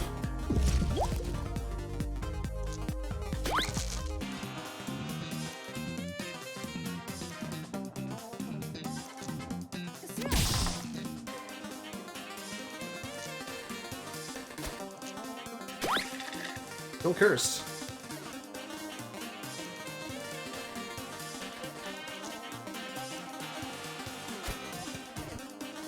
When I hit myself for 5 damage, though. Yeah.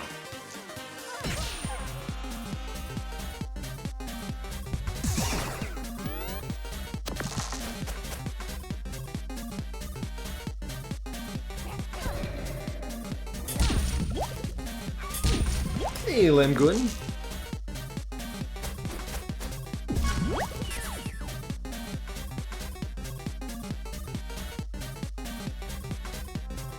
First.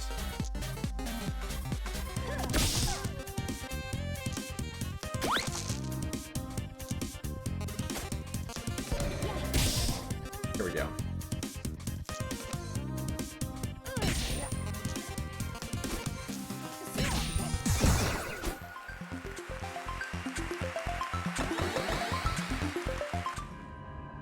Getting beat up a little bit here.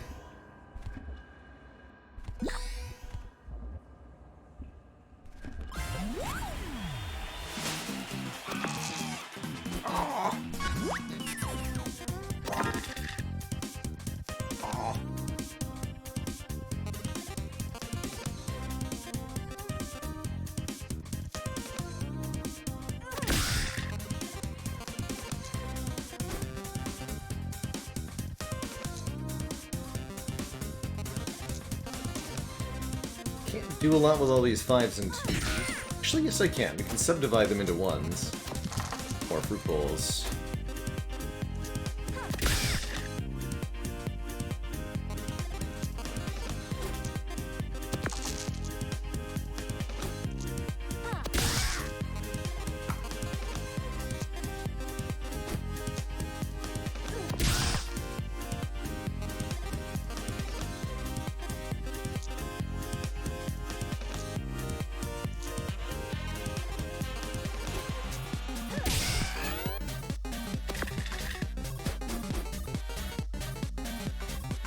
I do not have any plans for YouTube content of any kind for Dicey Dungeons at the moment.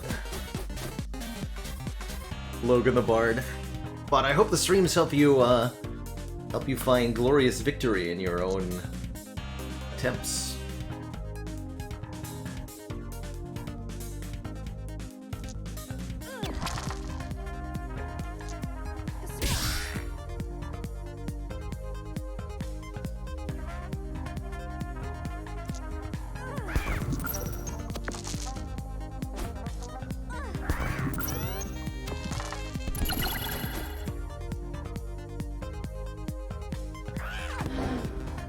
Silence do.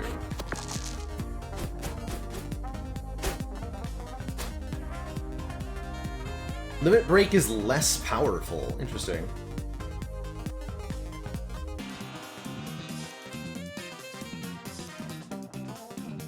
There's definitely a little bit of luck based to Dicey, but only a little bit, I think.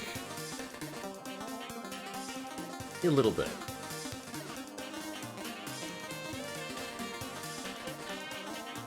Roll 2 dice.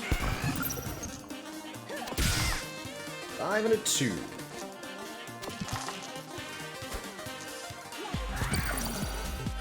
Who's that nerd?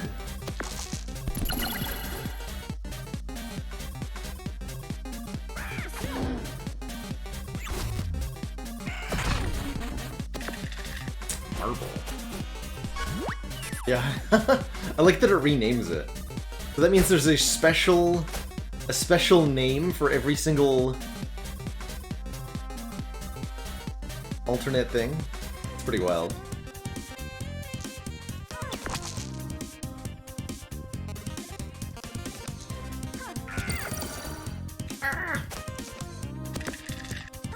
Actually quite liking the Daffodil, letting us change an odd to an even and vice versa. Seems helpful. Moonbeam! Do 5 damage. If you have more than 7 mana, do double damage than that. Than 7 sounds difficult. We could get there with multiple daffodils, perhaps.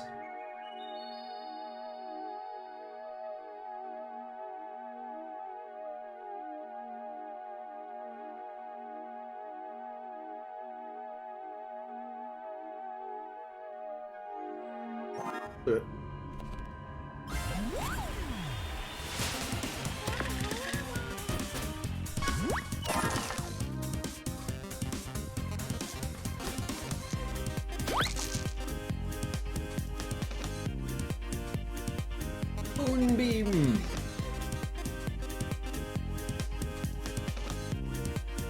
Whiskey, thank you so much for the Prime sub and the 4 months. Slay those dice. Make it happen.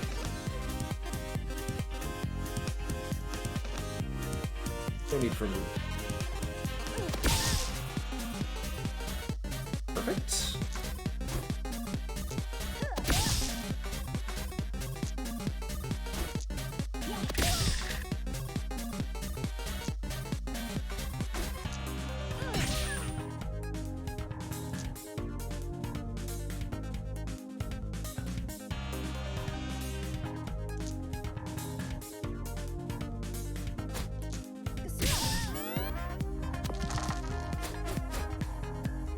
Ouch.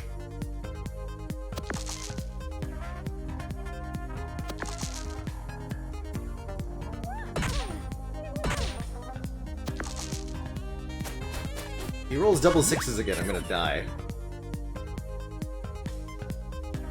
So we'd better freeze his sorry ass. Can do.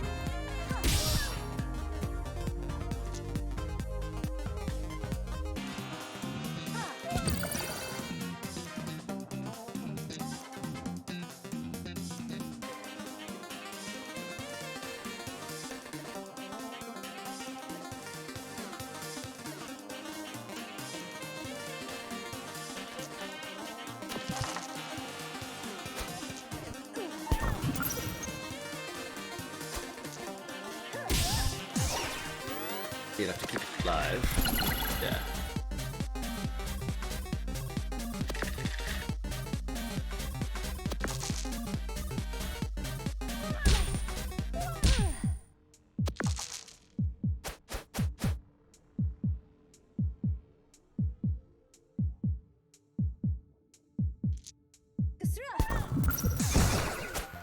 Which is tough to play. She's got so many options on any given turn, and I think it's really easy. I'm gonna take the extra dice here. It's really easy to suboptimally use your dice, or get yourself into a situation where you can't make anything happen.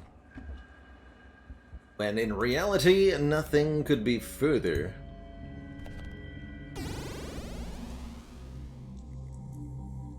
Okay, we're up against the late game enemies now. We need to be able to end these fights quickly and decisively, or else death will come to our town.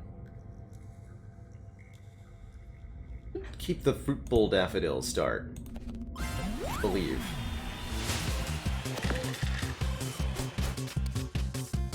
So this enemy does confuse and random statuses.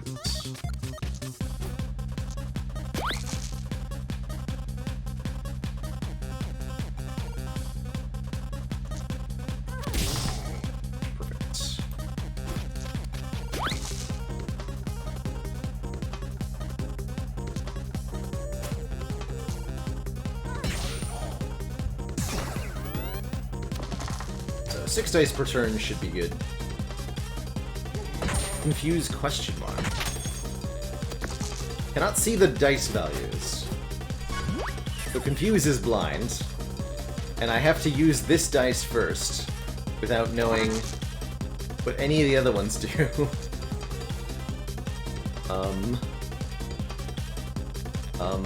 Is it a 6? It was an odd number.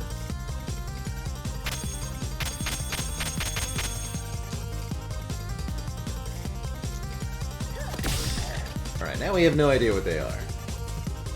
How do I even try to do anything now?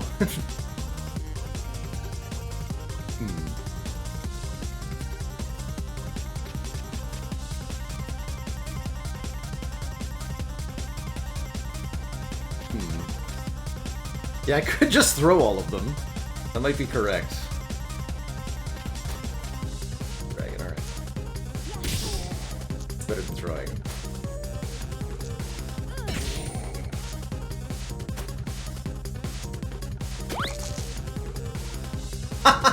That was even a 6! Brilliant!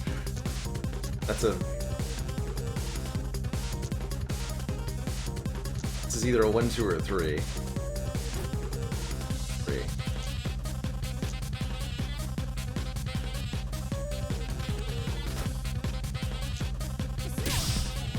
Alright. Accept. Ouch! The catastrophic rolls. Alright, we know these are likely to be 1s and such.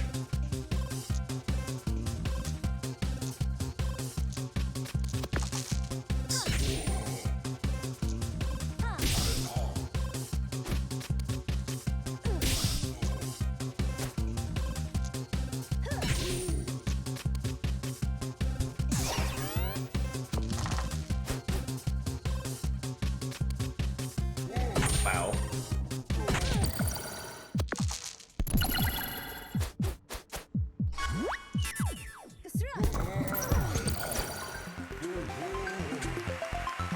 How fungus la bunter ranir. Ted sent us on our way. Unfortunately, I don't know that we can recover from that, but we'll try.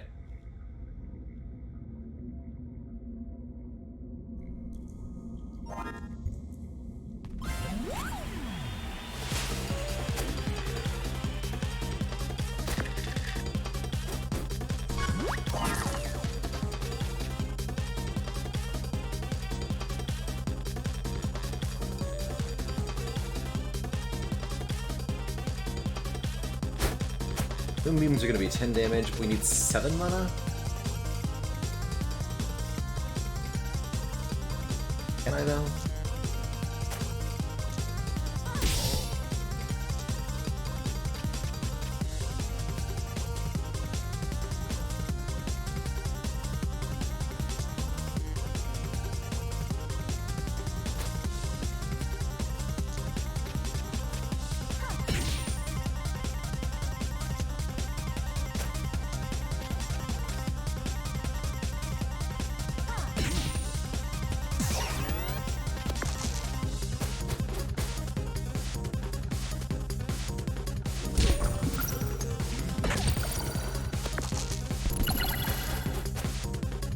Moon the Snowman. Easy.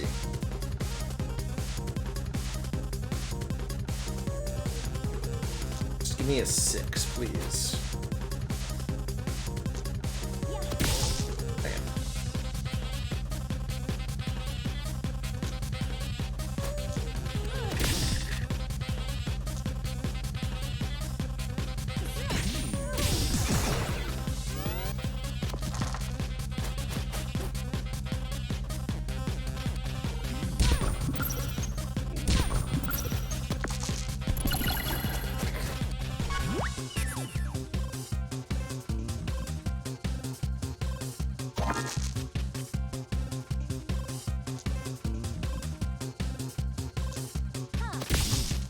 There's a 6, but it's a little too late now.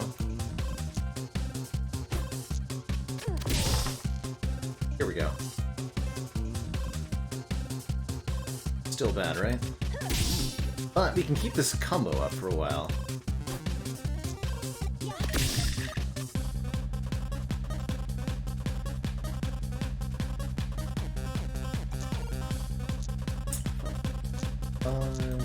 Perfect. Hold snap. Alright. Do the snowman.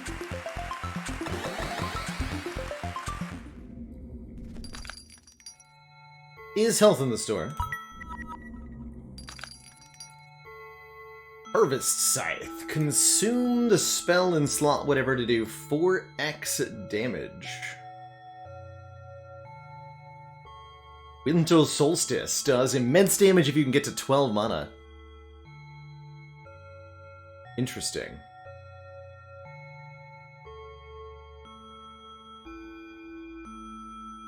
Consume the spell in slot whatever. I almost feel like I might need Harvest Scythe to get through the next couple of combats. But it's really a finisher, right? It permanently eats the spell in that slot. Do a tremendous amount.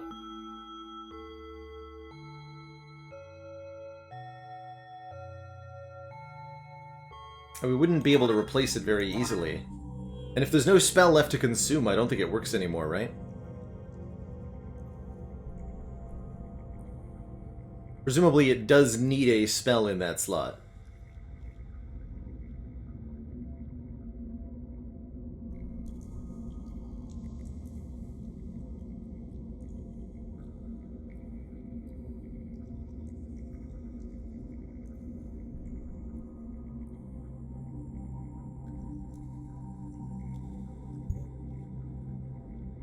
Yeah, it should be permanently remove the spell.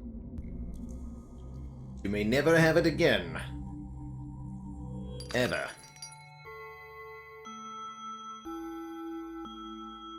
Alright, if we can freeze Gargoyle, we should be okay.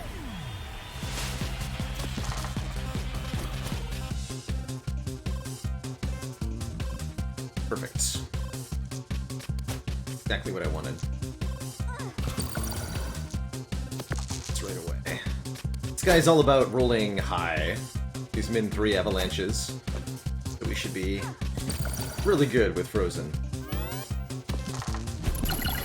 Because then he can only glare at me. It's not a problem.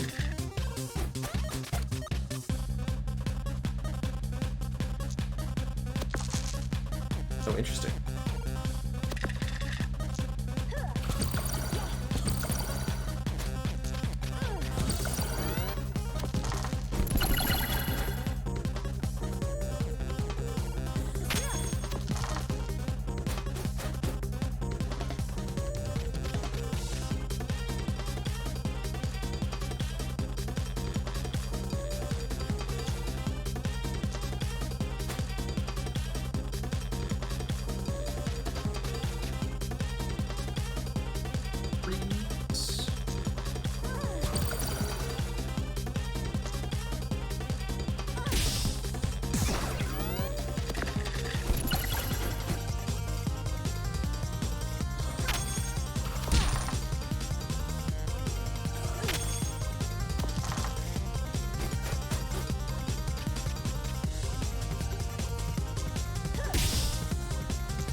Can't even do anything with 2/2s.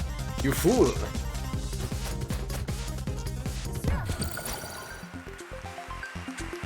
Okay. We've unlocked the way to the next path, but I think we can beat Wicker Man here. Okay, maybe we did in fact recover. Wicker Man should also be pretty weak to cold snaps. Start with Double Daffodil again.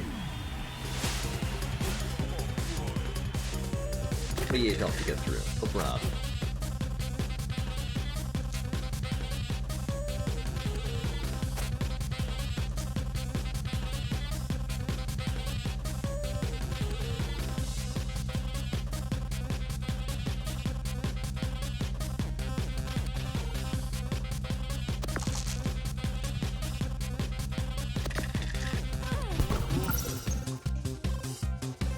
Summon a third Daffodil?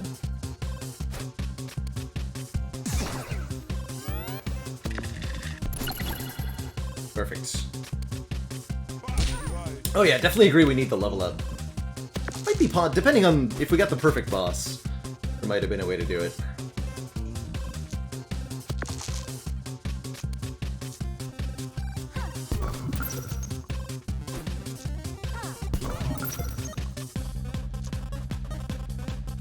Moonbeam time? It's moonbeam time.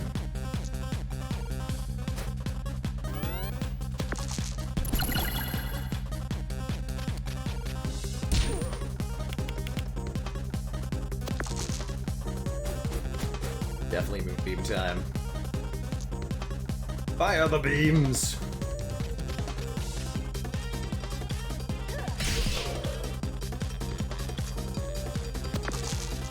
More beams!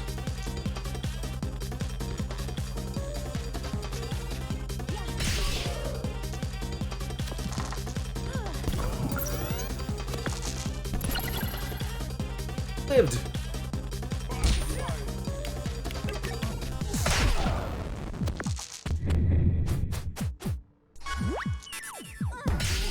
And we have Crystal Ball charge for the boss fight, too, which is great. Give me a third prepared spell slot? Question mark? Although an upgraded spell slot could be really powerful, too, here. Let's go with the upgraded spell slot, actually. Just one.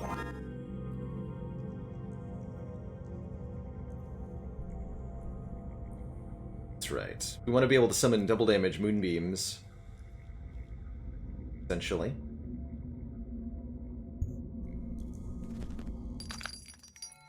Oh, that's right, Harvest Scythe. I think that's a good one to have in the final slot. Let's lose the Snapdragon. Get the Harvest Scythe. We're fighting Drake! Means we also need Stake. Great on Harvest Scythe. 5x damage, ye gods. The power.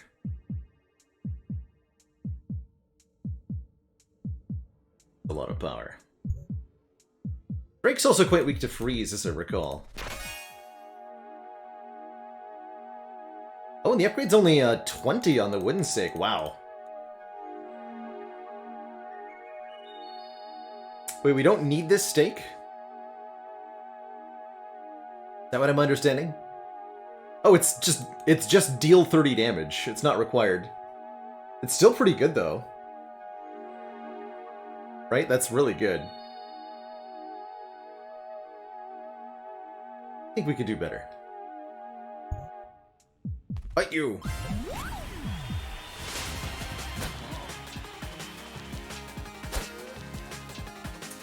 Back when I first became a vampire, the people who tried to fight me would wear top hats and huge petticoats, and they'd come in big, horse-drawn carriages.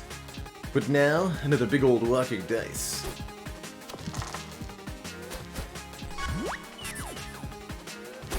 Drake has health drain, poison, and blind, which just means I can't see my own health. More annoying than anything.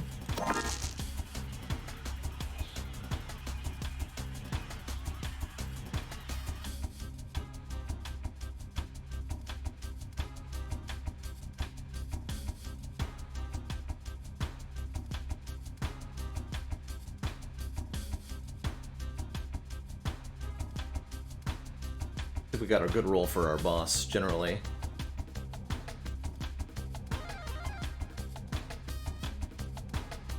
Let's start with a Mirror Cauldron.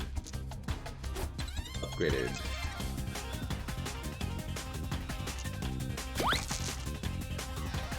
Summon a Daffodil. 2. Actually, just give me some more dice.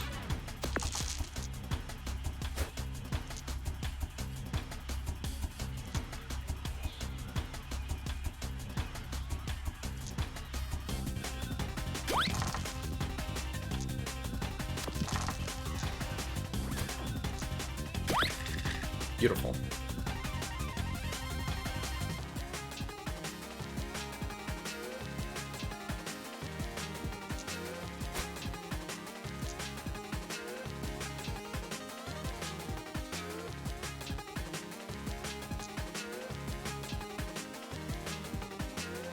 Summoning upgraded Harvest Scythe.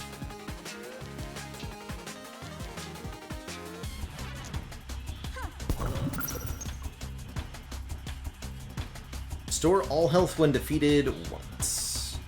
Seems like a good fight to go crazy with the Cauldron in, then.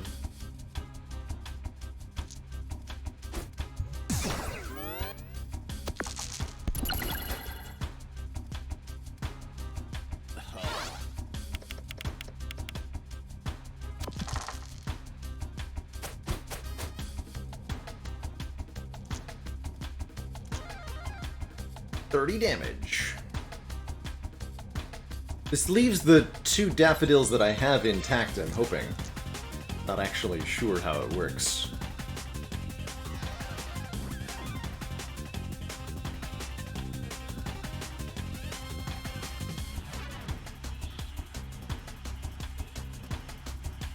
Find out. Yes, so now an empty slot in the spellbook.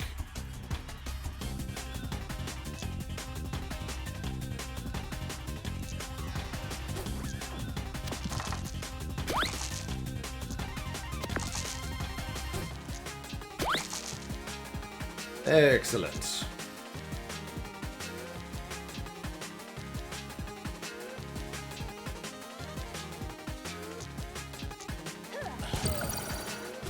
Cauldron 2.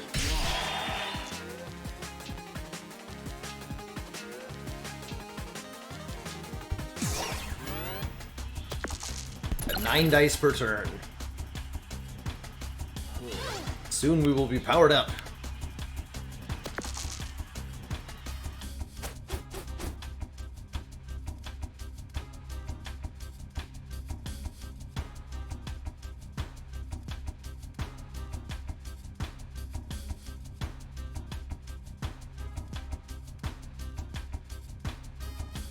Blast him.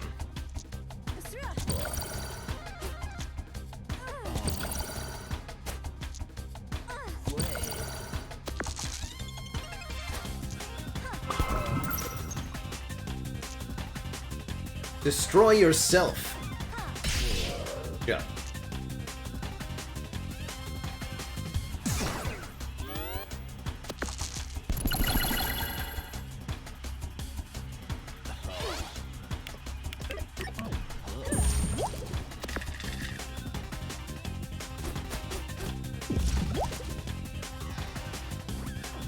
The moonbeams are ready.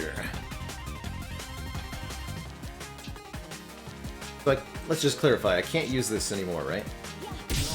No effect. Understood. You can put it in, but it doesn't do anything. Very well.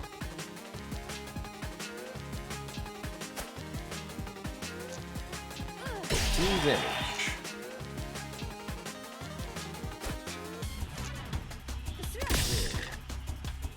More moonbeaming.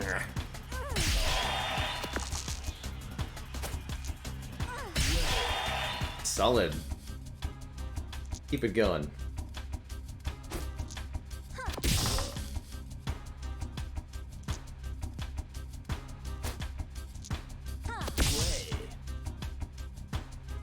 Ew.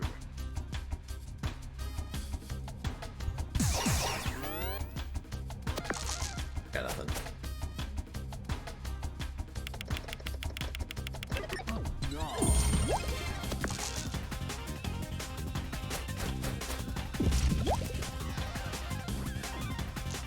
Beam! GG.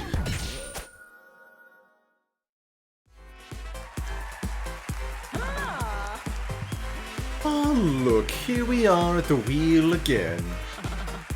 Let's give it a spin and see whether this time you will win your heart's desire.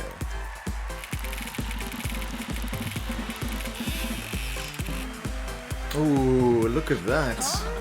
Oh well, I'm sure things will look up for you eventually.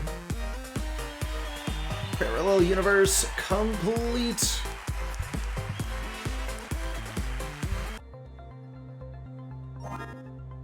The Warlock's favorite food, nightingale tongues. Job, conjuring the unseen. Karaoke go-to, or O Fortunata. Or O Fortuna, excuse me. And wanted to enter the dungeons to get the power to command the winds and rains and all the empty spaces of the world also. Toaster. Good stuff, man. Stuff.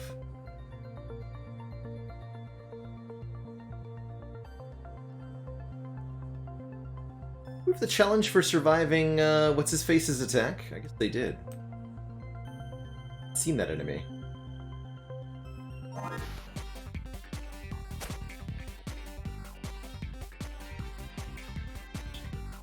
Last up, the Jester. Jester still needs to do his elimination round episode. I got rid of that challenge, well dang.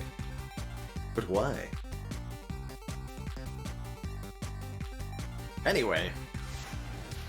Bring it on, Mr. Jestermans. In the elimination round, all enemy equipment is upgraded. And enemies have 10% more health. Actually, maybe we'll just do the parallel universe with him. Just round out those, and then we'll go back for episode 4. That sounds right. Episode 5 with the Jester. Well, let's all fall silent for the Jester once again. And let's ignore how pleased with themselves they look. I'm a Jester. I'm always pleased with myself. I'd expect you of all people to know how likely it is that you'll fail. How improbable it is that you and your new pals can thwart fate, chance, and entropy. Still better to try anyway, right? And if it doesn't work this time, well, we'll try again. And again. And again. Until it does. Yes, people say the same thing about the lottery, I believe. You know, you really should know better after all this time. But I don't suppose you have any other options. So, in you go. Yes, Chicken Man Phil, the alternate statuses are consistent across episodes. So Burn is always the same in all the alternate universe episodes, for example.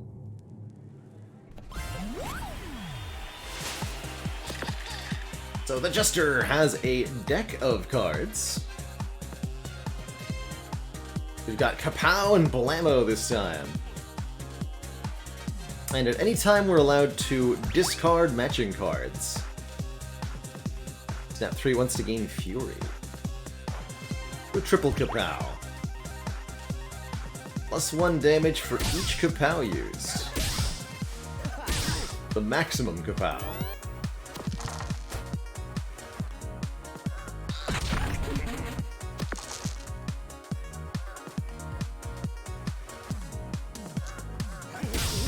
Give him a Blammo.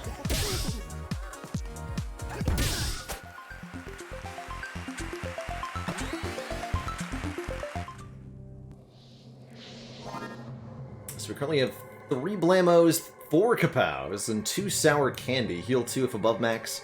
Deal the excess as damage. Definitely see a going Kapow build here. Sounds fun. Gumball Machine. Max 3, recover 1 health, get a new dice.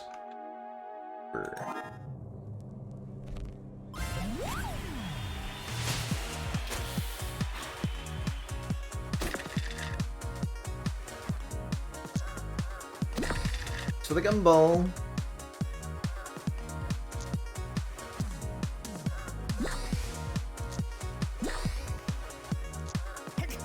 Give him a Blammo.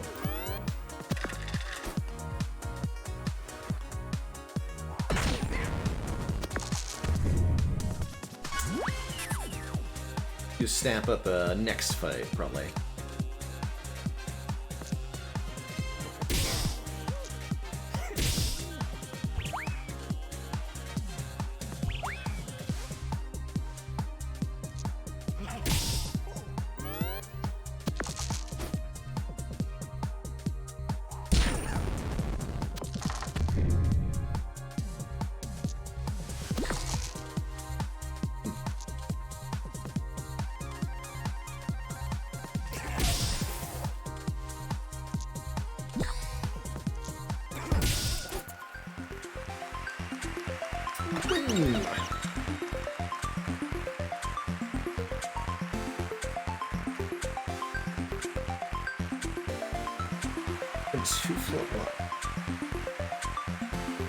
Lose 3 health, gain 3 shield, return the dice.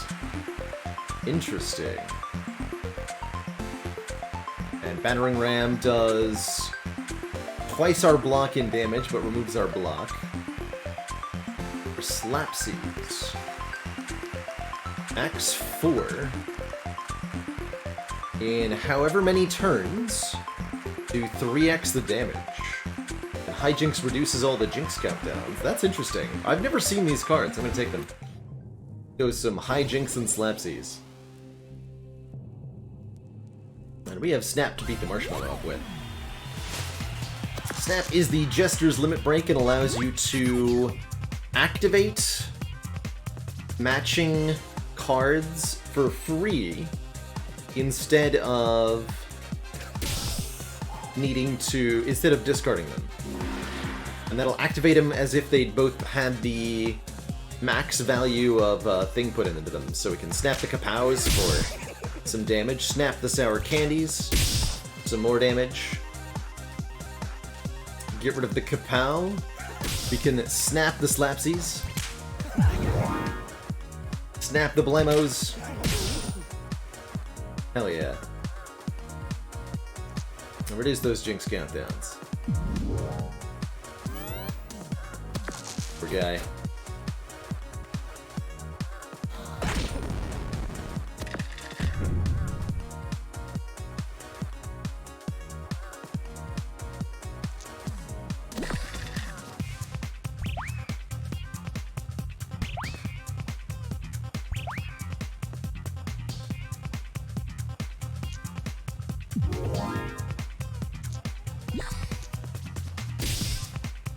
Fun.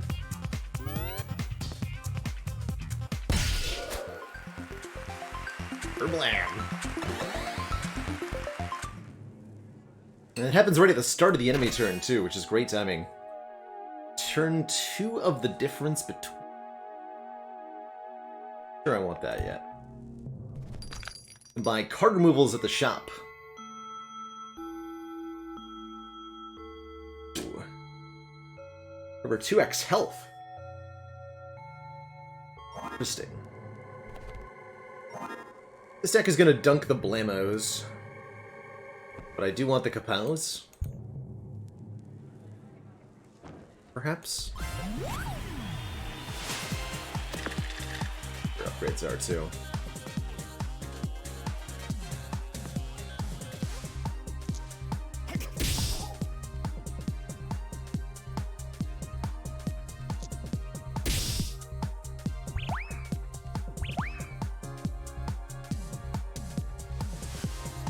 She can't use any of that. Lift in turn.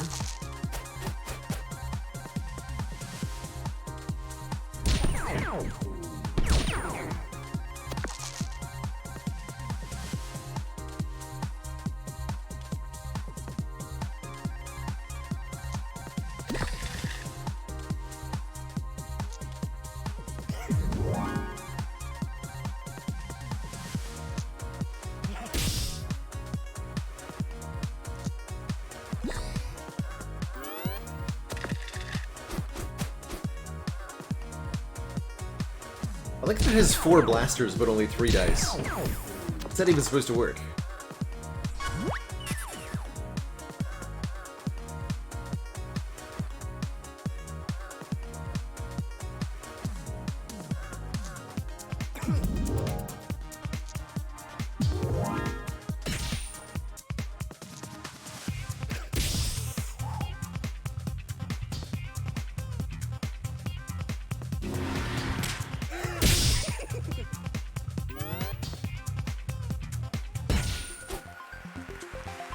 Pew pew pew pew pew! Pew pew. Pew pew. Oh, I actually place this back to level. A subdivide. Split and dice evenly. Limos lose the requirement. Gumball machine. Do health equal to the dice you use in it. Ooh, hijinks upgrades to reduce by 2. That's really good. Plus 2 per Kapow use this turn. Kapow upgrades are strong. Lapsies go to 4x damage. Wow. Upgrades.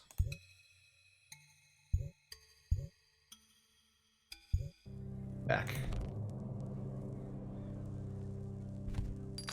Get some removals. Blamo destroyed.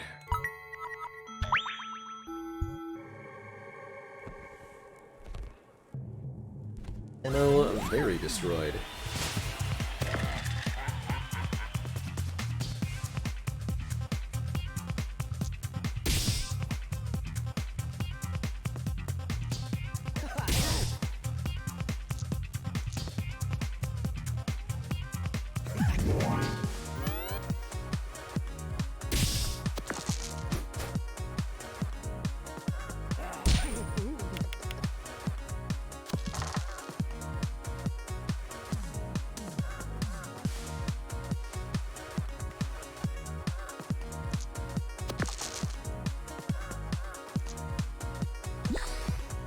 Let's go triple cow. Bad move.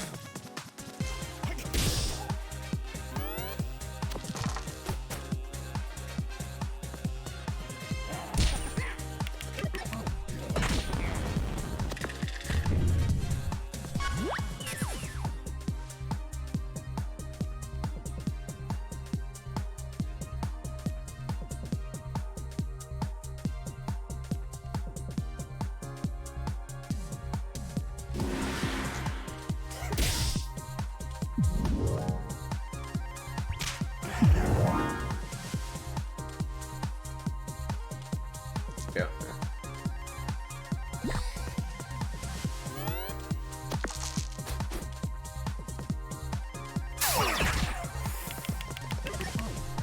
Ouch.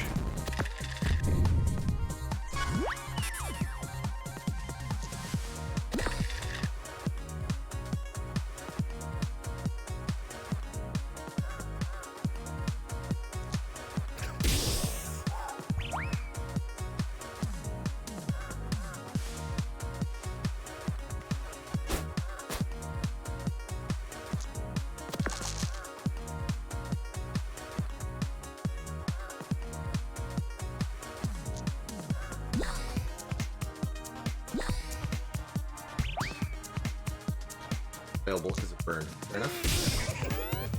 Fair enough.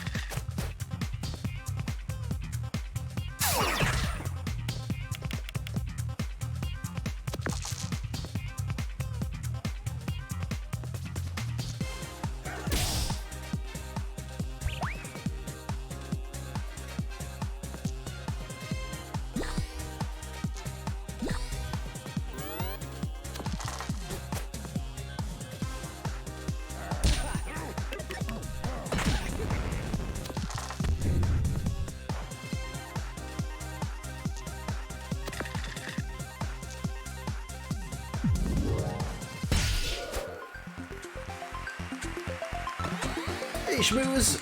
We're gonna be playing something else probably after this Jester run. Probably not Spire. No, what it's gonna be.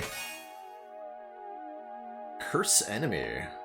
Finale. Play every card in a single turn. Use.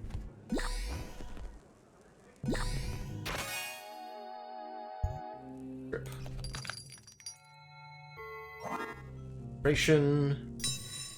Let's go with a Kapow upgrade.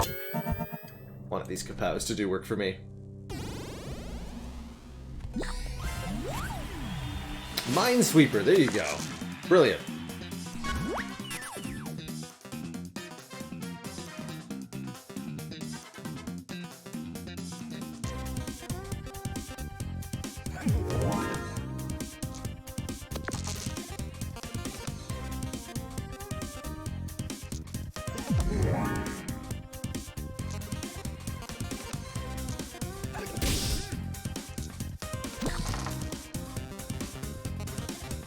Okay, this is actually a really good snap, right? Because I can go snap.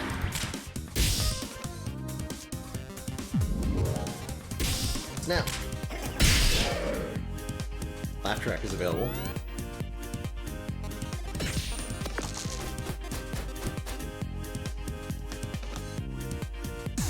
Chance to dodge. Best of luck to him.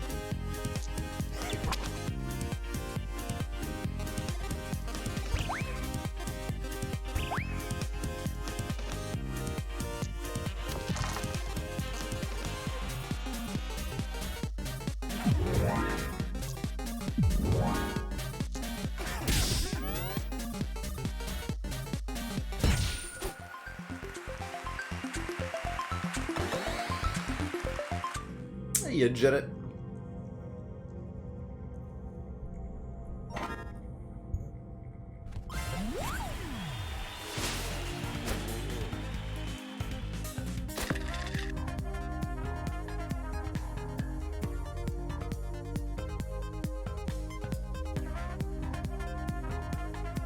awkward roll.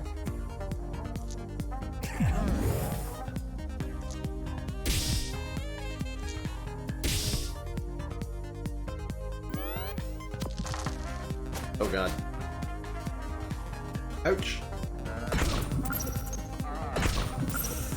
Hey, snap's available at least.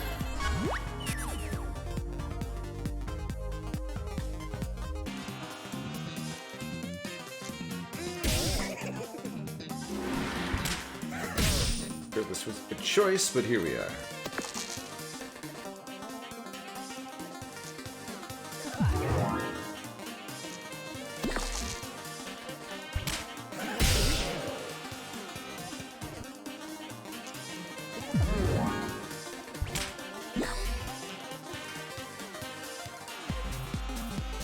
Curse.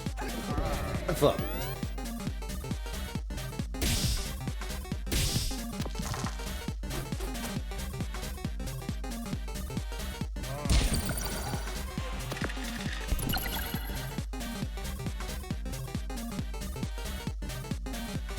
Take 12.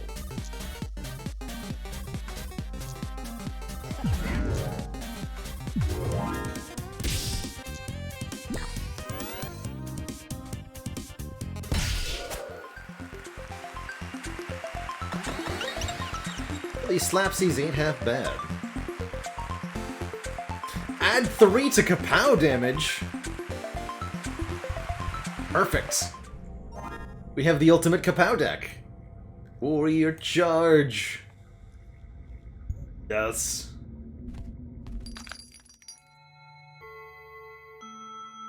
Spatula sword. Do damage and flip the dice upside down, or telephone. Do damage in 2 turns. Do damage. Telephone's kind of cool. Of our last blammo.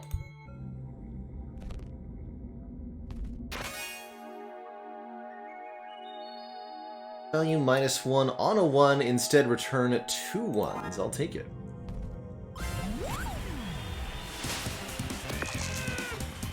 Hey, Harry McDurr. I think Trials of Fire needs a little bit more polish, but I think that the base premise is really good as it stands.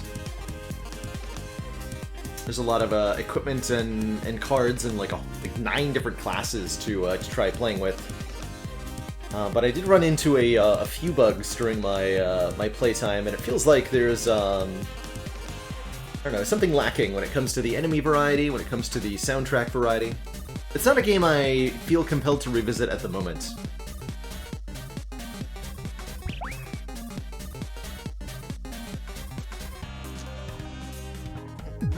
Some slapsies.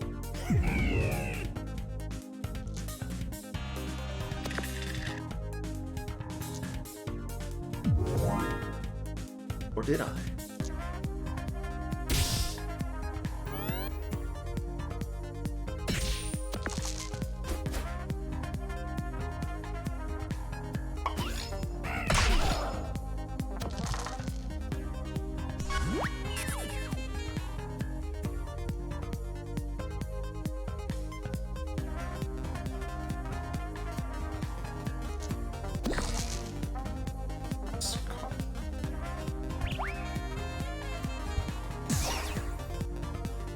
I assume that's add 3 to kapow damage for this turn, but it's not clear.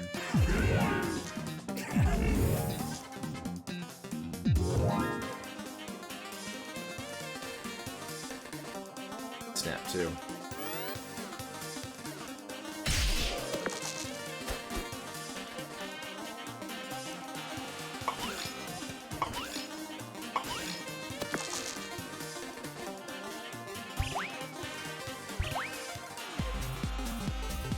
Guy.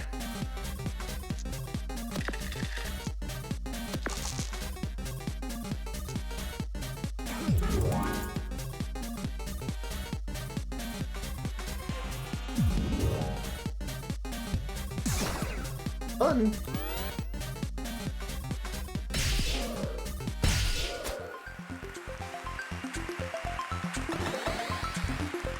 I think I played Ring of Pain around the time when that first came out. I want to say 1.5 to 2 years ago is when that first came out. Sounds familiar. Actually, wait, no, I'm thinking of a different game. Ring of Pain. I've seen but not played. What am I thinking of?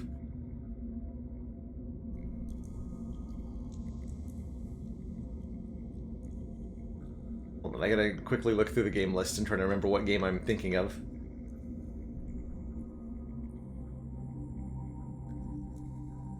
A different deck building. Deck of Ashes, that's the one I'm thinking of. But Ring of Pain, I watched a little bit of Sneaky Take play. Where you've got this big... all the enemies are in a ring, and you kind of have to, like, go left and right to explore them. But yeah, I was definitely thinking of Deck of Ashes there.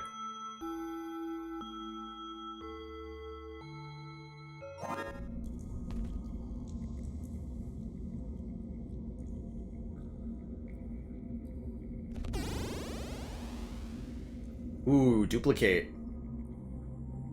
Duplicate's pretty good for a myriad of reasons. Can't upgrade the warrior, right? That's right, cannot upgrade. So we're going to keep upgrading the Kapows. We're going Kapow build. Heard me. Kapow build.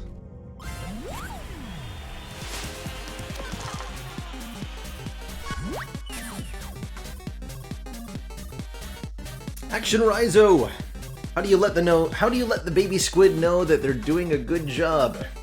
You tell them that they're incredible.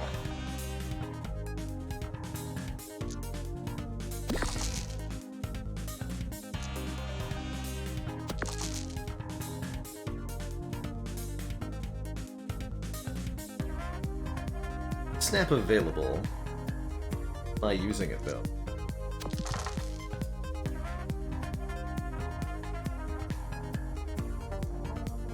Go hijinks, then sour candy, then yeah, we'll do. Next here.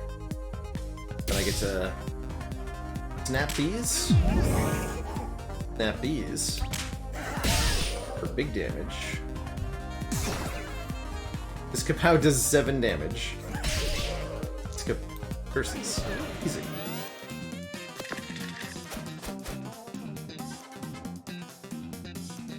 Yeah, I do in fact come up with the dad jokes on the fly. Hey, thanks for the... Finally, we get a dice from the enemy. That's cool. It's really cool. I like it.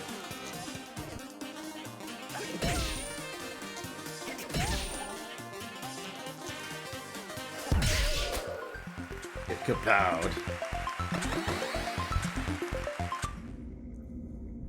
Blam. Suss out all the options. I'm expecting to dupe the warrior, but we'll see.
Time.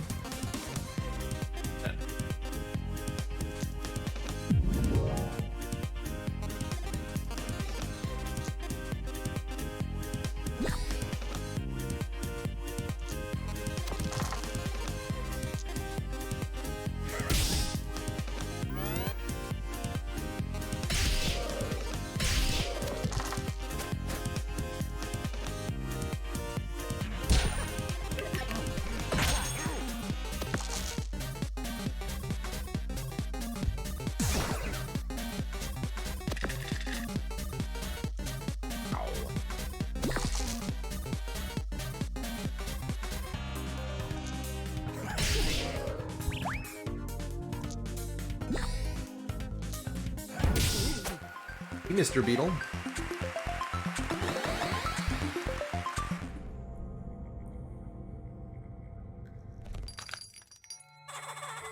We can buy another Kapow? Welcome back. Take your time. I only want satisfied customers. As my old nan used to say, second place is for losers. Well, your nan was right. I'm gonna buy the Kapow. I'm also gonna buy a Lollipop. Just because snapping Lollipop is pretty useful.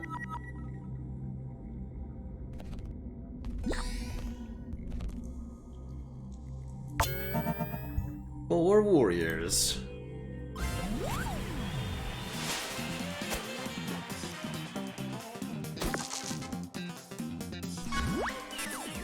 And here's the Lollipops up to be snapped. Perfect.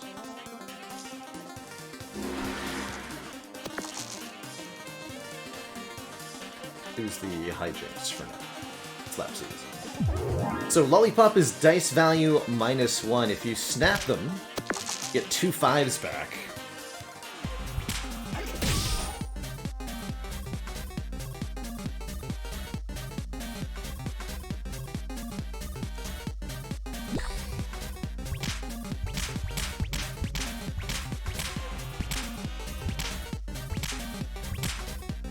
Now.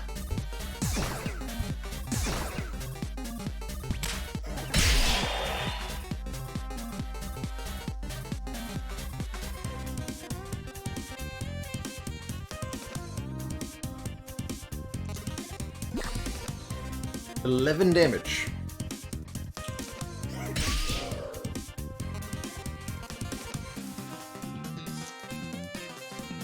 Can't use laugh track here. 5 can't be used anywhere.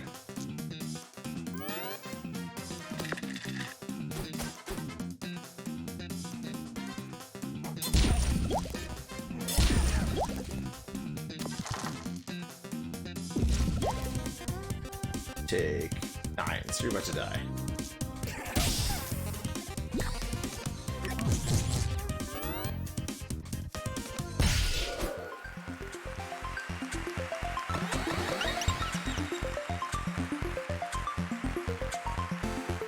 Rent a powerful item. Costs $1. Interesting. Rent a powerful item. Power Surge might not actually be useful. Destroy a card is definitely useful. Let's take the Thief. That black market ability sounds fun. Hijinks Mercy. In 6 turns, do 20 fire damage. I'm gonna ignore these. We're gonna do the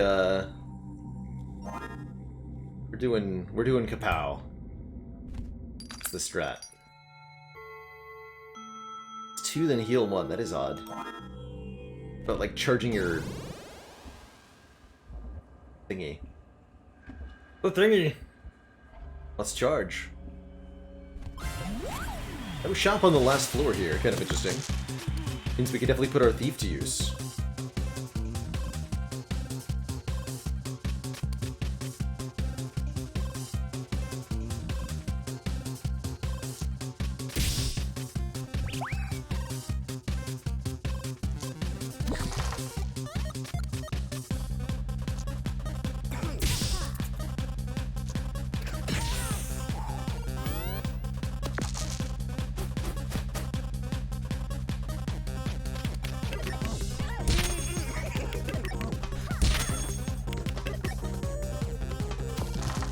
My dices!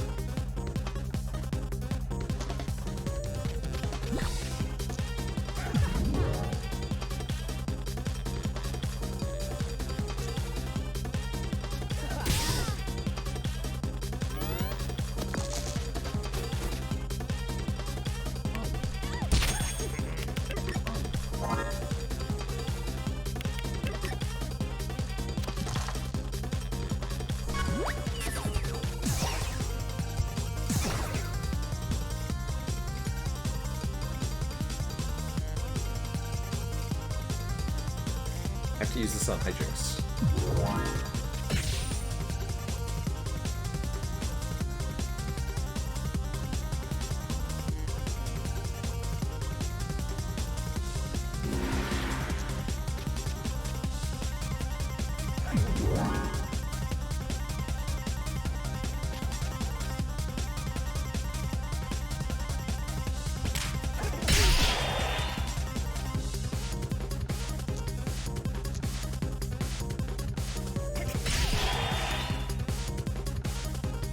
enormous damage.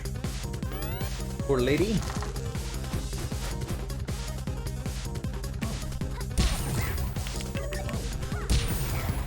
Unless I'm reading it wrong, Mikkel Junker, Kapow Plus does more damage per Kapow we've played prior.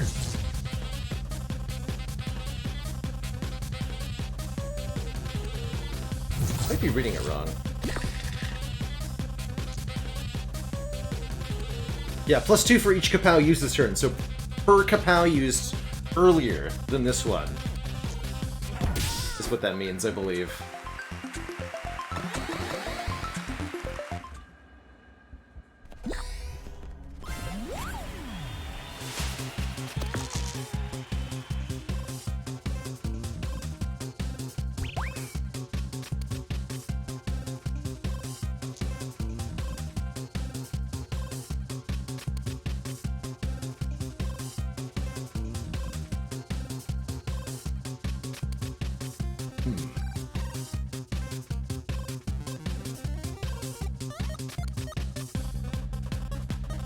Go Slapsy's Hygiene.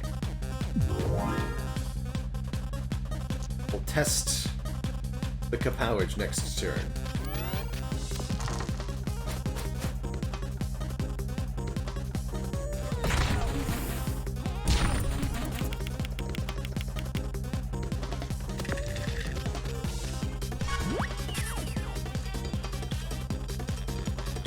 Oh, Snap is even ready. Well, Snap prevents me from looking at the numbers here. Gotta look at the numbers.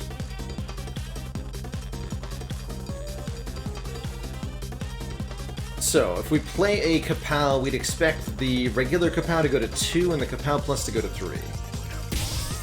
No. It is 2 and 2.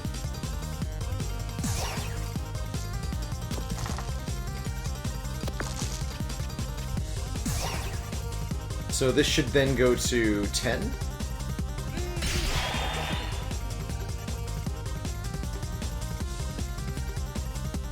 Huh? Alright, I have concluded that this game is absolutely not certain what it's doing. That's all I've concluded. It has no clue. Alright, well, solid attempt. Solid attempt. What does that mean? We're not sure.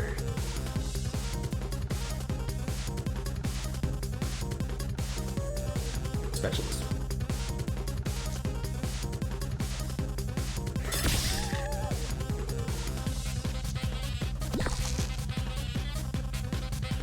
Alright, so Kapow says 9 damage, Kapow Plus also says 9 damage. That can't be right. Let's actually look. That did 9, I believe. 24. That did 20 damage. So it's lying to me. Kapow Plus is absolutely doing more damage, it just lies on the display. Which is fine. But yes, the Kapow Plus needs to be played later, rather than earlier, from the looks of it.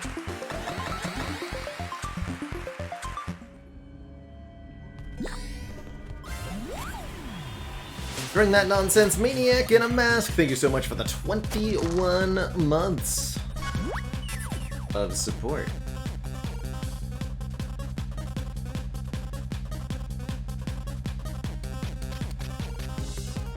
So, yeah, it's weird, is what it is.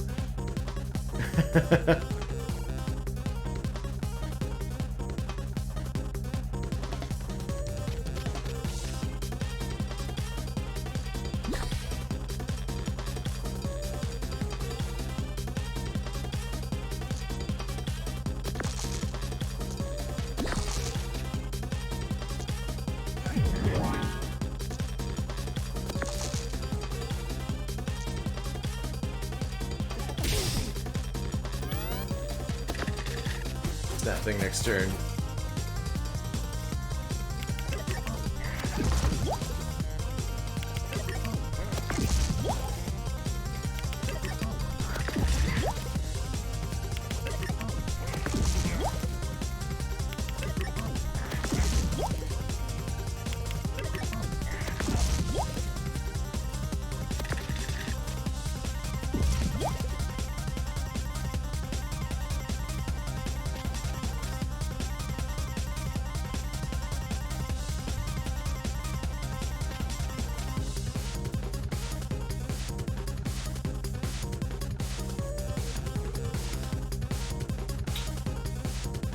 Well, I can't actually do anything with this, so...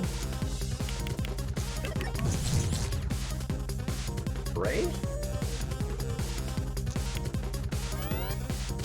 Not good.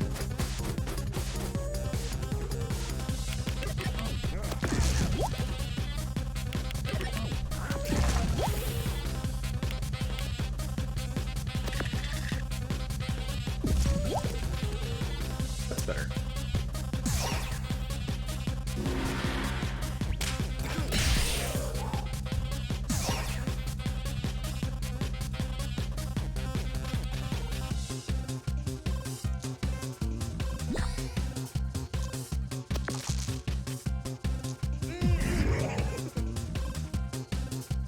How much is this gonna be? D6 goes to 0. Yeah, that's about right. Wow. That's a lot of damage. Obviously... Actually, that kind of makes me want more copies of Kapow Plus. Although I think a third warrior is a pretty good idea, too. Triple warrior.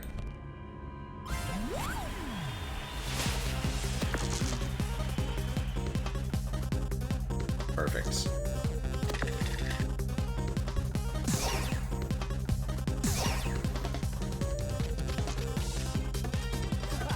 So 7, this should be 8. Is 8. This says 9, but it looks like it's going to be a lot more than 9. 18. Okay, so Kapow Plus is actually just completely lying with its entire description. It's times 2. Not plus 2 per Kapow played, but rather just double the damage displayed, period. Because it's doubling the bonus from the warriors. That's crazy.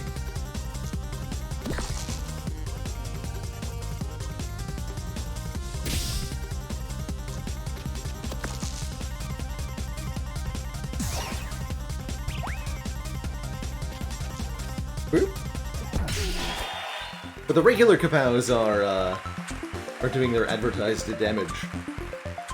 I was winnowing with giant arms the slumbering green, and you interrupt me for yet another fight? Poor Kraken.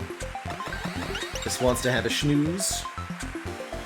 Double subdivide. Oh man, if we snap 2 subdivides, we have a good time. Booster.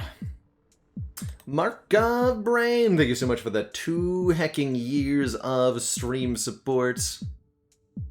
Little high and very swollen after having all your wisdom teeth out. You're reminded of all the other times the stream has gotten you through tough times. Hey, congrats on getting those wisdom teeth out. It's only something you have to do 1 time. Here's to a swift recovery. I know I know that's tough. I had all 4 of my wisdom teeth out at the same time when I was a teen. And that was one of the hardest things I've ever had to do.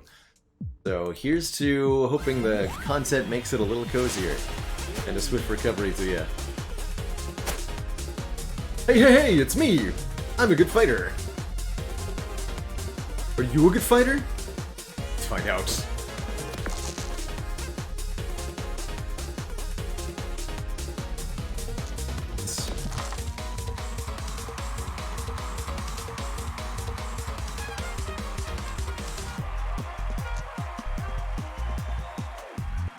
I'm gonna give it a fight. I'm gonna use a 1 here.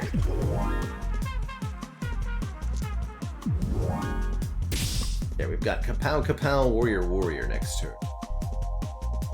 Use these. Hopefully he'll do 13 damage to me. That would require all 4 Fire Breath. That's really unlikely.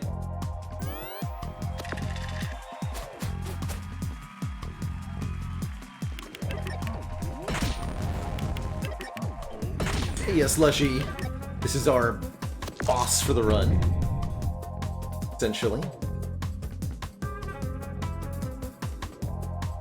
Demo machine.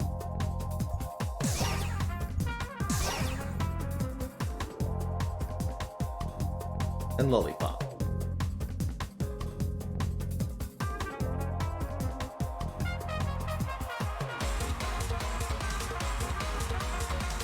Well, there's a lot of different ways to win this episode, Q, and the Kapows seem like they were surprisingly effective, but there's definitely a whole myriad of strategies you can employ with the Jester. I think he's one of the most powerful characters, and there's a lot of ways to build him that all work pretty well.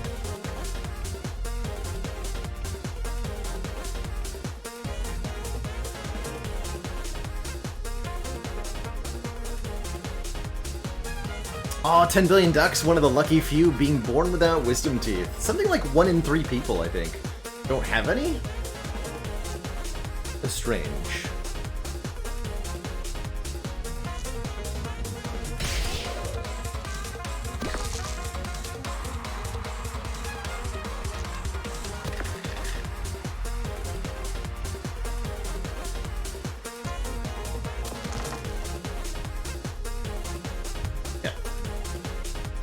Quarterstaff on 4, return the dice. Perfect.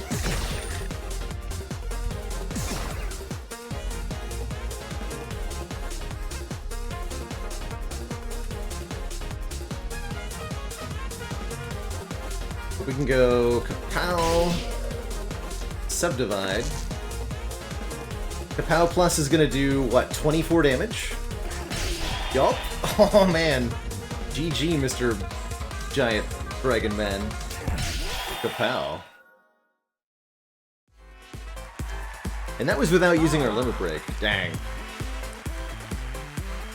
Back for another spin? Of course, let's see if you win. Literally anything is possible. And it's not like anybody involved here has absolute power over fate and fortune or anything. Spin the wheel. Oh wait, no, I totally do have absolute power over fate and fortune. Isn't that nice? How nice. GG, Lady Luck. Episode 5 complete. All of the Parallel Universe episodes are done. We get Cornelius, another enemy we have not met today. Favorite food, the souls of the unworthy. Dislikes mushrooms, walnuts, the laughter of small children. Karaoke go-to, Careless Whisper. Favorite book, The Road. Entered the dungeons because in an eternity of existence, eventually, one must walk every path. Eventually. Yeah, we did pop over Jester 4 there. We'll be back for that one later, but I just wanted to get all the Parallel Universe episode stuff done here. Easy peasy. So now it's the bonus round for everybody, and that'll be something we pick up the next time that we play Dicey Dungeons, but for now, we're gonna wrap it up.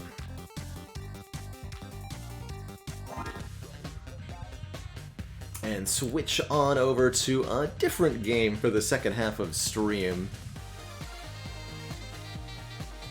Probably maybe 2 more streams left in Dicey Dungeons before we get to the ending, at least of the vanilla game. Not necessarily where I want to end the game as a whole, though. I hear there's some modded content that I'm gonna have to check out once we escape Lady Luck's dungeon. We're gonna play for the rest of stream today. A couple good options. I hear that Curse of the Dead Gods got an update of some kind.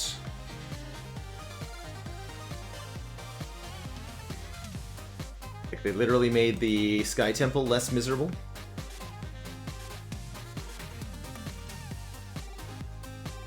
Yeah, be a fun one to check out. 5 teeth.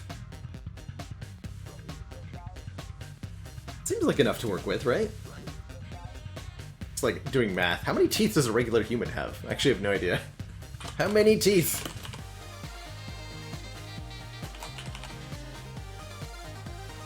$32 normally. Okay. That is definitely missing a couple then. 16. Let's do, yeah, Curse of the Dead Gods.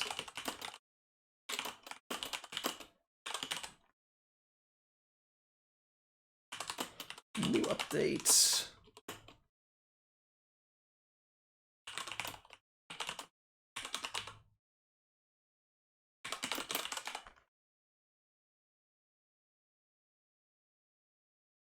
For symmetry, like you do. Update the title, yes it did. Sweet.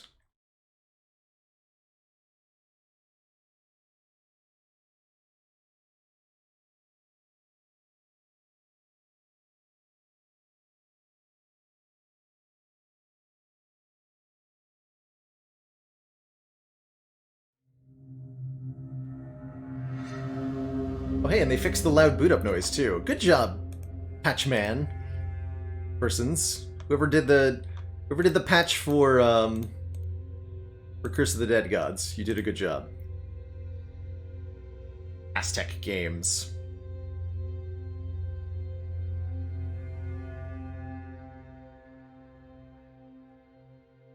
The game you're thinking about, Molnar Balaz, is called Meteorfall, Krumit's Tale. Which is kind of hard to spell. Let me put that in chat, too. Thinking of that one. That's a fun little one. I don't think that's gotten any updates since the last time we played. Let's take a quick look here. Controller wants to cooperate.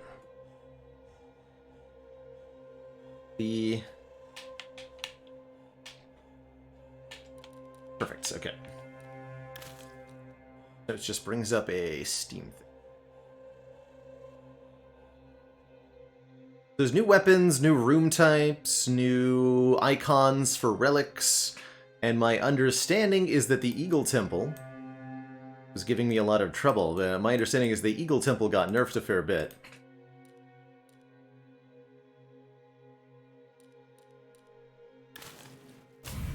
Hop into our save file here.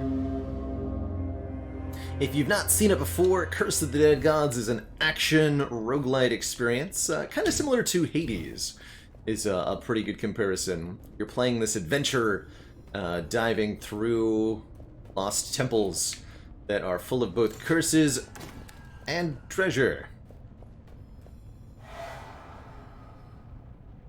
Like a start of setting equipment, claws, bow. Oh, bombs! Bombs are new. Let's take bombs. So you have 3 weapons in Curse of the Dead Gods. Your primary, your secondary. In this case, we've got a claw and a pistol in primary and secondary. And a 2-handed weapon, which is bombs. Throw 3 of them. Interesting.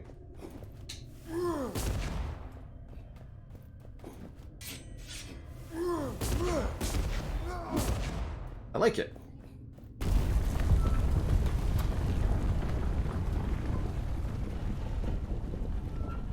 So we've been attempting to defeat the Awakening of the Dead Gods, that final main challenge.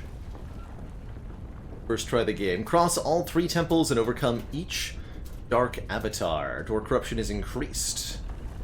Reach the Tomb of the Dead Gods and prepare for the final battle. So we go through a fairly long area map with 3 bosses. And kind of like Slay the Spire, the goal is to advance through the areas, getting stronger as we go. Collecting money, resources, you name it. Some gold.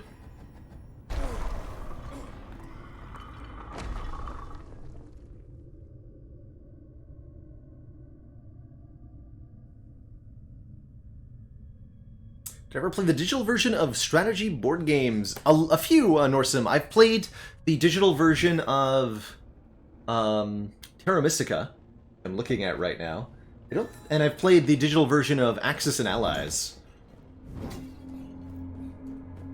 As well as the digital version of Space Hulk, an old favorite of mine. For 2 players.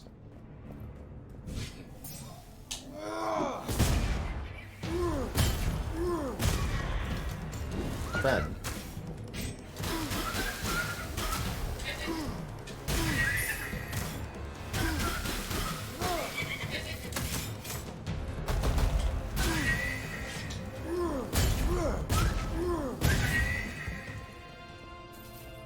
So as we kill enemies in Curse of the Dead Gods, we get greed kills. Each kill is worth more money, as long as we're able to chain kills together without taking damage or without letting the greed kill timer expire. Which does require us to avoid taking damage and be relatively quick with our attacks. The boons we have equipped right now are gain Fury when we take damage, 50% more damage for 6 seconds. Our greed kill counter never runs out when we're out of combat, and we start with bonus 1,000 gold and 5 perception. So a lot of bonus money here for us. Dang it. Okay. I heard they slowed down the projectiles on some of the traps too.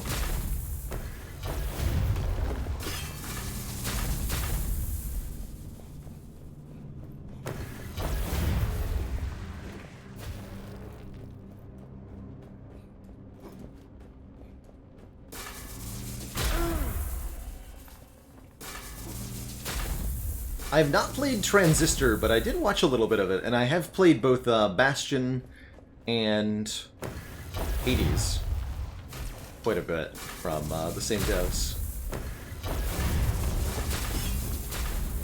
But no, I never played Transistor. Okay, yes, bombs do destroy statues, which means they should also destroy walls. Cool.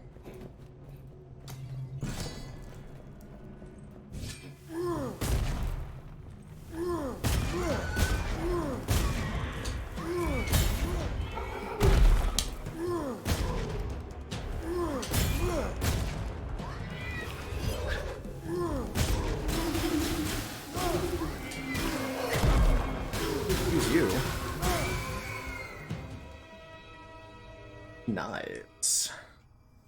Combo deals a random type of elemental damage. Oh.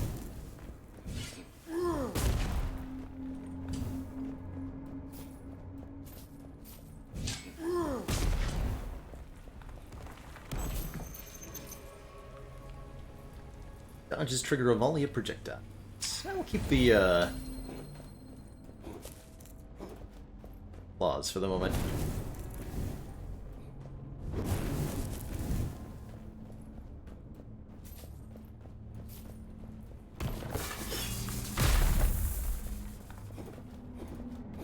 Oh, I'm covering the gold. Yes, thank you. I'm still a bit too big here.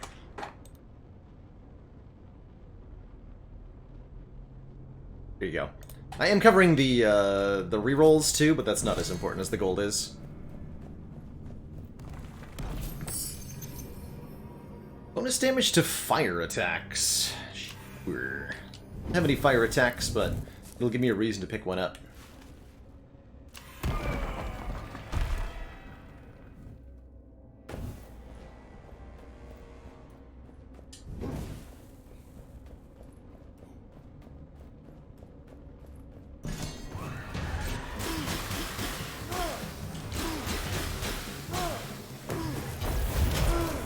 Who's you?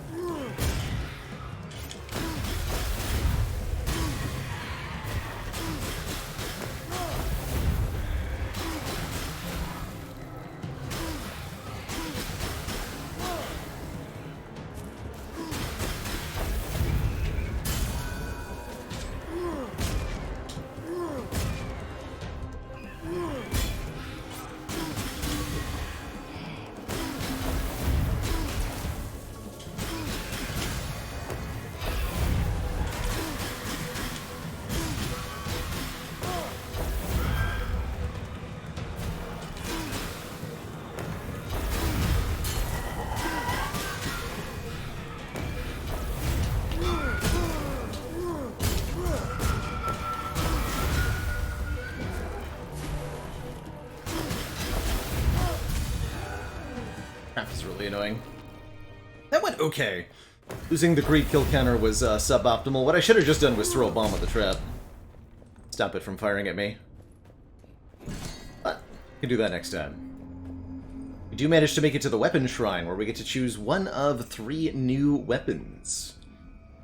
Javelin finishes with enemies. Blades do more damage per con. Or new venomous fangs. Bonus damage per point of con. Bonus damage to elites, champions, and bosses, and restore 1% of max health for each enemy killed. That's perfect. We get some sustain. That healing is really, really important. Only 60 corruption to take this instead of 1,680 gold. You know what? I will offer my blood. Get these claws.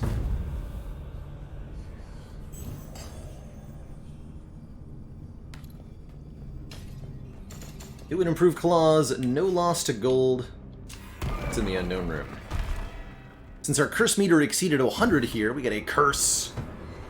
Transforming our gameplay in some fashion.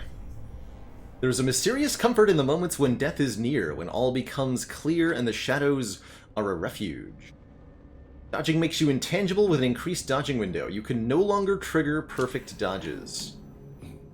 So better dodges, but we have to be a bit more deliberate with them. Interesting. Cool, and we actually, like, turn invisible during the dodge. That's sweet.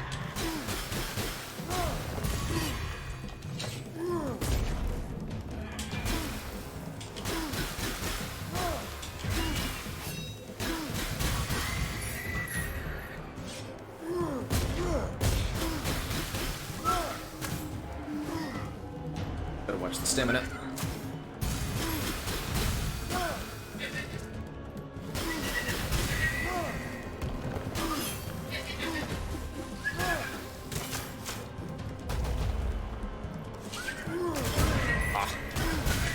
So there's a brief delay when you throw a bomb. You can't dodge while throwing a bomb. Unless I was out of stamina there, I might have been.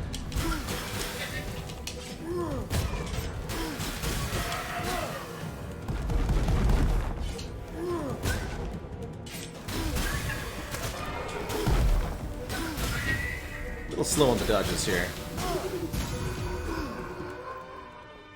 Still, we were able to at least recover the missing health from that fight. Thanks to the restoring health when we deal damage, get kills thing. And this is an upgrade shrine. A little bit more damage on the claws. More damage against burning enemies. It's for like 2,400 gold to upgrade this? I'm not paying that. For 2 damage? Don't be ridiculous. In fact, I don't want any of this.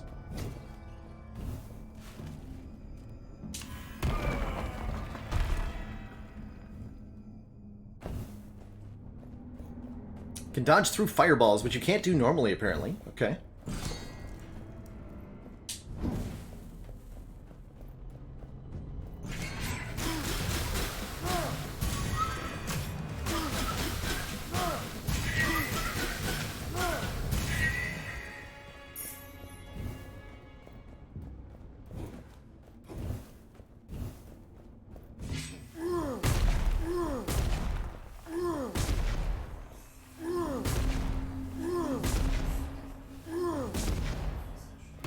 Gotcha.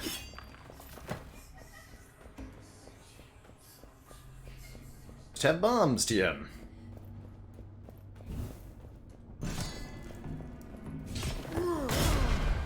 Okay, yes, you definitely cannot dodge while throwing a bomb.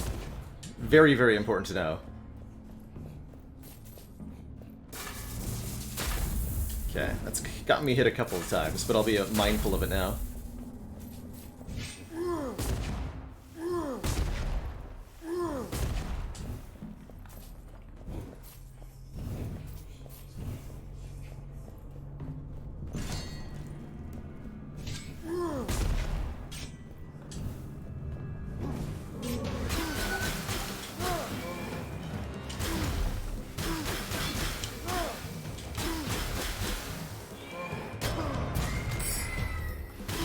Parry that. You can parry stuff in this game. Taking damage from an enemy deals 30% of damage taken to enemies around. Interesting. Take that, but I like it. More base damage for bombs. That I will take.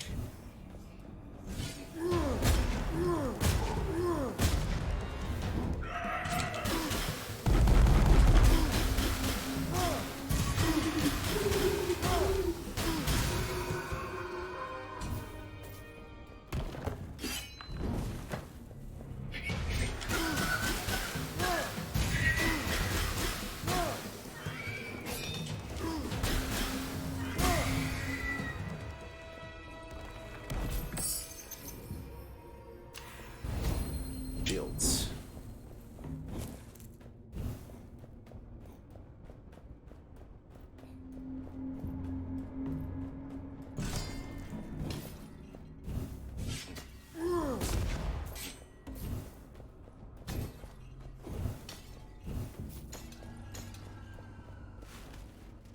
Take stats and then fight that champion. Get to remove one of our 2 curses then. Dark Mines. Mines are only visible while in the darkness and deal dark damage. Doesn't sound too bad, but it might be terrible. Who knows? Who knows?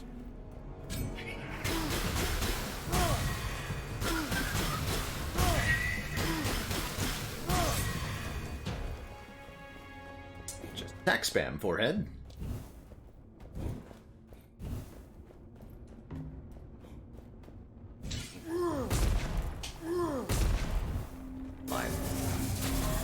Wait, that's say only visible while in the darkness? Hold on, did I read that wrong? Only visible in the darkness and deal dark damage. Okay, that is annoying. Not visible in the light, visible in the darkness.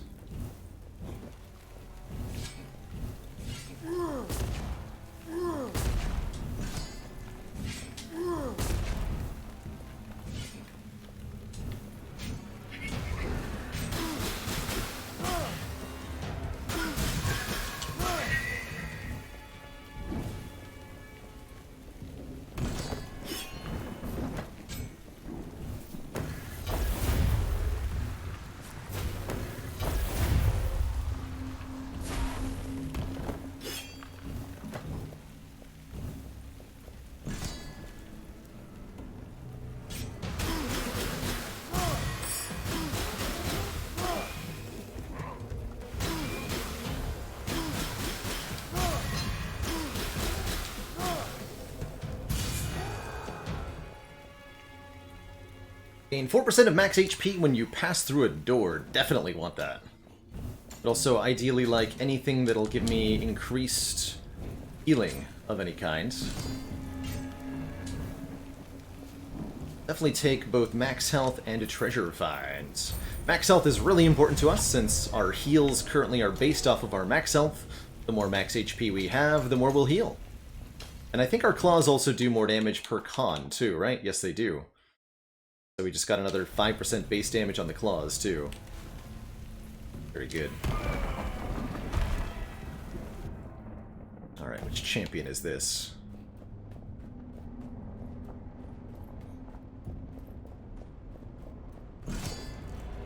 Ah, Malak Paul, the flesh monstrosity. Remember this guy. Too bad.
Oh, definitely, Norsum. You can absolutely get overpowered with the right combination of stuff.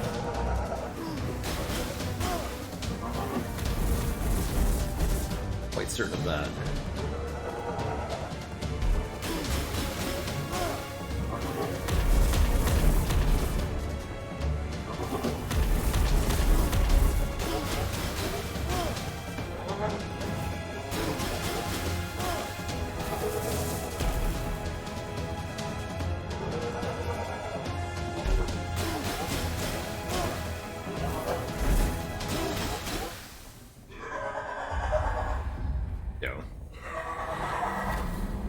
Not a bad enemy at all.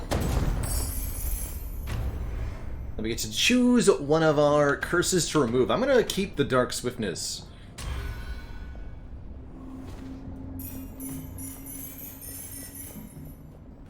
Dropped the Evasive Knives. Automatic dodge during a charge attack. Not helpful though. Venomous Fangs will be much better. And 3 con, that I will take. More max HP, more healing, and more damage. Getting lots of con in general would be a really good idea here. Overall, that was a good champion fight. Next up.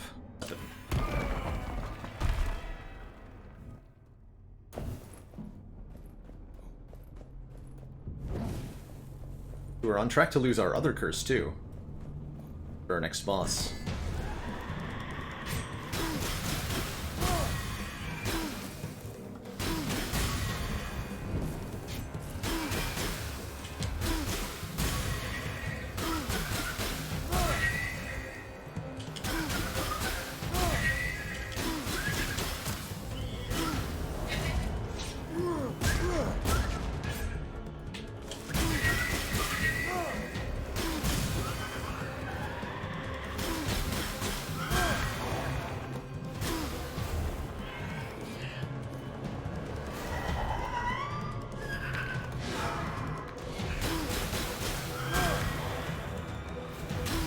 My greed counter there dodging.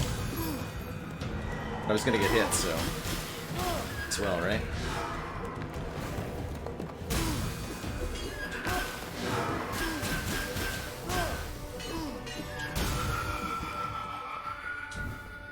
Cool.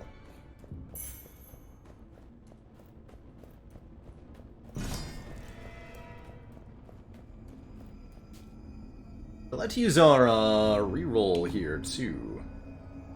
Ooh. Stormlash has lightning attacks, bonus base damage if the main weapon is a claw, and bonus critical damage. Or, ooh, Warmonger Claws. Have more base damage per point of con, bonus damage to burning enemies. Bonus damage if we have a shield. Let's swap out the secondary weapon. This whip seems like it'll be really good. Could have used a reroll here. Just remind ourselves. Our whip has some long-range attacks and can also do kind of a grab. And a big spin is the follow-up. Should do plenty of damage. I don't know how to get crits with a whip, but first and foremost, we got a boss to deal with.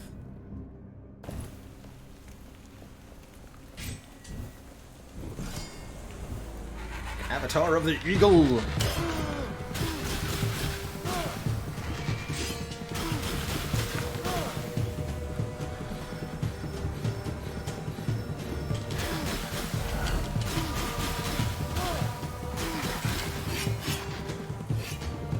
I think I remember this enemy very well.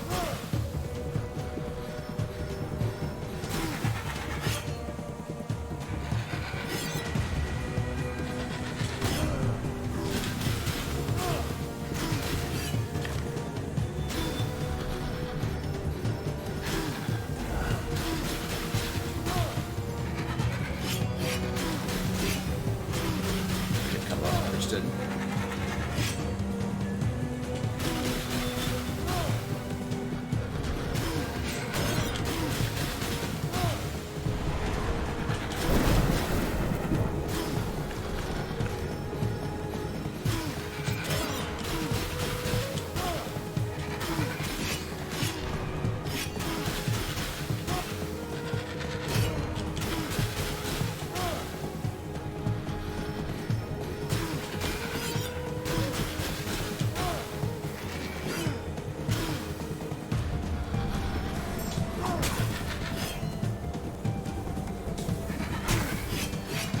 go!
Okay, well that boss very nearly killed me, but we at least have some health restoration, so I can recover from that.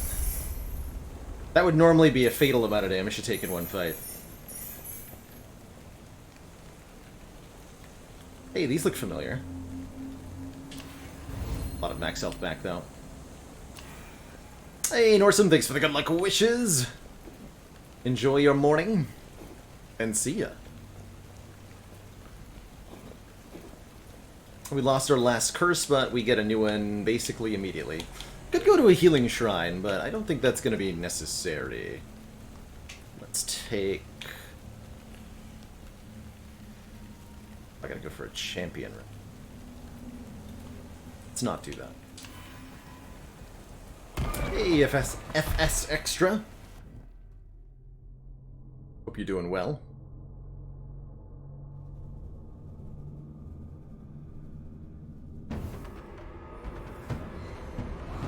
Appreciate the sub support. Sorry if the notification got lost somehow. Damage it causes hallucinations. Have a new, like, entering intro area screen. That's cool.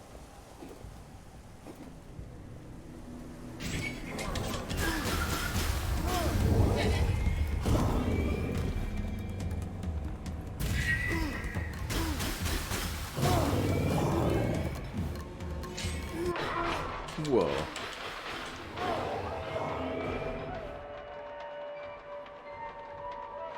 So this is the hallucinations, this black and white stuff.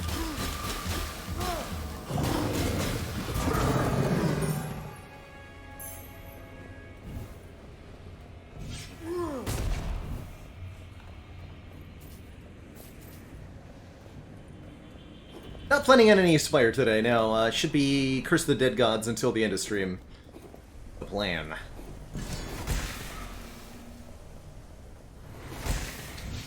They're not destructible.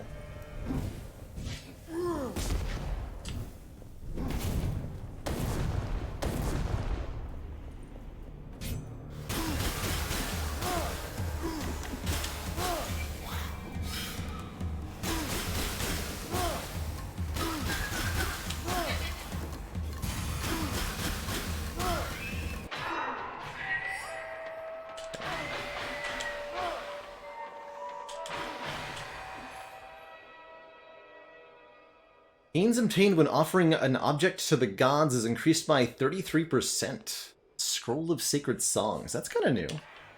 Take the immediate HP, but I like it. Diablo 2 Resurrected. Oh my. I actually had not heard nor seen the announcement for that. Sounds like I'm going to have to go take a look. I played a heck of a lot of hours of D2 as a kid, so cautiously optimistic for such a thing. But, I haven't liked anything Blizzard has done in quite a while. So cautiously optimistic would be the term I use.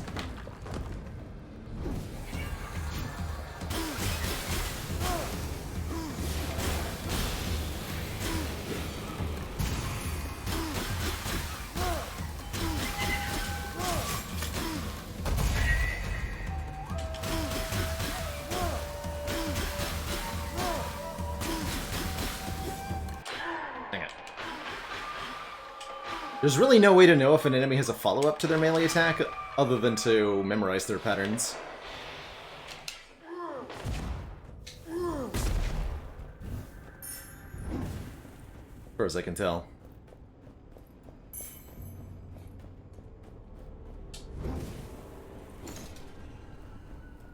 Quality of life sounds good.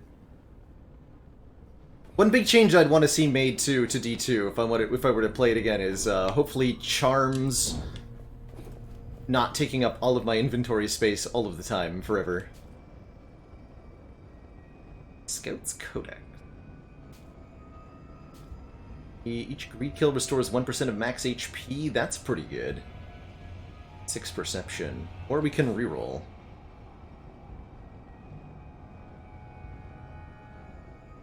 Auto picking up gold is a very good start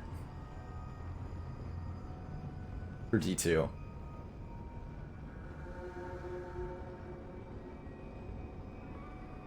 Sufficiently based on the old code that old saves will be compatible. That I like.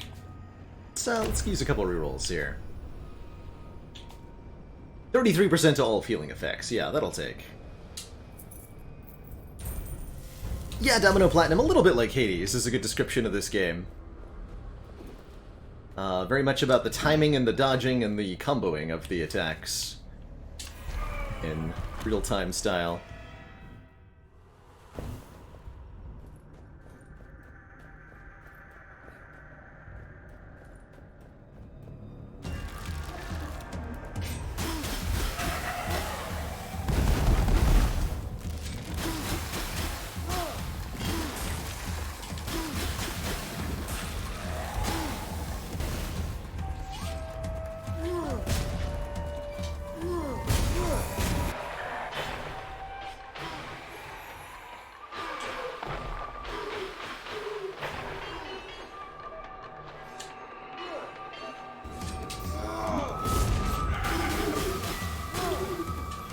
The whip can break them out of that?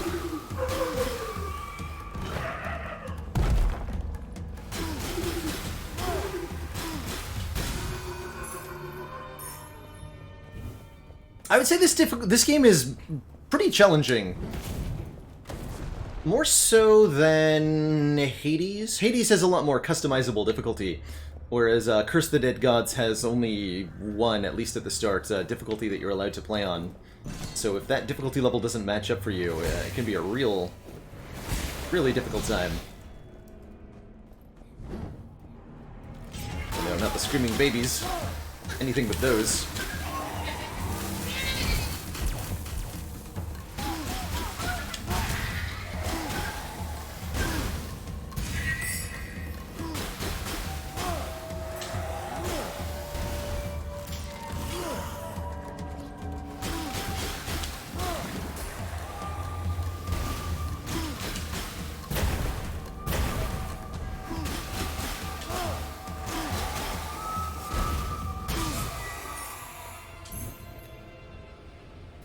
Damage and more con. We can lose the bomb-based damage. More con means more healing. That is something we very much want.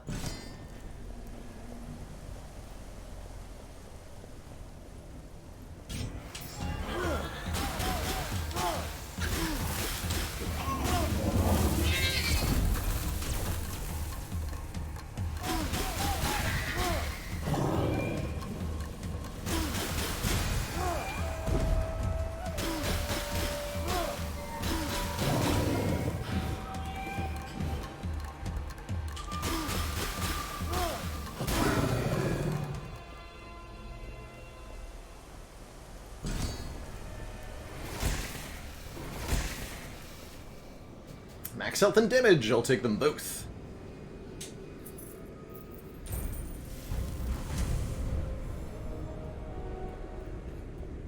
Some more max HP going through the door. Looks like we need more gold.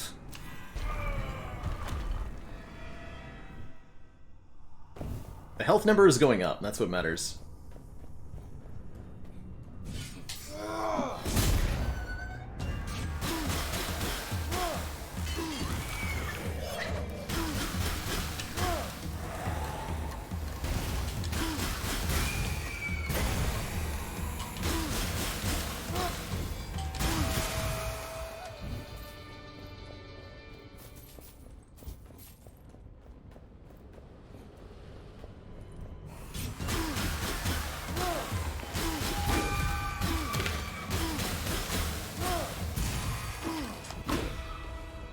Nice try.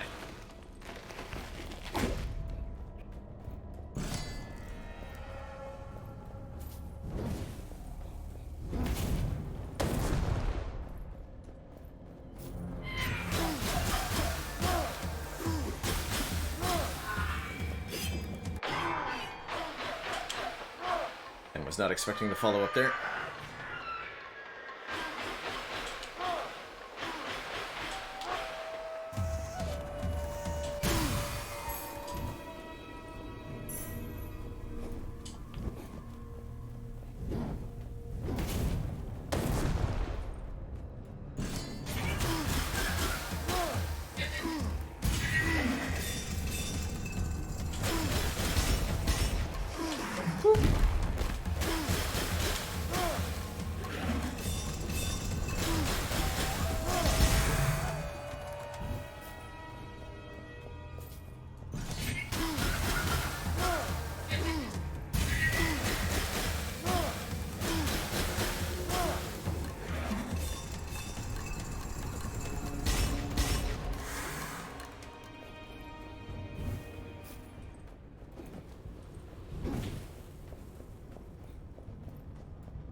Charge shots do more per hit. Ah. Still like the utility of the bombs for now. The claws will work well on any boss. It's too con. So not enough. Back up to full health here. Or almost full health. It feels pretty good. We're in it to win it. Bit of money too.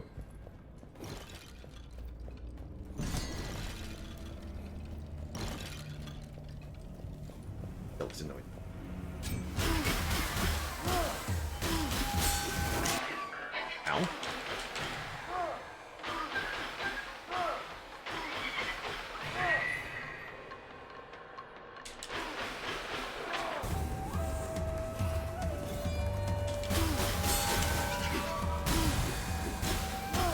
Guys have a counter thing they can do.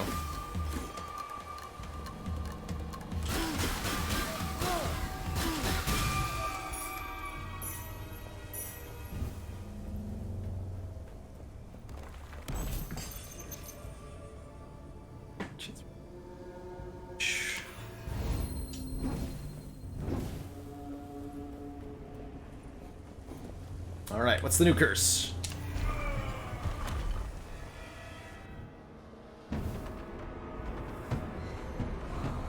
Death Throw Echoes. Destroying an enemy has a chance of triggering an earthquake, causing debris to fall from the ceiling. Although I think the debris can hurt enemies, too. Nice.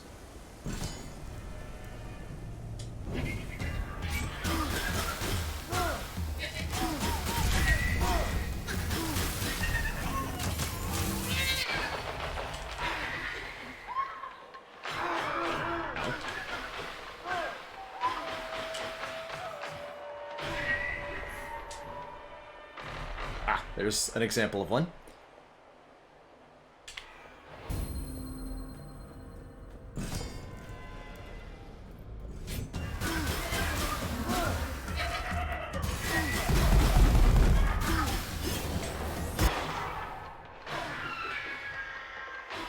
Not familiar with whatever that trap was that it just hit me.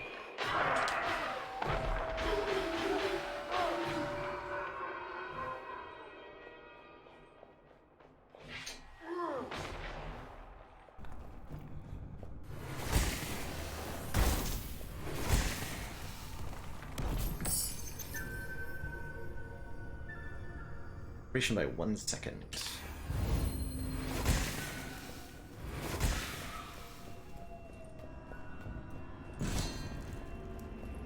Understand.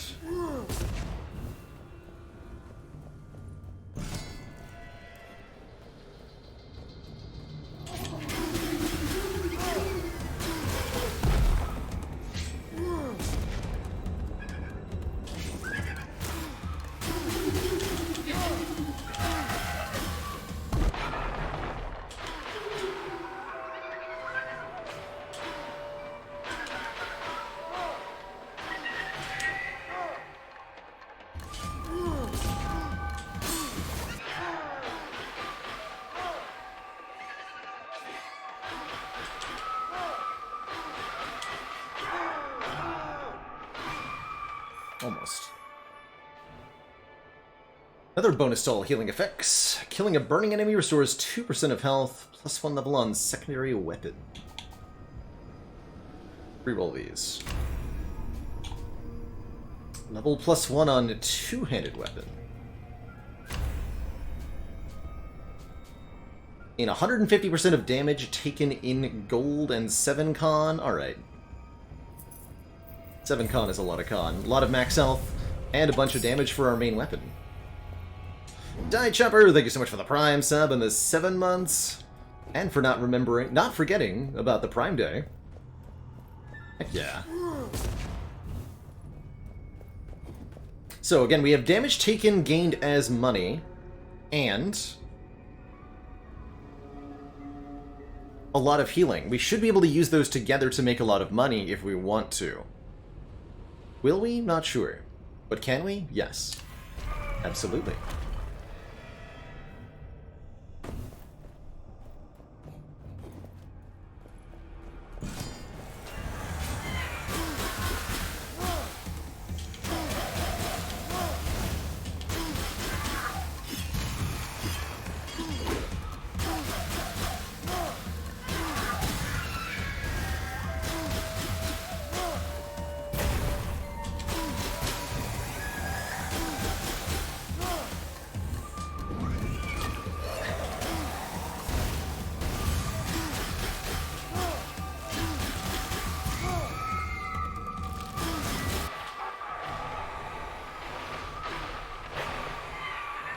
On you, that made me money.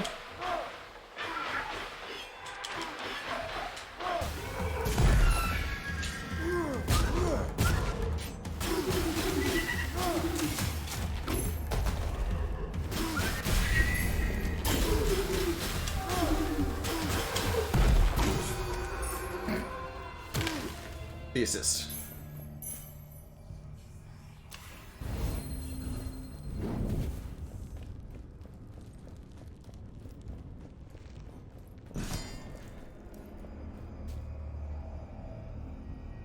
Primal Hammer. Big damage. Sticks O Dynamite. Kills trigger a large blast that weakens all nearby enemies. Interesting.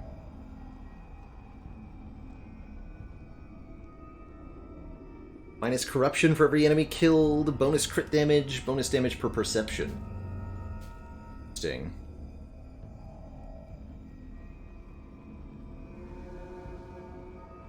Am I going to use these? Not sure. Let's find out. The weaken all nearby enemies thing seems good, though.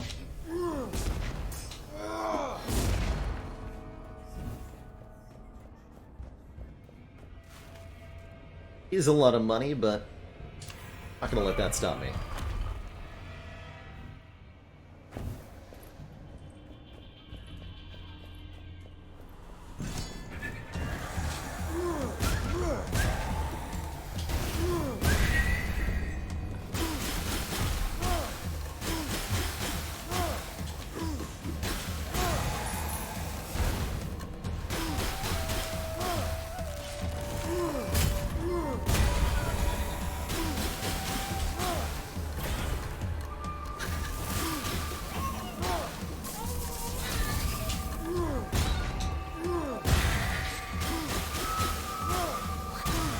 That is good.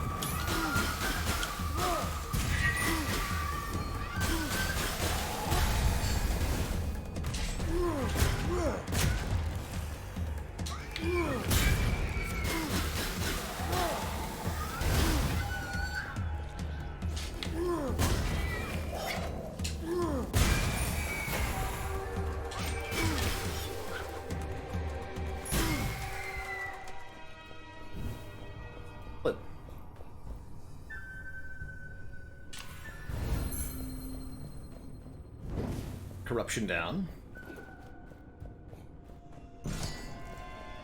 An upgrade shrine?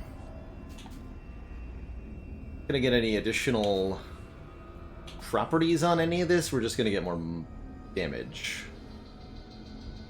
Fine. May have to do a blood offering soon.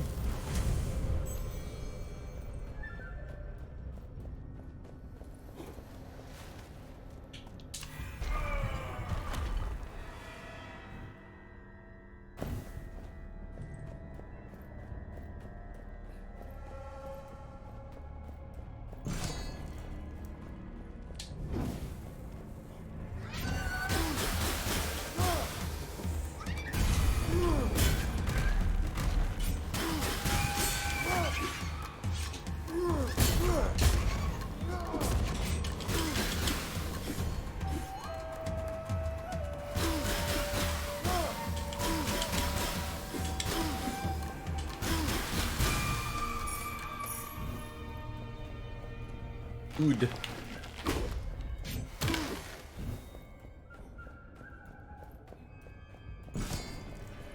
I would describe this maybe as like Hades meets Dark Souls a little bit. The combat style of Dark Souls gets brought up a lot in regards to this one. The parrying, the dodging, the stamina management, all of that. Notably something lacking from Hades is stamina. Although you do have a limited number of dodges. Kind of similar there.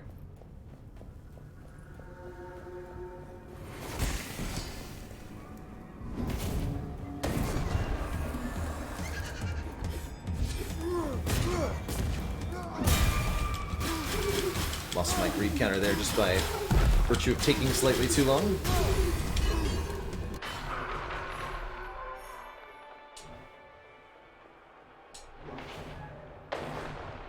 Slightly on purpose for the earthquake, I just wanted more money.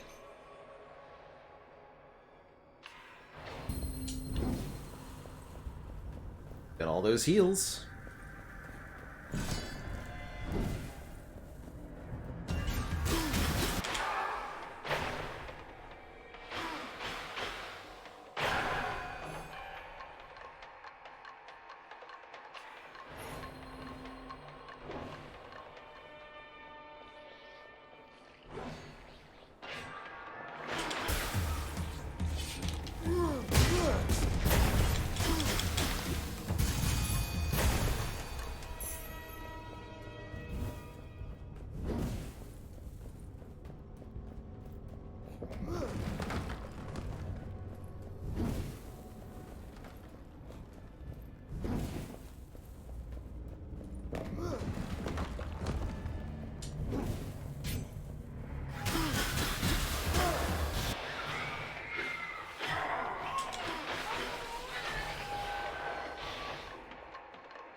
Me.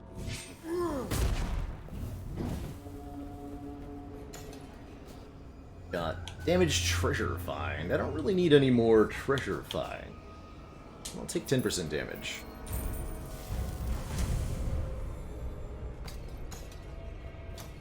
So that the static and the UI fading is a specific curse that we have Ward Square. This is not normally part of gameplay. It's a special curse called Visions of Madness. Taking damage causes quote-unquote hallucinations, and as long as the screen is grayed out like that, then we can dodge without a stamina cost, whereas normally it requires 1 point of stamina in order to do so. But whenever we defeat a boss or champion, we get to choose one of our curses to remove. We're about to do right now, hopefully. And that might be the curse that I remove. But that's, again, to completely clarify, that is not normal gameplay. Right there. But is, in fact, a special modifier. Summon things? Yes, you do. You are not immune to poison, thankfully.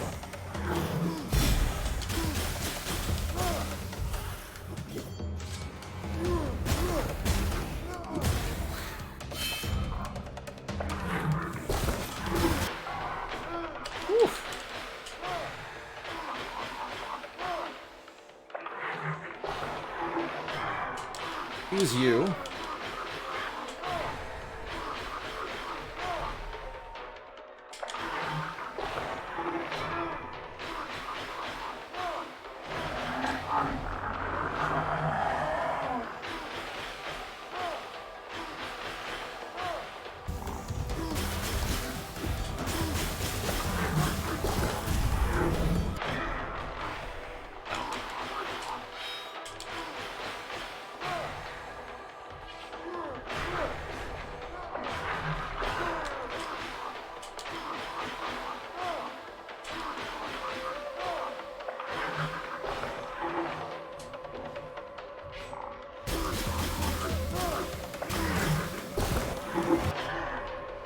The angle on that swipe catching me off guard repeatedly. I know it's there, but apparently not how to dodge it.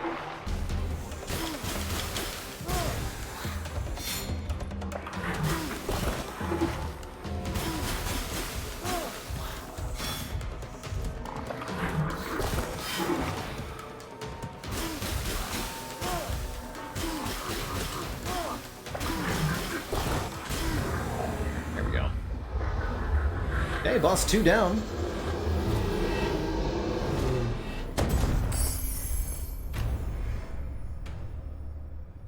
Dark Arc, question mark, question mark, question mark. Get rid of that one.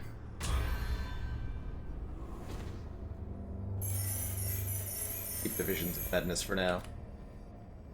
Greed Kill removes 1 corruption. Hell yeah. Blade. Fire charge attacks and fire combo finishers. Health. Okay.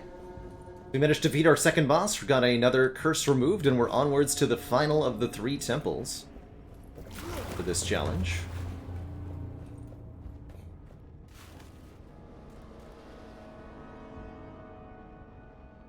I feel the need to fight any champions. We'll probably get 2 more curses for that last boss. Champions themselves are very dangerous.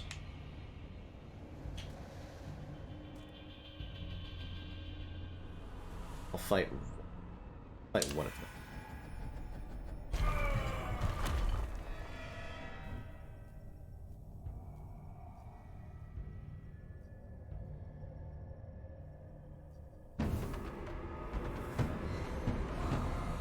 Raging Temple.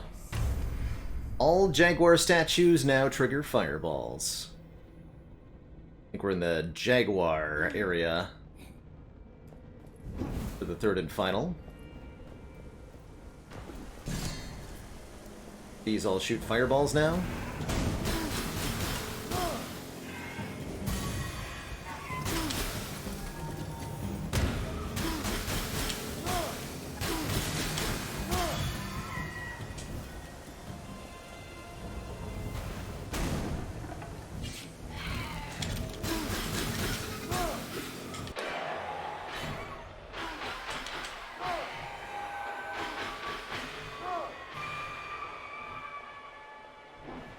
Ready! Taking back the official Channel Cutie title, as was always intended.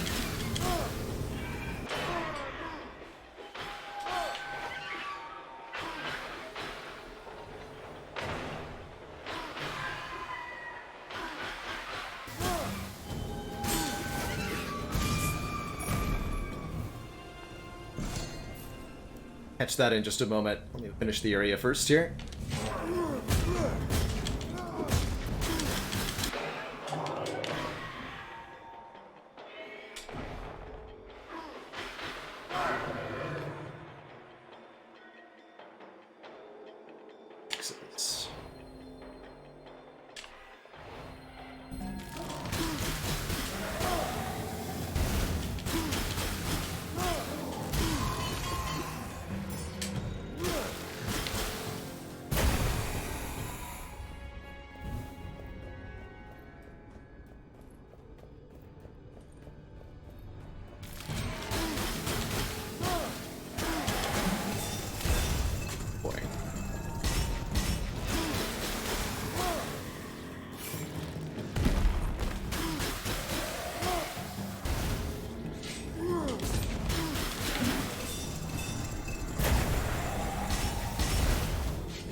understand how none of them have died yet.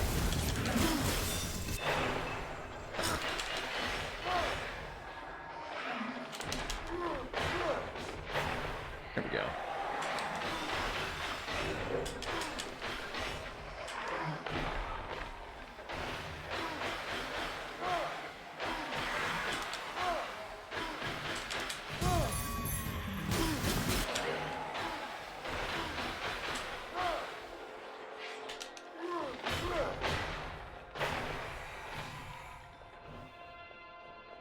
Far from perfect, but I'll take it. As we get later and later into the run, it seems like there's more and more overlapping AoE attacks from enemies that are very difficult to avoid. Not impossible, just very challenging.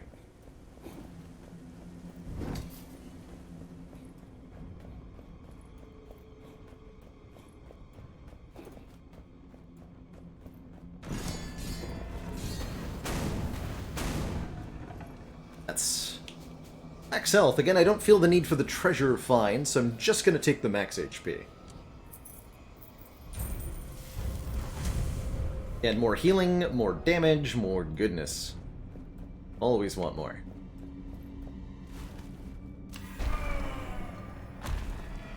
Alright, let's do the thing real quick.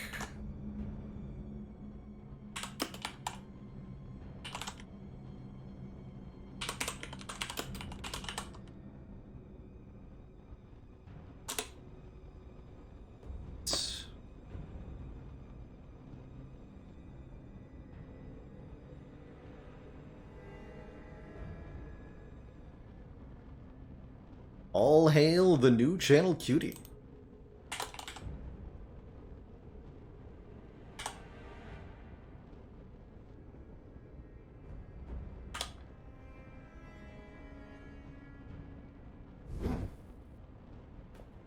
You can parry the boomerangs from those metallic floating heads? Wild. Don't tell me it weakens them. That'd be even weirder.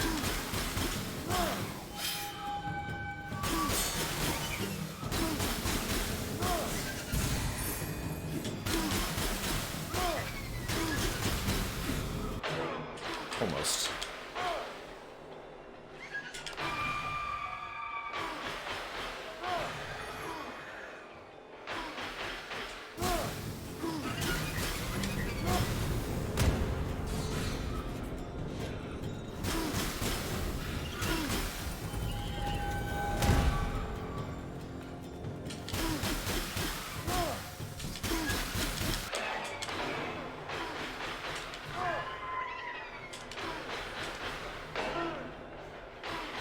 Get hit with curses.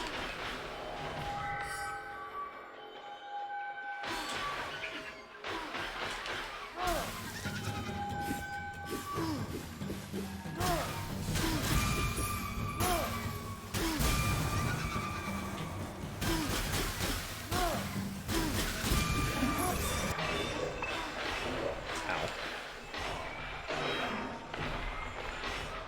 Couldn't dodge there? Not sure.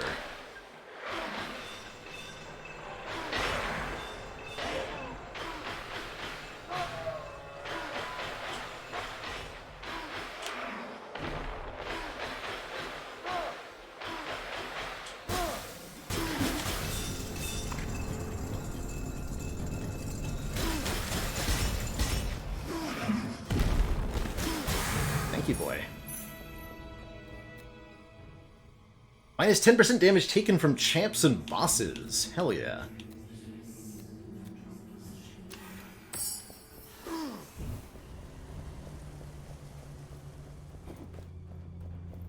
%10 doesn't seem like a lot, but it's definitely a lot.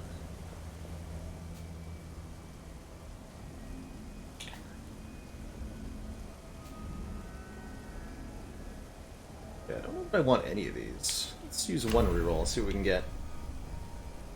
Blood Weeper, the Life Seeper Maul. 10% of damage dealt also heals us. Minus 20% damage taken, each attack consumes 5 gold? Yes!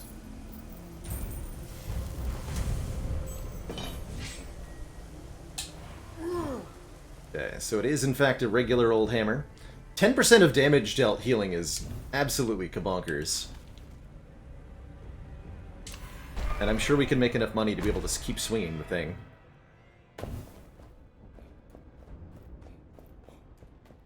This is a challenge room, so we have to kill all the enemies very quickly. See how well that happens.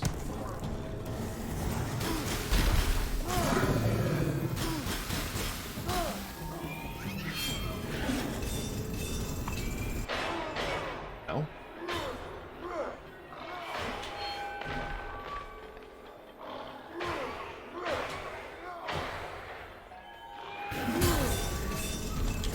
Also conveniently stuns enemies.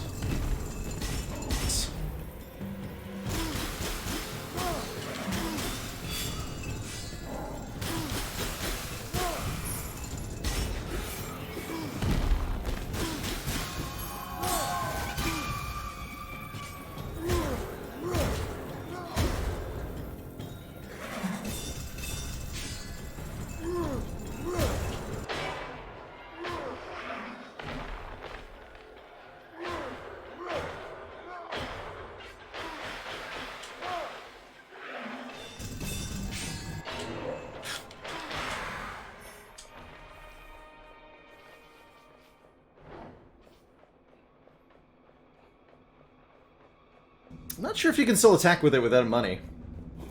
No idea.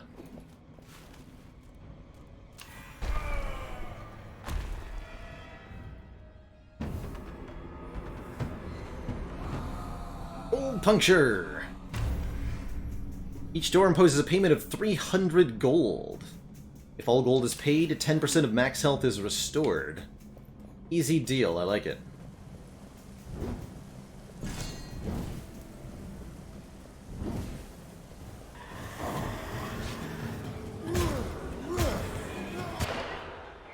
You.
Quite where I was going.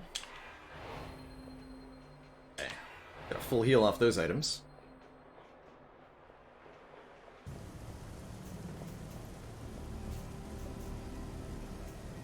Base damage per level of relics carried. Look at this thing. 32 plus 33 base damage. Wow. That is relatively huge damage output.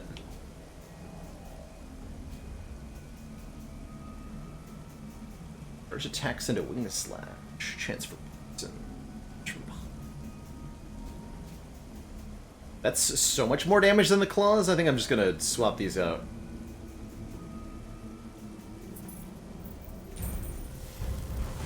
Seeker's Mace. Got a really basic 3-hit combo. Nice and fast. Should be really good damage.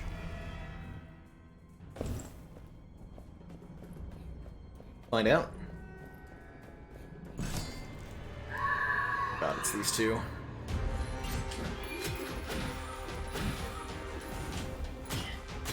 Yeah, that's pretty good damage, though.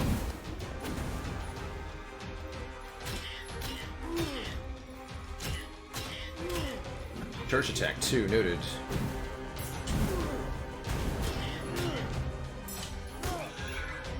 Okay.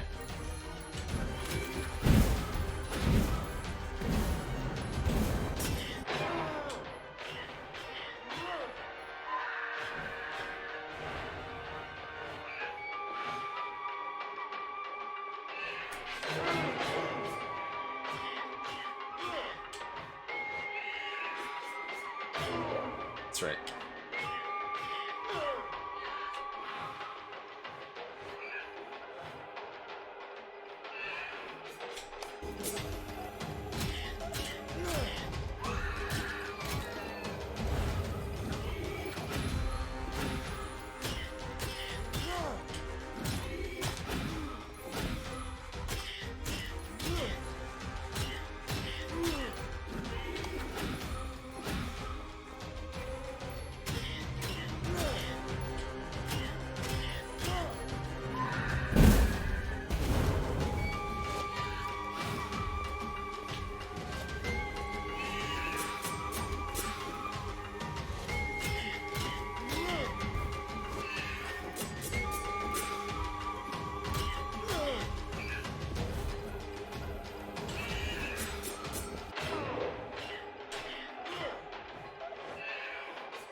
Yeah, that wasn't too bad. I've definitely had a worse time against this opponent before.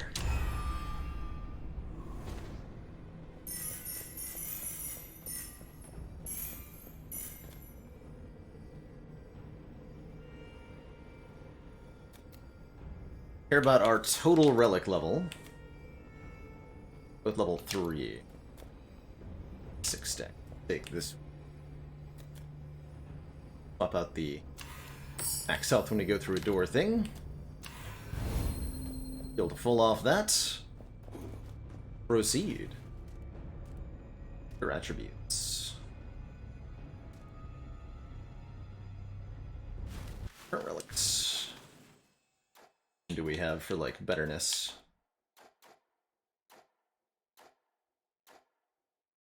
A bit. Wouldn't even mind replacing Chalice of Vigor since we won't be healing during the boss fight. Okay. Go relic then.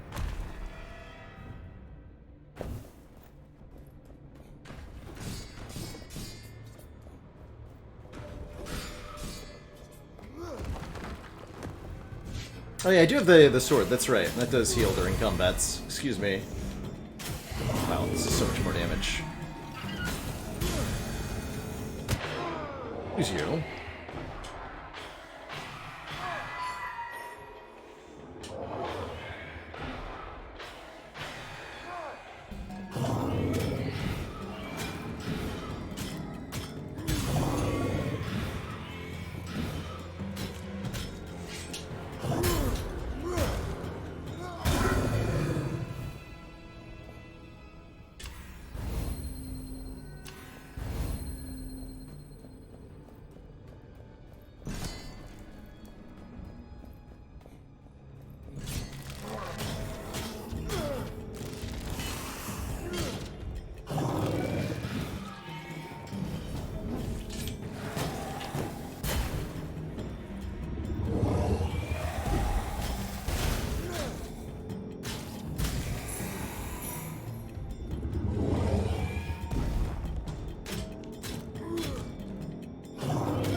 The old whippy whippy.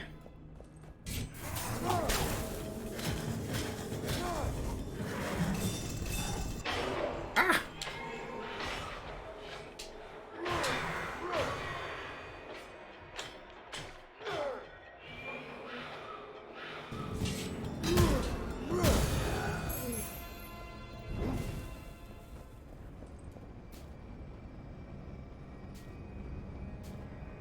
%45% critical damage and 10 con. It's a level 4 relic. That's perfect. That's absolutely perfect. We can just replace the old Onyx shards. Or we can replace the Chalice. I am gonna replace the Chalice of Vigor.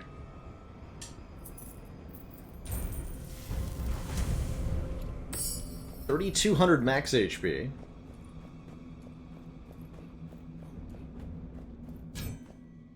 Did you know that I... Let's... with combos on our mace, do we?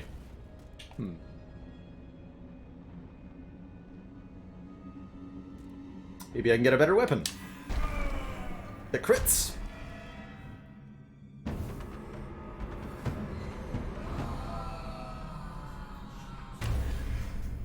Our relic slots is locked and may no longer be equipped. But we gain 3 relic slots. Or, gain 3 rerolls, rather. I'll have to leave that relic behind. It's okay.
To automatically parry. Not bad.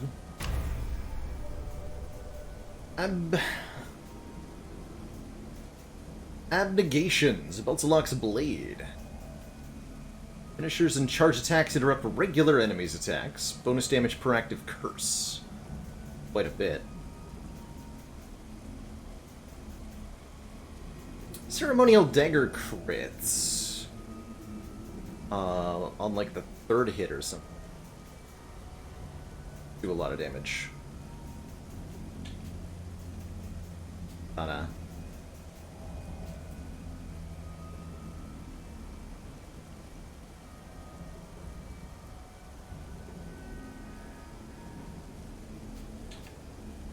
Charge attacks deal critical on the Worm account is not bad either. This doesn't say anything about critting bosses.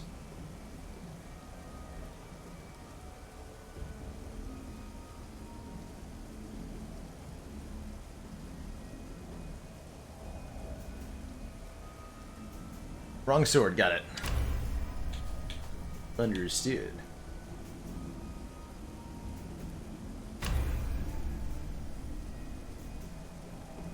Oh, hey. Bonus damage against elites, champions, and bosses.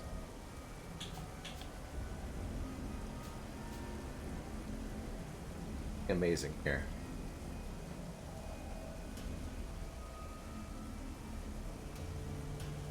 One doesn't consume gold. I like the minus damage taken on it. Alright, let's go as we are. To the boss!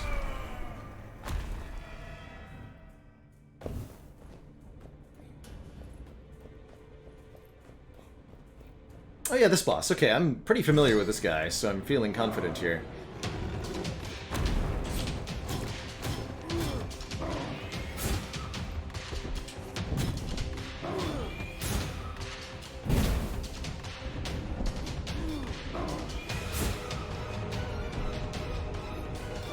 Mind getting a little closer, sir?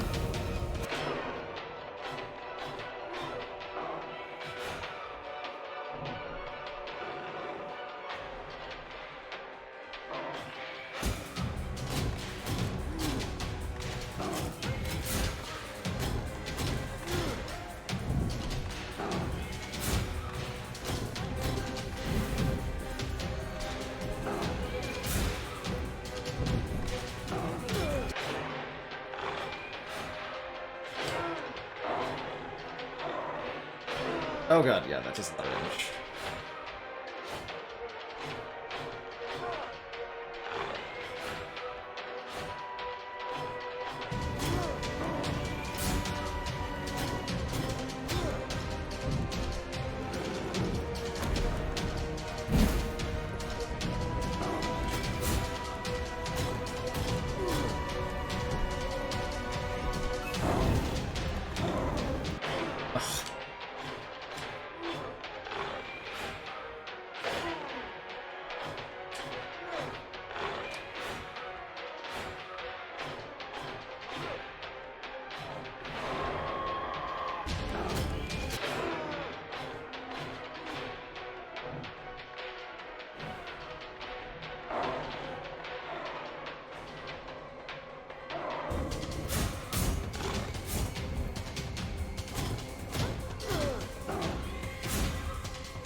Oh right, somebody mentioned about dodging through fireballs. You can't do that normally.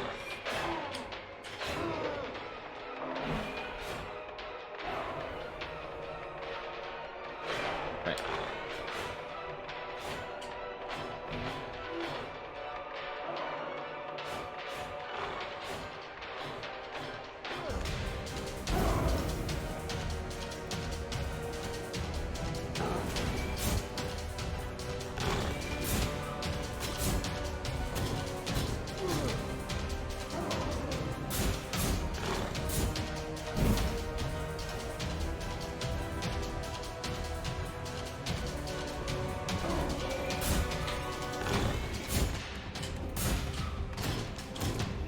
Gotta be really careful of that big AoE attack.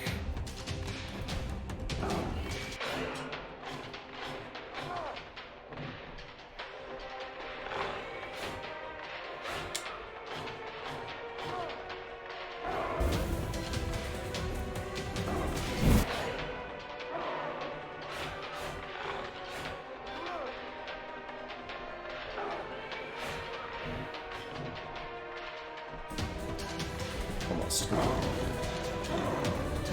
That one.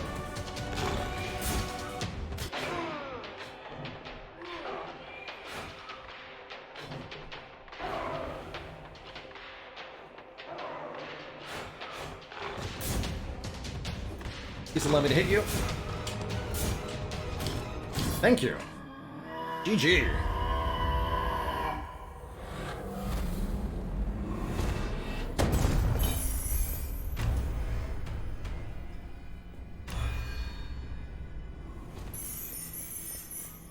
The curse that we lift matters much. Sweet axes, though. Yeah, we actually needed every little point of constitution we had there. GG.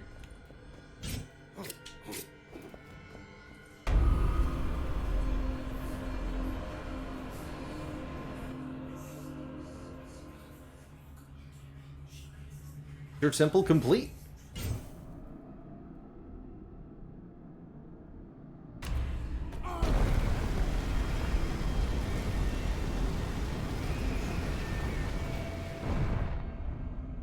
Tomb of the Dead Gods.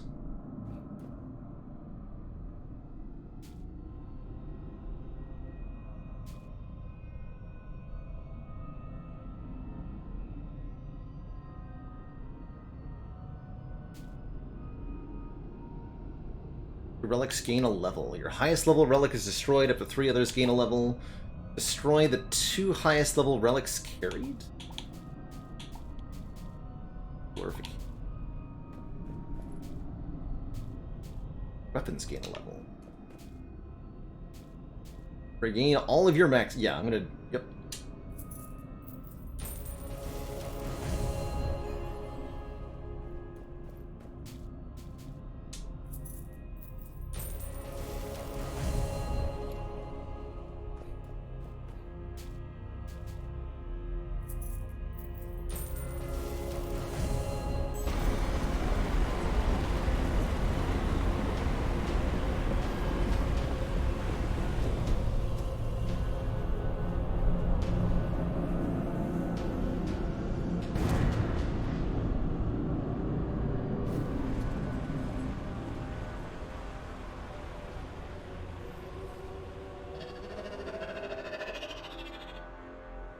Guardian of the Dead Gods. Oh dear.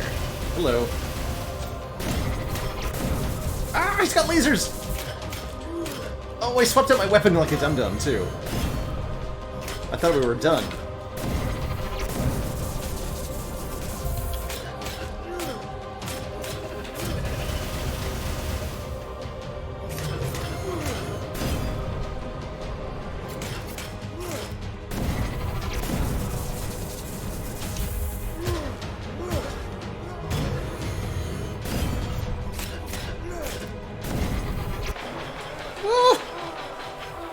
Don't get stun locked by that.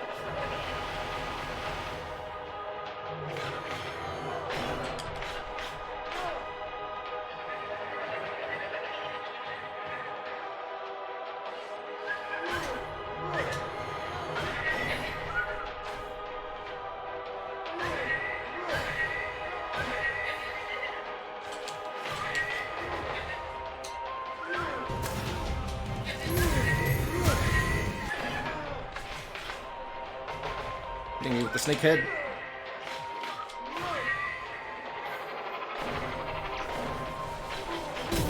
Wow.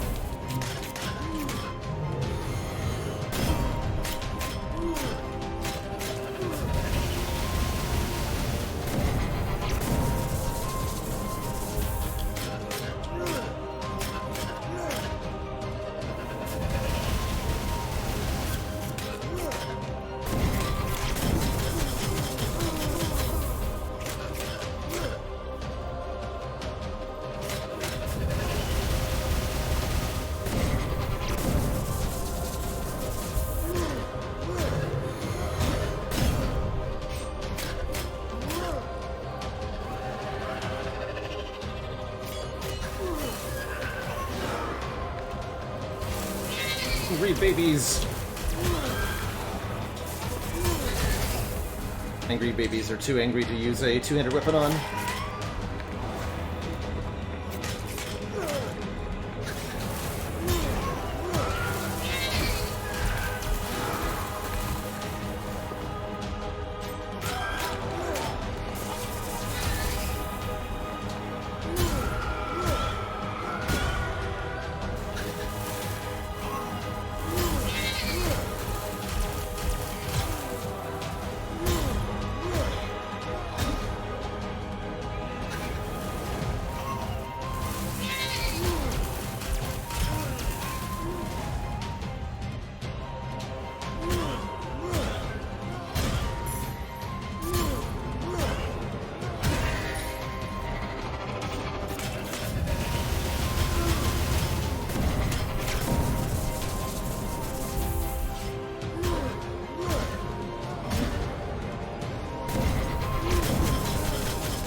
That. Whoa, come on.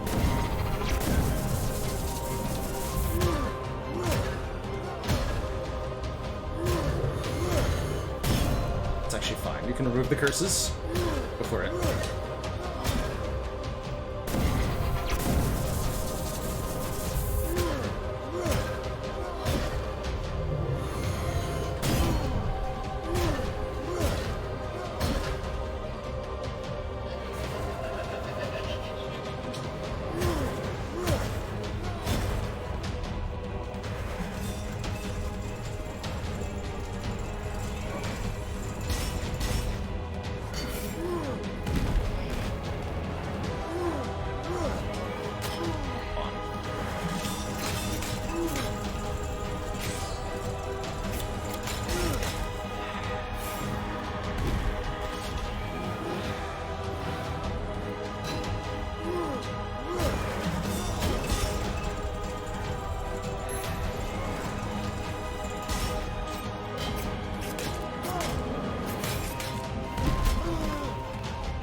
least beat this guy. I hope there's nothing more than this.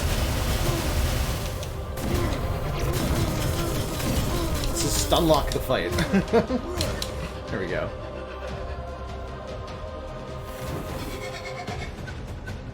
Oh, what? Oh, no.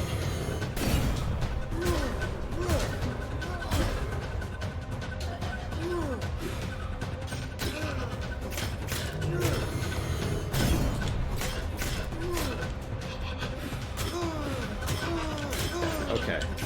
Alright. Alright. Good run.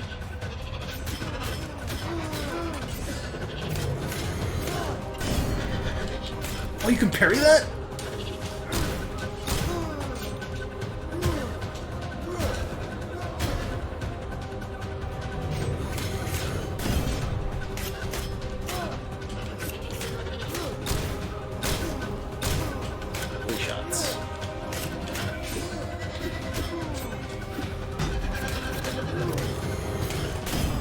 Here. GG. Beat at the Awakening of the Dead Gods. Wow. Versus Clovis Peridew, Champion of Death. Seems like I need to reevaluate all of my explanations of how hard this game is. It's much harder than I thought it was.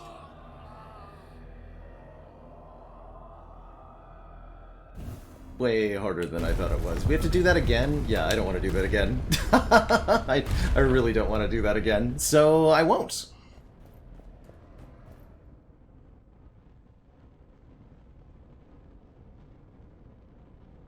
In fact, we'll just call it an awesome, awesome day of streaming. Genuinely surprised at the difficulty jump of the Awakening of Dead Gods to... It does say prepare for the final battle. Makes sense. Probably, is... Was that the last boss, at the very least? Like, were there any more phases or any more fights after the one that I was in? Or did I at least reach the ending there? That's my question. That was, in fact, the end. Okay, so had I managed to prevail against that enemy, we would have been done. And honestly, had I not swapped out my mace for those throwing axes, I probably would have won that. But I discarded thinking that I was done, and that was a bad choice. Oh well. GG. I may or may not be back to this game. Yeah. That was fun, though. Now, there won't be any Spire run or anything like that. I'm just going to call it here. A lovely Sunday stream of Dicey Dungeons and Curse of the Dead Gods. We'll be back tomorrow, not later than noon Eastern Standard Time, with some more Slay the Spire. Planning on a fairly Spire-heavy week here. Getting the variety out of the way on Sunday. So, for those who are Spire lovers, don't worry, there'll be plenty of that in the future. In any event, thank you so much for watching, everybody. Ta-ta for now. And I'll see y'all next time. Blue.